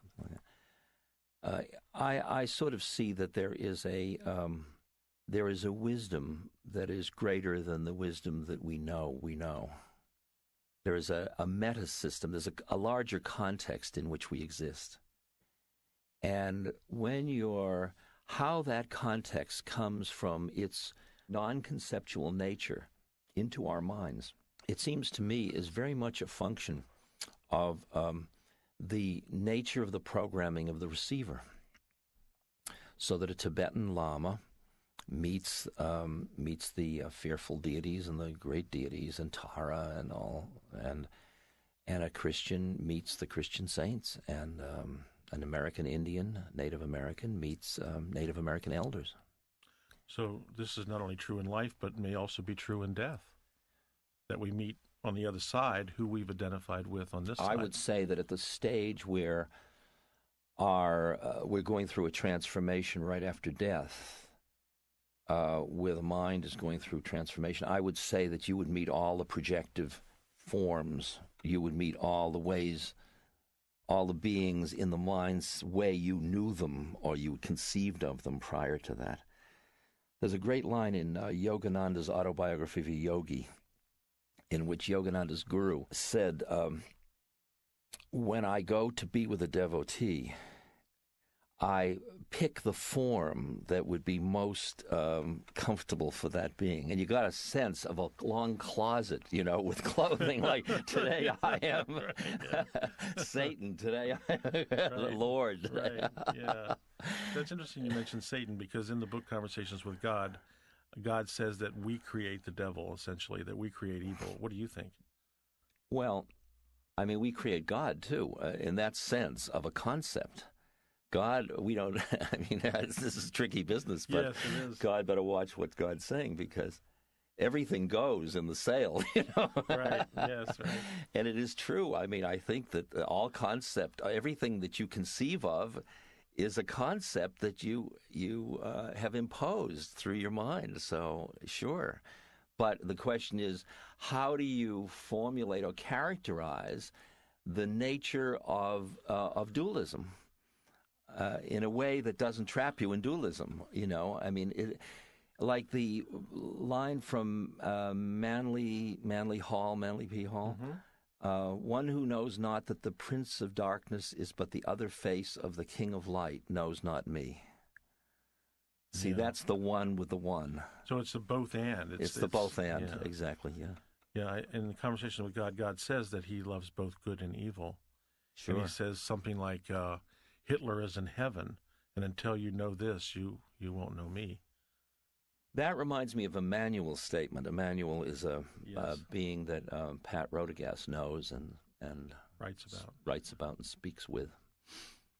Emmanuel described the Holocaust as so many beings getting together and agreeing to take birth for that experience as part of a statement as a compassionate act, and as a way that was also, I'm sure, working out their karma, but it was a compassionate act. It was a collective compassionate act, the far-out one. I mean, for the sense of generations of history. In Conversations with God, Ram Dass, there's a lot about prayer, and one of the quotes I'd like to pull from the book is this: "The correct prayer is therefore never a prayer of supplication, but a prayer of gratitude. Thankfulness is thus the most powerful statement to God, an affirmation that even before you ask, I have answered." Would you agree with that? Yes. I would agree with a part of it. I would agree that supplication is off the wall, because when you're asking for something, who are you asking? You're assuming they don't know. And if they know, why would you ask? They'll do what they do out of their infinite wisdom. So what business is it of yours whether they do it? One of the points made in the book is that the idea of supplication, like I want this, basically gives you the I want. Mm-hmm. You're just in I want. And you're never going to get what you want because you're saying I want it, and not taking this assumption that God already knows what you want and it's already there for you. You just have to grab it. I think that it reinforces desire systems and identification with desire, which is what you're saying. The part of that statement that I would is the kind of directive that what you are to experience is gratitude. I think that's too righteous. It's too trippy. It doesn't. Perhaps. It's a little moralistic, and because what that does is keep you in dualism. You see, I mean, forgiveness, gratitude, all of those things keep you. They're wonderful feelings to have, but to say you must have those is cutting off the way in which you and God are one. And if you were God at one, I mean, if I pull a splinter out of one finger with the other hand, one hand doesn't have to say to the other hand, hey, thanks, because they're both part of the same body. And it's the same thing. Who are you saying gratitude to? Don't push me away that far that you can be that you can express that to me. Why keep me in a relationship? One of the aspects that permeates Conversations with God is the idea that we create our own reality. Now, we create our own reality in the midst of many other realities, but how do you see that? Do we actually create our own reality? I think that let's say the ego, he's talking to the ego. He's talking to an ego that sees things. If he were talking to your soul, he'd be talking differently, I think. Because the soul's perception is probably not distorted by identification with desire. Here's another aspect which I think you might resonate with, and certainly will have something to say, because it seems to cross philosophical lines. This is a direct quote: "To live your life without expectations, without the need for specific results, that is freedom. That is godliness. That is how I live." Delicious. Absolutely delicious. Lovely, lovely statement. Sure. I think that when you live fully in the moment embraces future and past into itself. You are not living with expectations about the future. You're not, you're in no way dependent on the phenomena. You're just delighting in the play without the need for specific results. Well, yeah. See, like in the Gita, Krishna says, be not identified with being the actor and be not attached to the fruits of the action. This is the fruits of the action. There's another one of being identified with the actor. I mean, you say to God, thank you for doing that. God didn't do it. God is it. Well, isn't this the heart of karma yoga, of service, of the service for the sake of the service, not for the results of the service? Yeah. Yeah. Action for the sake of action. Well, that's doing your dharma. You do what is appropriate to do. What happens is what happens. In God's hands. It's not in your hands. That's one of the secrets for burned out activists is to learn that, of how to do something as impeccably as you can without attachment to how it comes out. Well, this is, I think, burnout is a result of activism without spirit. Without spirit. Activism without soul. Exactly. Yeah. It's like It's like bearings without grease. Yeah. Yeah. I mean, if you look at some of the people who've come through activism as a path, and I think of people like Maya Angelou and Alice Walker, who were firebrands in their early years and are still firebrands in a sense, but they have a rootedness in their own souls that comes through their activism. Yeah, exactly. This idea of living in the moment without without expectations or thoughts of what's going to happen next, and just putting your passion into your act, that's what's important. Well, you're not completely oblivious of what might happen next. I mean, that's all goes into the calculations or into the gestalt out of which comes the action. Yes. But you're not, a part of your mind isn't constantly assessing where this is in relation to where it's going, unless that's a functional strategy for getting feedback loops. But in terms of judging yourself or judging how you do it by the effect, you don't do that. You wouldn't do that. Because there are too many factors involved in every event. I can say I'm going to go to the store, and halfway to the store, Christ appears and says, "Follow me." I'll probably never get to the store. How would you define truth? I would say that truth is not definable, and that all definitions are relative truth. And that's why I love the way Gandhi saw his life and wrote his autobiography titled Experiments in Truth. I mean, he was approaching, and he had that great line when he led the march and then stopped it, and the people said, "You can't stop this march." And he said,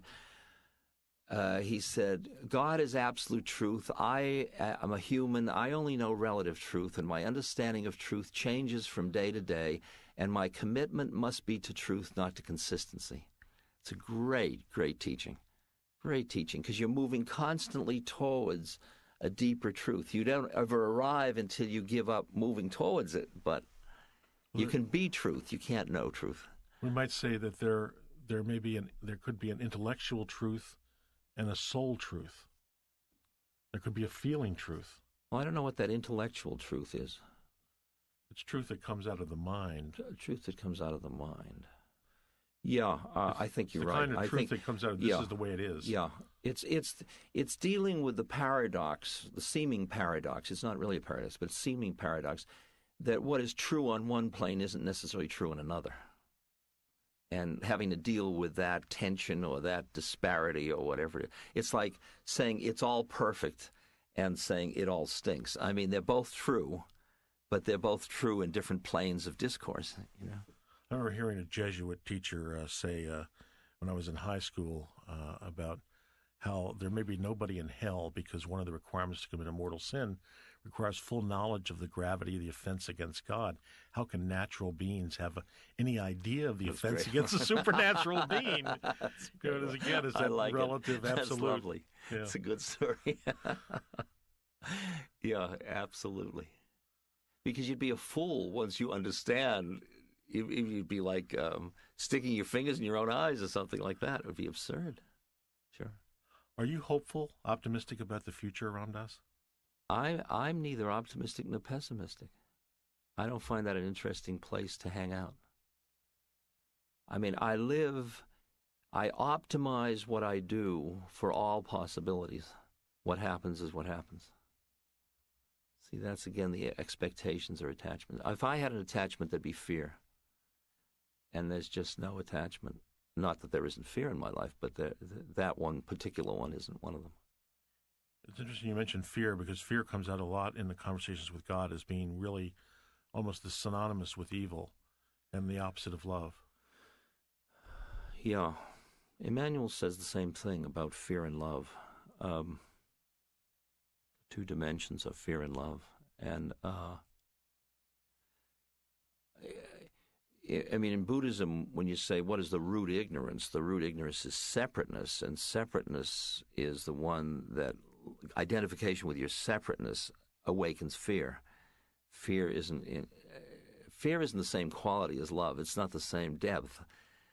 Love is like presence. Love is a total permeating thing. Fear comes out of division.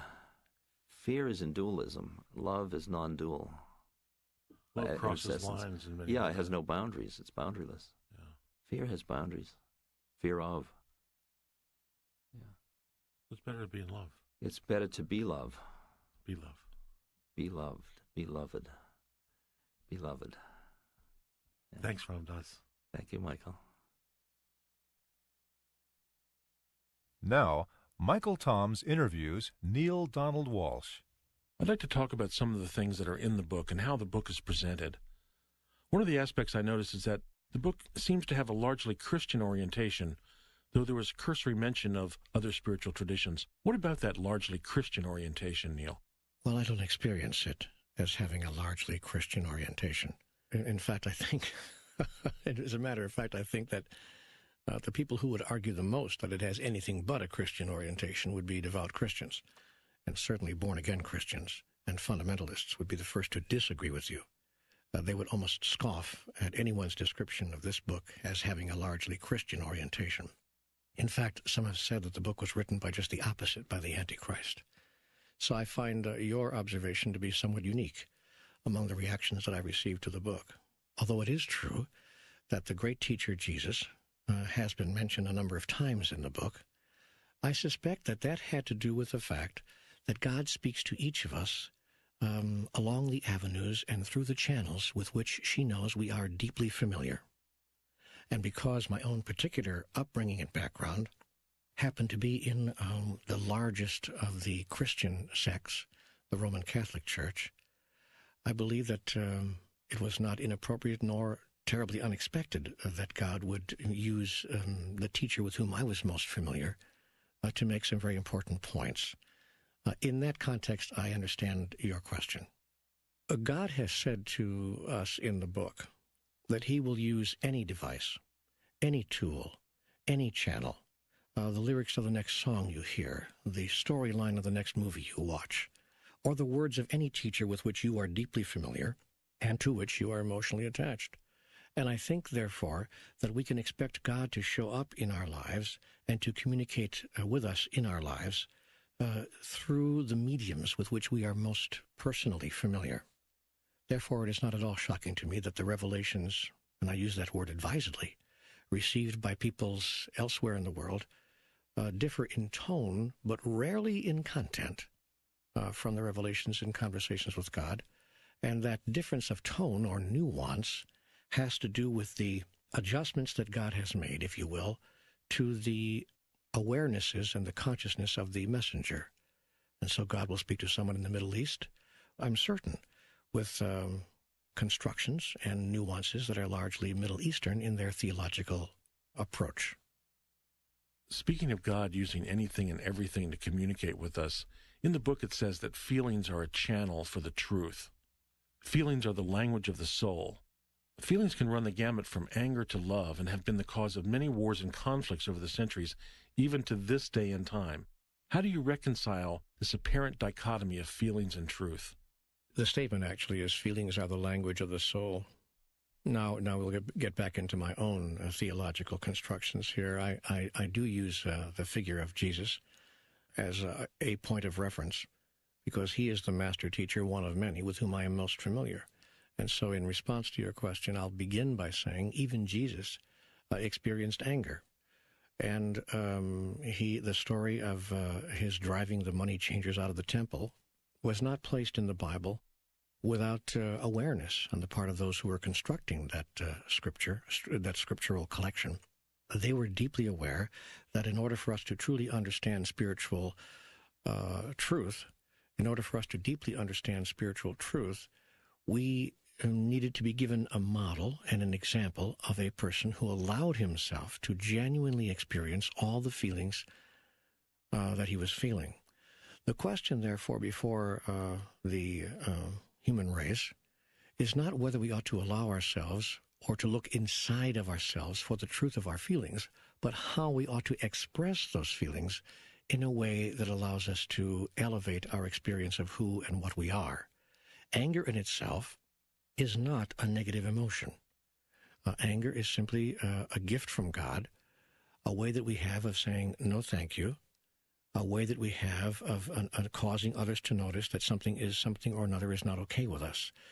It is rarely an emotion, or I should say rarely a feeling that is inappropriate. Feelings are, by definition, never inappropriate because, in fact, it's how we feel. And we get into more trouble by trying to deny that we feel a certain way in order to come off within our own constructions as holy or as healed or as altogether. And this sublimation of our feelings, this repression, is what creates a great deal of the psychological difficulties confronting humankind. Therefore, I think it's the free expression and the free flow of our deepest feelings which produces the greatest freedom. Now, the question, therefore, is not ought we to express our feelings freely, or not even, the question isn't even, is it good or is it okay to have a negative feeling, like anger or even hatred or envy or jealousy or rage. Those issues are not the real issues. The issue is when we feel rage, when we feel anger, when we feel any negative emotion, what do we do in response to that? What is the way we deal with that? And what action do we allow ourselves and permit ourselves to take as a result of that? And it is in the answer to that question that mastery is found, not in the sublimation of the feeling itself. If you want to know what's true for you, just listen to your feelings. When I hear you say listen to your feelings, I hear you talking about listening deeply, not in a shallow way. Well, actually, I'm talking about both, Michael. I think first we have to listen in a shallow way to what's coming up for us in the instant moment. And then after we hear what's really true for us in the instant moment about a thing, then if we have the willingness and the desire and the level of mastery, I want to say, that allows us to go deeper, then we look even more deeply into that first flush of feeling to see what feeling is behind the feeling, if you will, and more deeply and more deeply and more deeply, like layers of onion skin from the onion, until we peel away all but the deepest feeling and the purest thought. So, but I don't think it starts there. I mean, I think you have to begin to look at the most shallow feelings and look at them, frankly, in a rather superficial way, as in simply, hey, I'm angry here, or that really upsets me, or I'm jealous. I'm just simply jealous. I don't want you going out until 10 o'clock with that other guy, or whatever it is that's coming up for you, just to be able to notice it, to hold it, to speak it, to be safe with it, to feel okay with it, to stop condemning ourselves about even our most shallow interpretation of our feelings.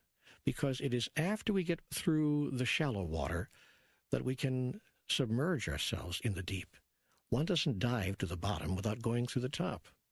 Another aspect in the book is that love and fear seem to be in opposition. Can you explain that further? In truth, love and fear are not in opposition, and the book makes very clear that there is only one thing, and that's love, and that love is all there is. And the book makes that statement repeatedly so that we might understand what is really so. Nevertheless, within the context of love being all there is, we see that there can be polarities. Let me relate this to the color white. White is not the absence of every other color, but rather it is the inclusion of all colors. And every other color in the universe put together and mixed in together produces white. That's also true with love. Love is not the absence of anger. It's not the absence of negative emotion, but in fact the inclusion of every single kind of emotion that there is. All of it put together is the thing we call love, which word we use interchangeably, some of us, with the word God. And that God is love and love is God, and those two words are interchangeable. Now, having announced and proclaimed that in highest truth, love is all there is, or, if you will, God is all there is, God then described to us the relative universe, and in the book, Conversations with God, this is described in some considerable, and I want to say elegant detail, describing the relative universe where we established two polarities, if you will, and a system of duality that includes left and right, now and then, before and after, male and female, up and down, fast and slow, good and evil, and love and fear. And that the two ends of this duality, love on one side and fear on the other, are really, if you can see it in your mind's eye, the two sides of a circle. That is to say, love is at, let's say, nominally 9 o'clock, and fear is at 3 o'clock. Most people start off at noon and get down to 3 and have to go through fear to get to love. It's quite interesting. But if you hold the picture of a circle in your mind's eye, or the face of a clock, you will see that love is on one side in my construction and fear is at the other, but they're all the same thing. See, they're all the same circle. And yet, without love being on one side and fear being on the other, or what we call love and call fear in the relative experience known as the human adventure of life, without our definition of those two sides of the circle itself cannot exist. And the book explains rather in great detail how this system of relativity works, and how, in the world of duality, a thing cannot exist without its direct opposite. Therefore, up is just a concept and not a reality without down. Fast is merely a concept, having no reality in time and space without slow. And similarly, all parts of the duality, including love and fear. And therefore, in order for love to exist as an experienceable, there's a coin a word, as an experienceable energy in the universe, love, there must be that thing in our system of duality that we call fear. In the absence of what you are not, that which you are cannot be. I'll say that again. In the absence of that which you are not, that which you are cannot be. That is to say, in the absence of up, you cannot be down. In the absence of cold, you cannot be hot. In the absence of evil, you cannot be the thing called good. Not in this relative universe. In the realm of the absolute, where God resides, of course, one can be all those things, and one is all those things simultaneously. But in order for us to experience, in order for us to know experientially these concepts, which is, of course, the purpose of the human soul, we needed to create, and God needed to create, I use the word we and God interchangeably here, a system of duality and a system of polarities. Therefore, love and fear exist as two sides of the same circle, and yet it's all the same stuff. Some people choose to picture love and fear as two ends of a long rod or a long straight line, with love on one side and fear on the other, and in this way, in their mind, they construct a mental image, if you will, of the great polarity. That isn't the image of the great polarity at all. The image is the one I gave you, a circle with love at 9 o'clock and fear at 3.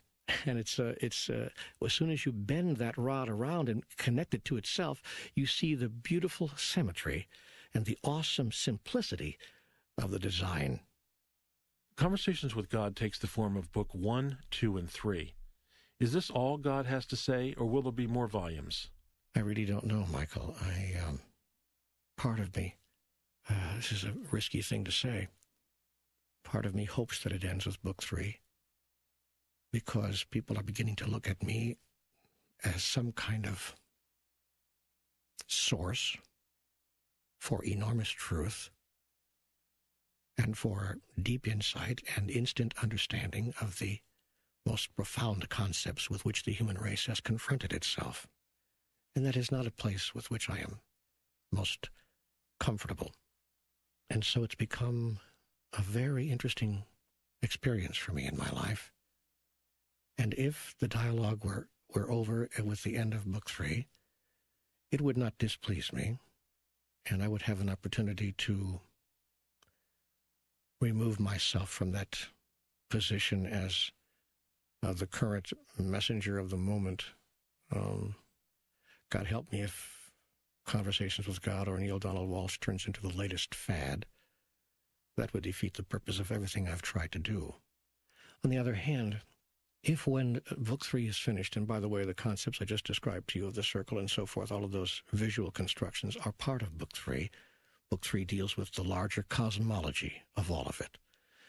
And if at the end of book 3, it's clear to me that another book or more material or the dialogue is continuing and more material is coming, then I'm not obviously going to turn away from that.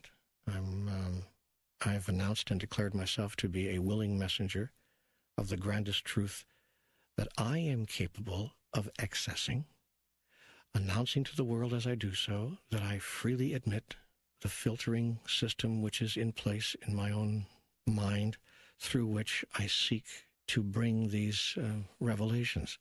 And I'm aware that there's a filtering system there. So I don't claim nor do I represent myself as infallible, nor do I claim infallibility.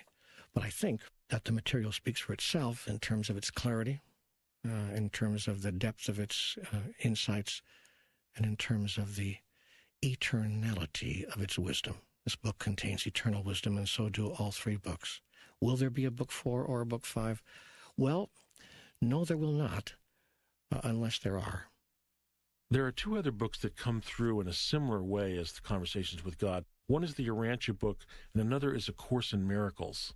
Yes, I've been told by many people that Conversations with God is A Course in Miracles made accessible. That is to say, you can read it more than one paragraph at a time without getting lost in the circular construction. I thought that A Course in Miracles was an extraordinary document, but very difficult to plow through for large numbers of people because of the circular constructions and because of the way it was simply put together. To some degree, the same is true of the Urantia material, with which I have become familiar. But Conversations with God, I believe, and again, I don't say this from any standpoint of ego, because I was simply not involved in it except as a scribe. But as the scribe of that material, I can say that Conversations with God, I believe, is the first book to use such extraordinarily accessible language, such easy-to-understand constructions, and such totally visible wisdoms that even the most uninitiated among us can pick up that book and say, I got it. I got it. It's clear. Now I understand. And we're getting 200 and 300 letters a week at this point from people all over the world saying exactly that. The most delicious comment of all that I received in the past year about this extraordinary material, "Thank you," one lady said to me, "for introducing me to a God I can fall in love with."